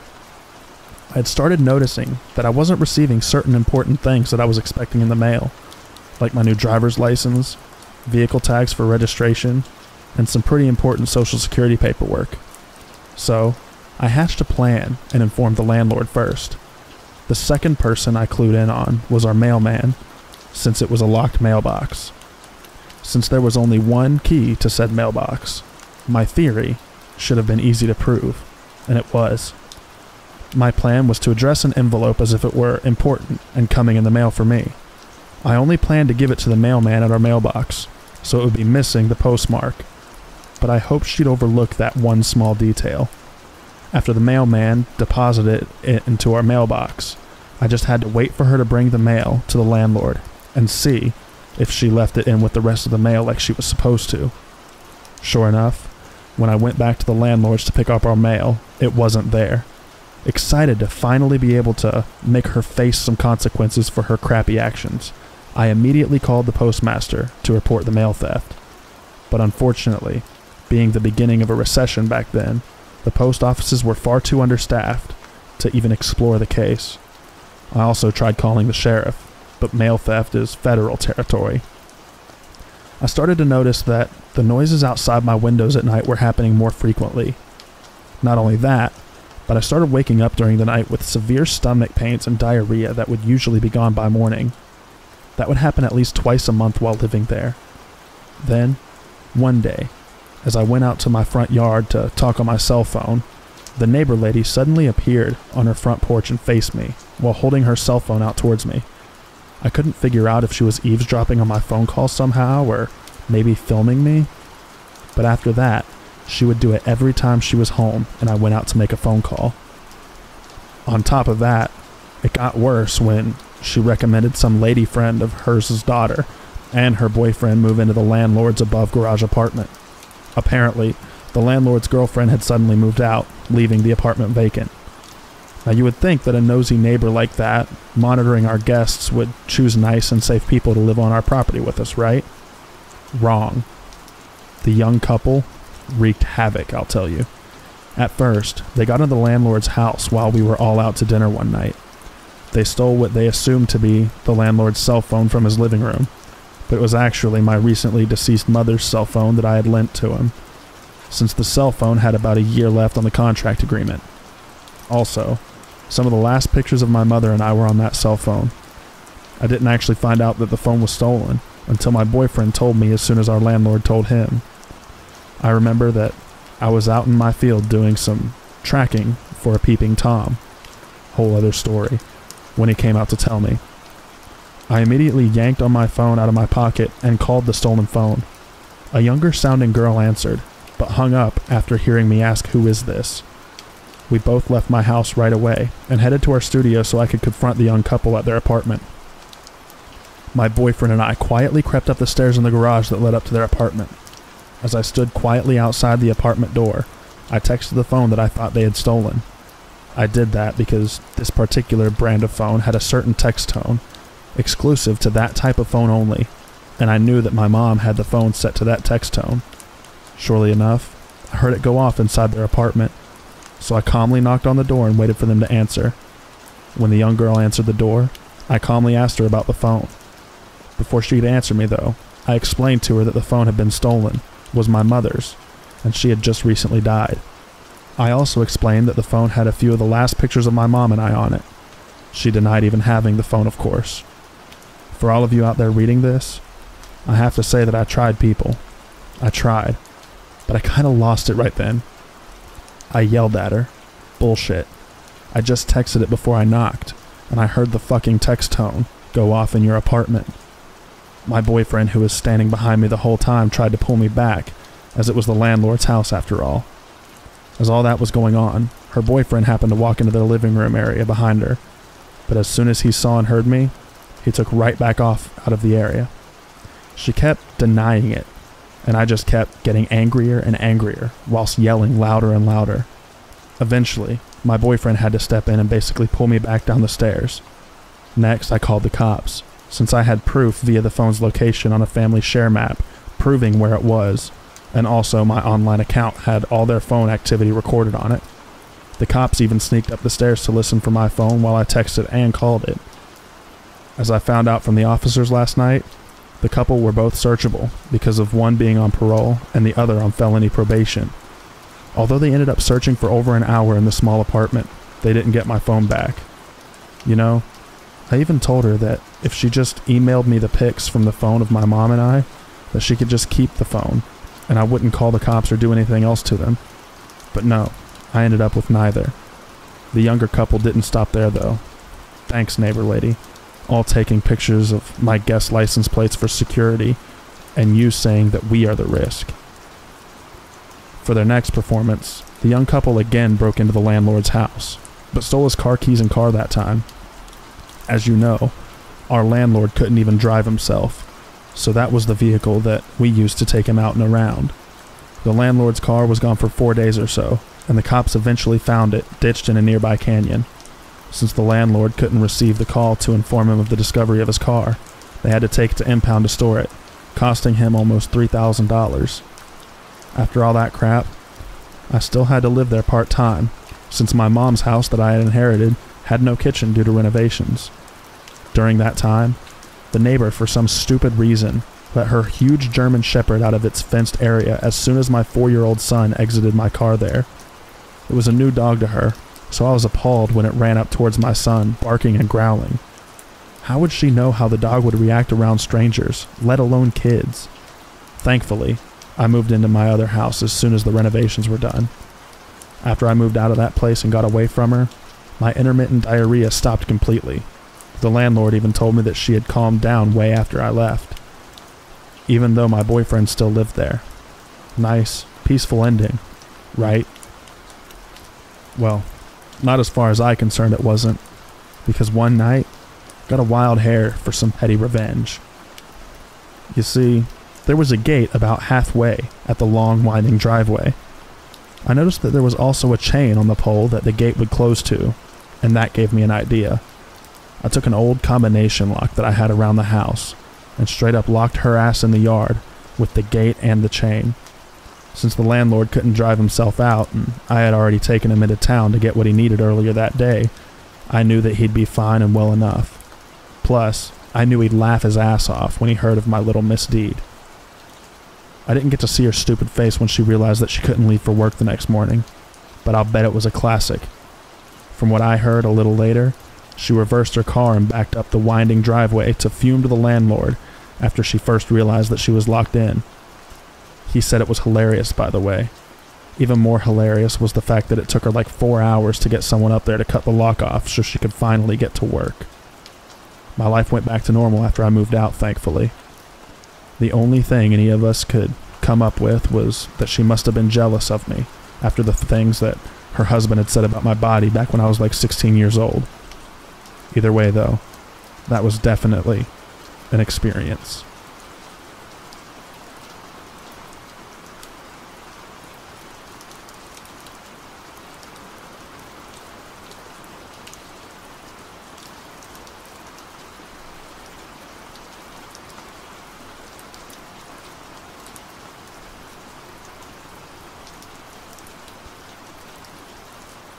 There's this hotel at the Bulgarian seaside in which we have an apartment. To be honest, that's a strong word for it, because it's just a big dorm with a giant bed, refrigerator, big windows on both of the walls, and a small bathroom. It's on a ground floor, and again, both of the walls are facing the parking lot of the hotel. Despite all that, it's perfect for me alone. It's right next to the beach, and that's why I've been spending some of my summer vacations there. I'm 23 years old, and I'm a female. In July 3 years ago, I'm spending a week with my ex-boyfriend, and 3 to 4 weeks alone after that. My ex always said that the owners of the hotel are a bunch of creeps. Whenever we went out of the room, we had to walk a path passing through reception, where they used to sit all day, doing nothing. The old dad, probably in his 60s, his son, Crumb, in his 40s, and his daughter, probably 45 years old, and her husband. When you pass, they all get silent and stare at you. Every freaking time. I was used to it already, but my boyfriend was irritated, especially when he caught Crumb staring at my ass and smiling. After that, he used to stare him down deadly, right in the eye whenever he got a chance. So, my ex goes back to the city, and it's now the 3rd week I've been alone, and the night is really hot, so I open both windows wide open and put the curtains above them to defend myself from getting peeked at. After all, I'm at ground level, and my bed is right below both of the windows. I wake up in the middle of the night, and I feel like someone's watching me. This happens the next few nights.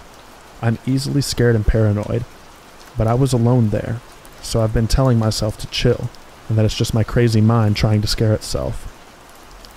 Some nights went by without a problem. Meanwhile, Crumb tried to talk with me 2 to 3 times when I'm off to the beach. So it's around 1 a.m. I'm falling asleep, and I hear footsteps outside the path. It's not strange. There are some people next to me staying at the same kind of apartment. Maybe someone's coming home or going out partying. But the steps stop at one point, really close outside. I hear all of it because I've opened the windows. I'm sitting in the bed now and listening when I notice that the freaking door handle is moving slowly up and down. I lost my shit, but stayed quiet and gave some nice job girl to myself for locking the door. After that, nothing happened and the person just walked away. I closed the windows, called my dad, and told him what just had happened. He told me to lock and close everything, and that he'll take me out in the morning. It's a 5-hour drive. This was 3 years ago. Last night, we're having dinner, and my dad is like, "Do you remember your sea adventures?" And he proceeds to tell me that he has made his own little investigation back in the day and asked the owners of the hotel for security records. They check the ones at the parking lot and see a male figure walking around. The part with the door handle wasn't in the camera's range, though. My dad remembers of my strange midnight waking up routine and tells them to check older records, in which they see a man getting at my window and peeking through the curtains, standing like that for 15 to 20 minutes. The woman finally recognized her brother and told my dad that he has mental disabilities and begged him not to press any charges and that they'll take better care for him and look after him. So good guy dad did not press charges, and it appears we're selling the apartment. So anyone interested in buying? Strange and awkward Crumb. Let's not meet, my dude.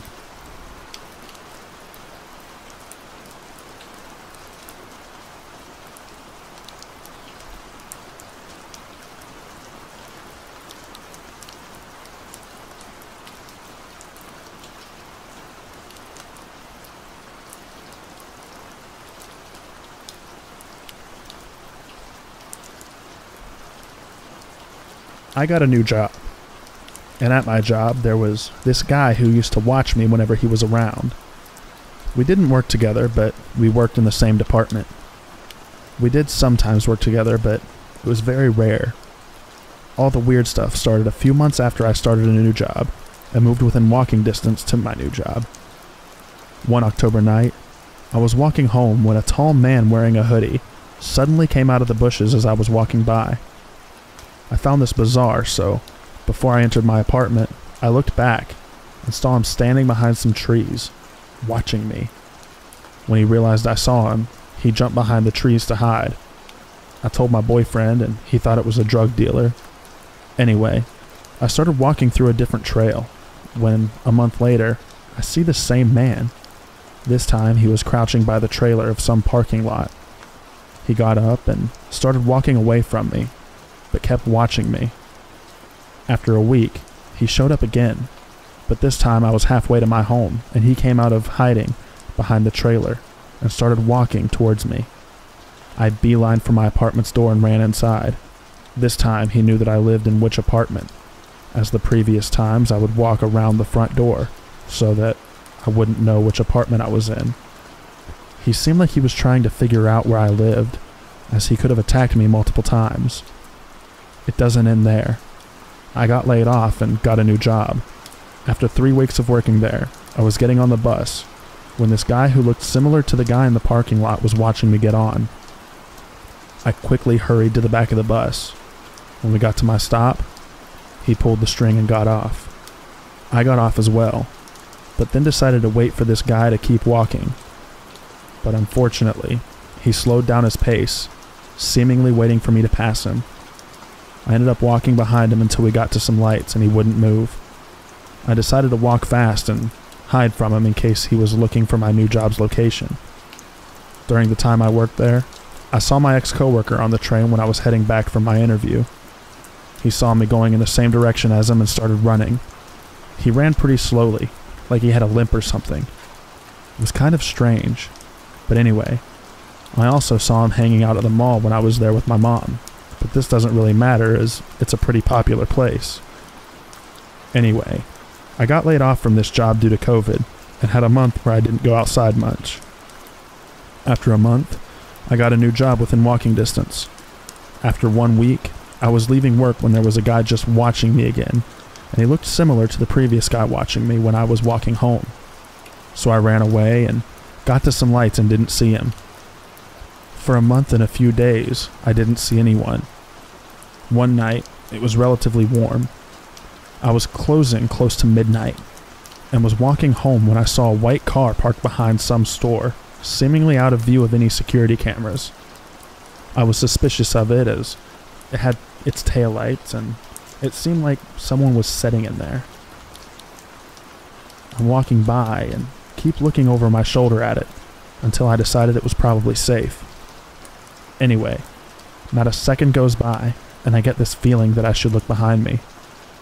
I look and I see my ex-coworker walking towards me. I start running as fast as I can, and the adrenaline helped me get out of the way. I didn't look back until I cleared some space between us and I didn't see him. Luckily, there were some men waiting for the bus at the end of the road, so I wasn't too worried when he'd come running for me as I've seen him running.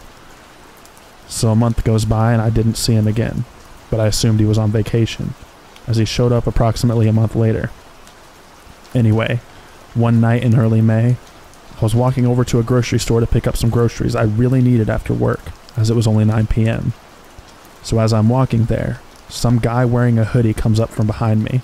He starts walking towards the bus terminal, but I guess he overheard my conversation with my boyfriend as I was telling my boyfriend that I was going to the grocery store to pick up some stuff and walking home. So I get to the grocery store and get my stuff. When I'm about to start walking home, I see some old-looking guy dressed like a teenager standing outside of the grocery store.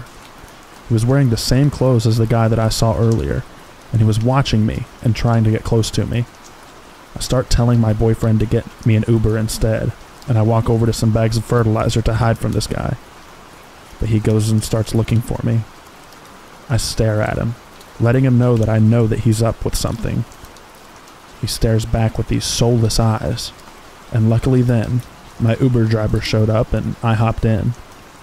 I'm not sure if this guy has anything to do with my ex-coworker, or if he's just some random psycho, but I do know that it helped me look out, and it ended up saving me, as I made my boyfriend meet me after work.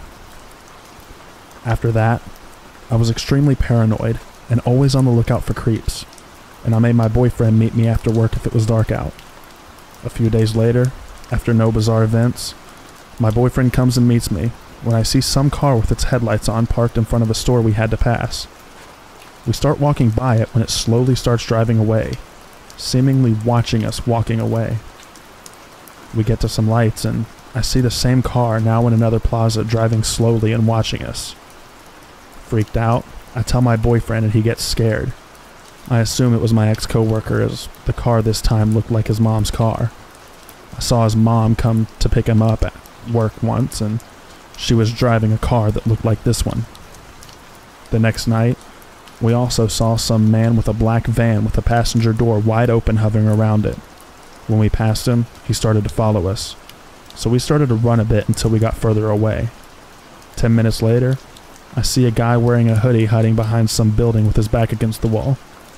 I don't know if the last two incidents are related, but it sure terrified me and my boyfriend.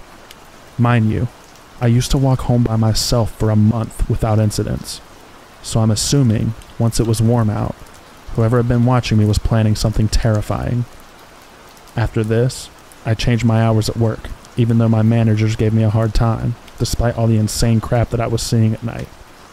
I got my managers to give me rides home any time that I had to close or I would get Ubers. But I never walked again, at midnight or after 10 p.m., even with my boyfriend. Anyway, I ended up seeing my ex-coworker's car multiple times in May when my managers drove me home. Eventually, I stopped seeing his car, as he realized I would never be out again at midnight. Anyway, I started getting morning shifts at work, and I finally don't close anymore. However, I don't know if I'm done being stalked or not. Last month, the sun was starting to set around 9ish. I was walking by myself to the grocery store when I saw my ex-coworker drive past me.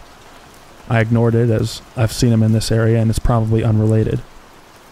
But 30 minutes later, as I'm walking back with my boyfriend, I see the guy who was watching me in the parking lot in the same parking lot. He's back and lurking around. He sees my boyfriend and me and starts walking away, but keeping an eye on us until we get into our apartment. Unfortunately, due to having in-person classes at my university, I'm back to going to work until 10 p.m., but I have my boyfriend meet me anytime that I do. I'm worried it's all going to start back up again. I'm genuinely scared, to be honest, as this has been going on for almost a year.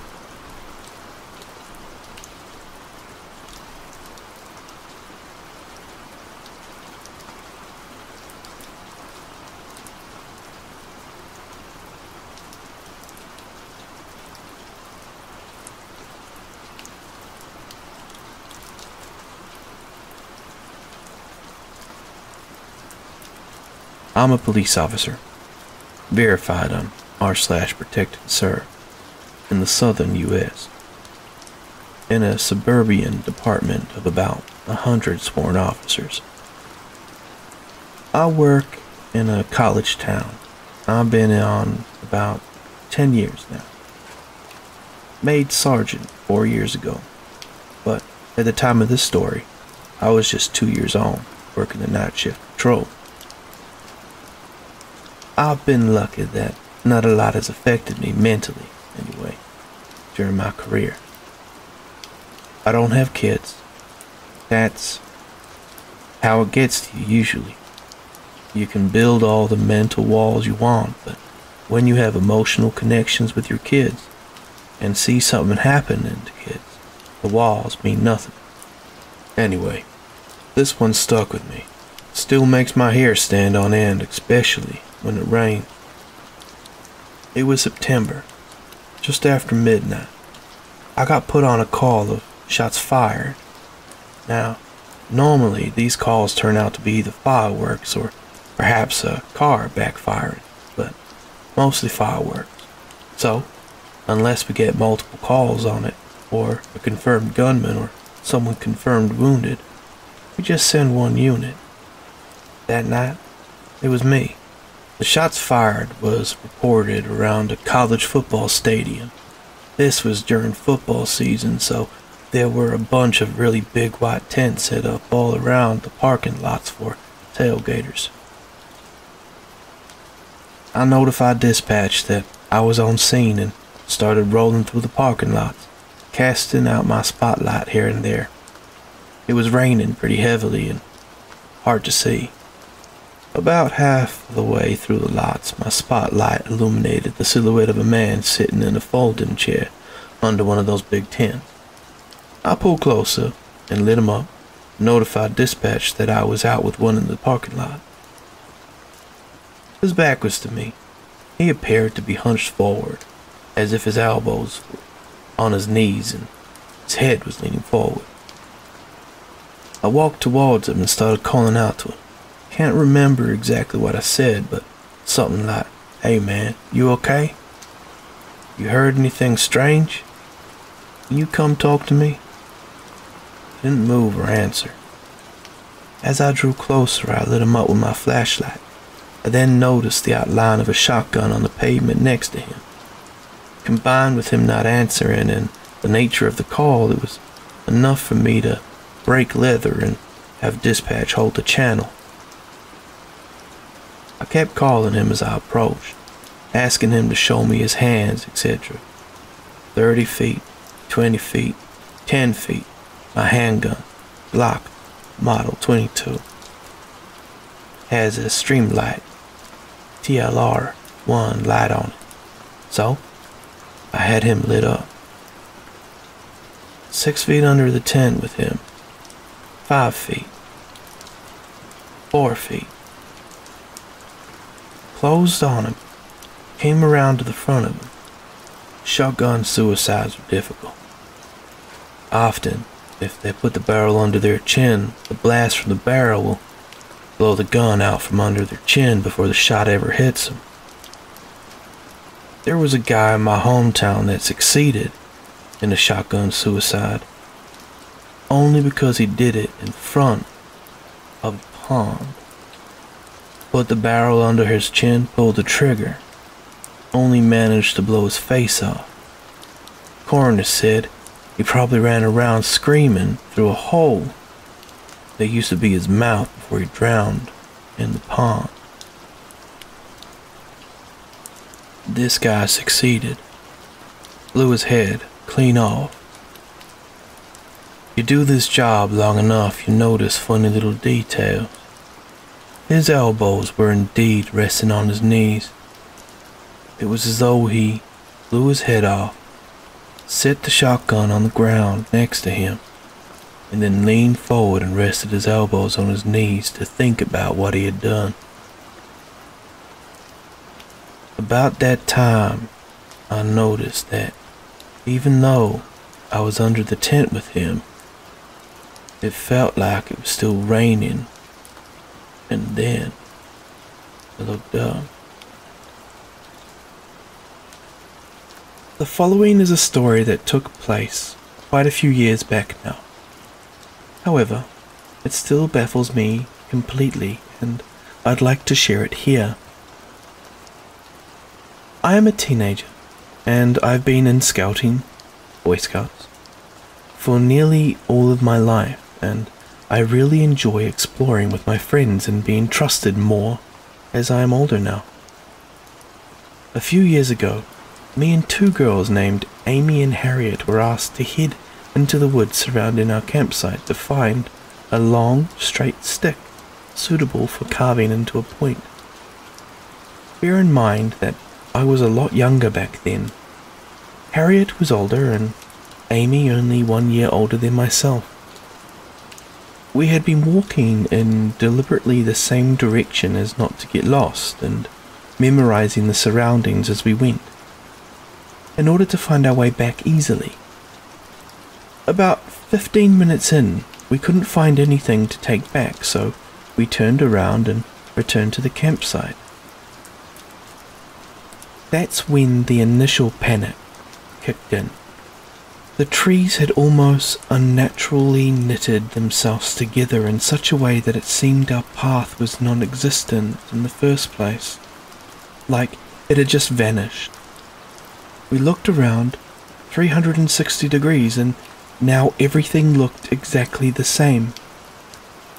Trees we could have sworn were different from one another appeared as all copies of the same tree. We kept walking in what we thought to be the correct direction whilst shouting out for help, and eventually came to a concrete path, almost like a road but very thin, separating the forest, splitting it into two.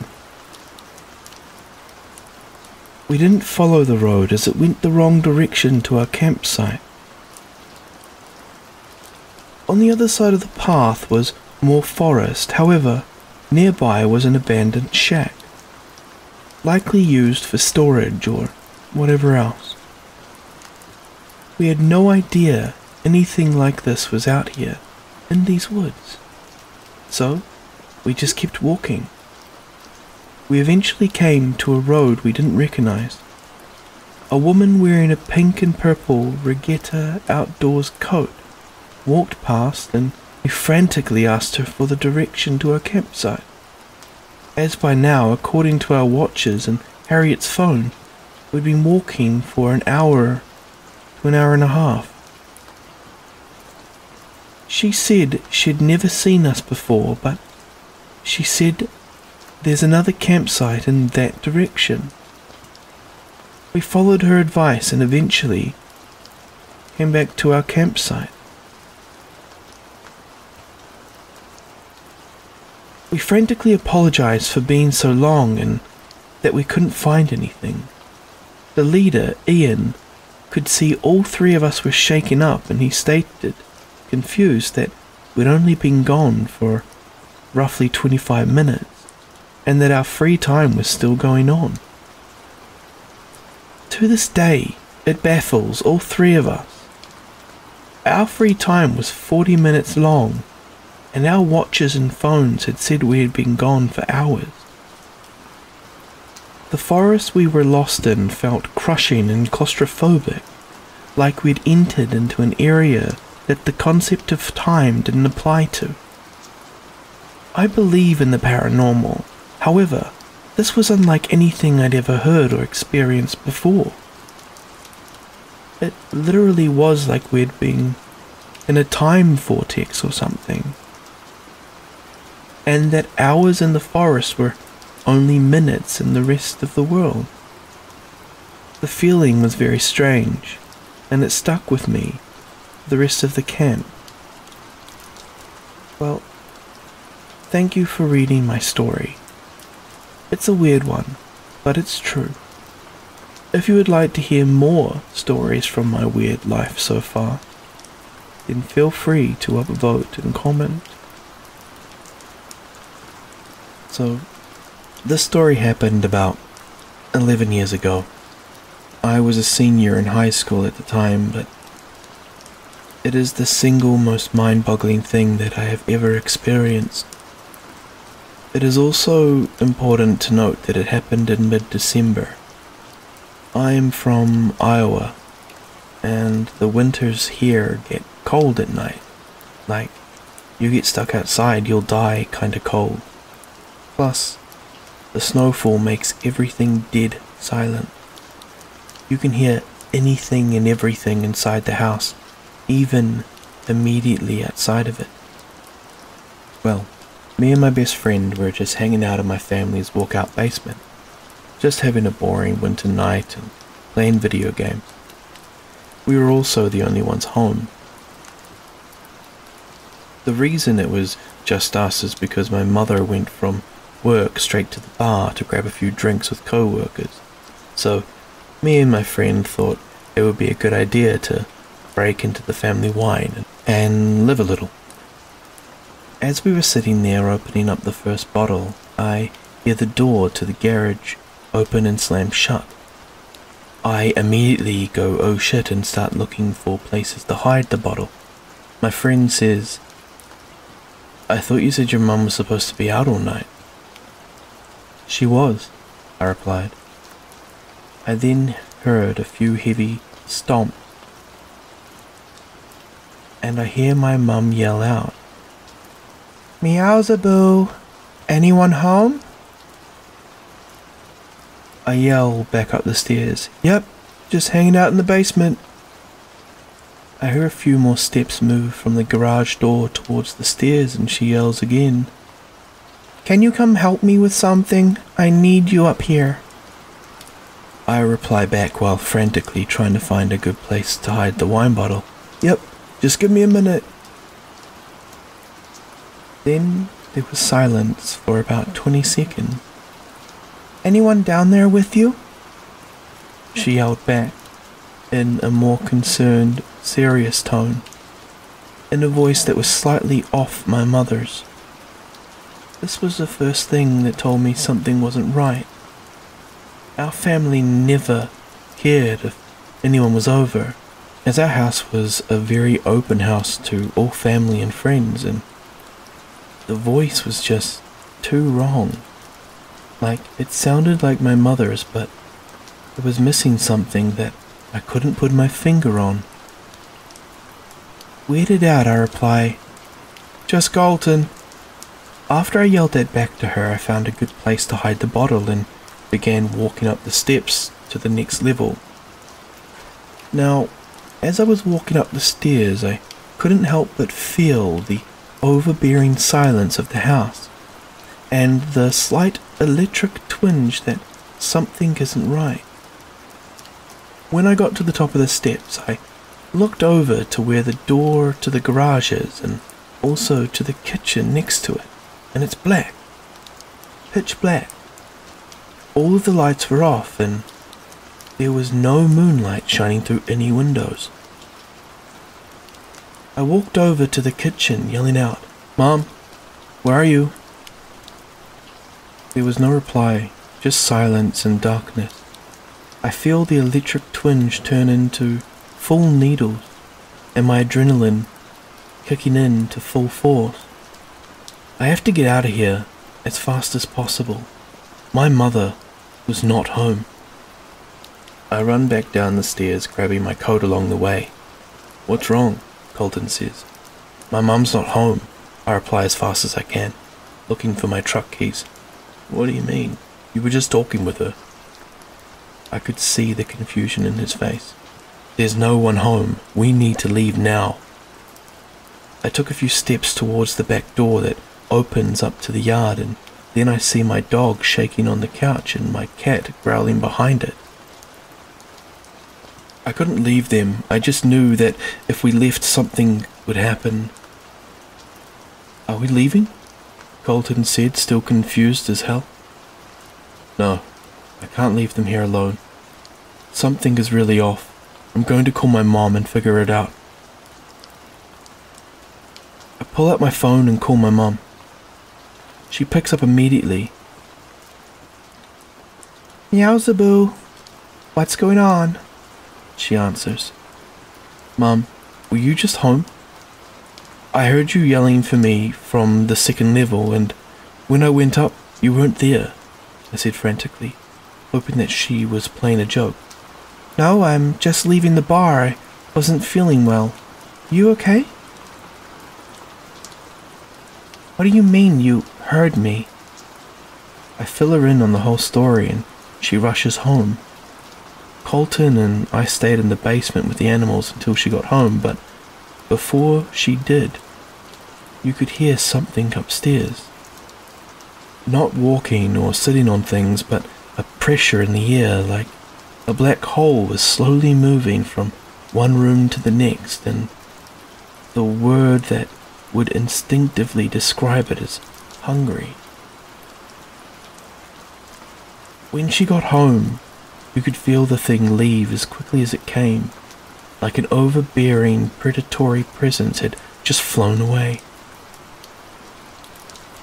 We still have never figured out what the hell was going on, and this is just one story of many unexplainable things that have happened to us, but this is the easiest to write down, and the one I was happy to have witnessed. My mother has passed away now, and I have moved away to Arizona, but whenever I go back to Iowa and I see Colton, he still gets creeped out by what had happened. I will never truly know what happened, but I know that whatever it was that had my mother's voice, it was evil, and it was hungry.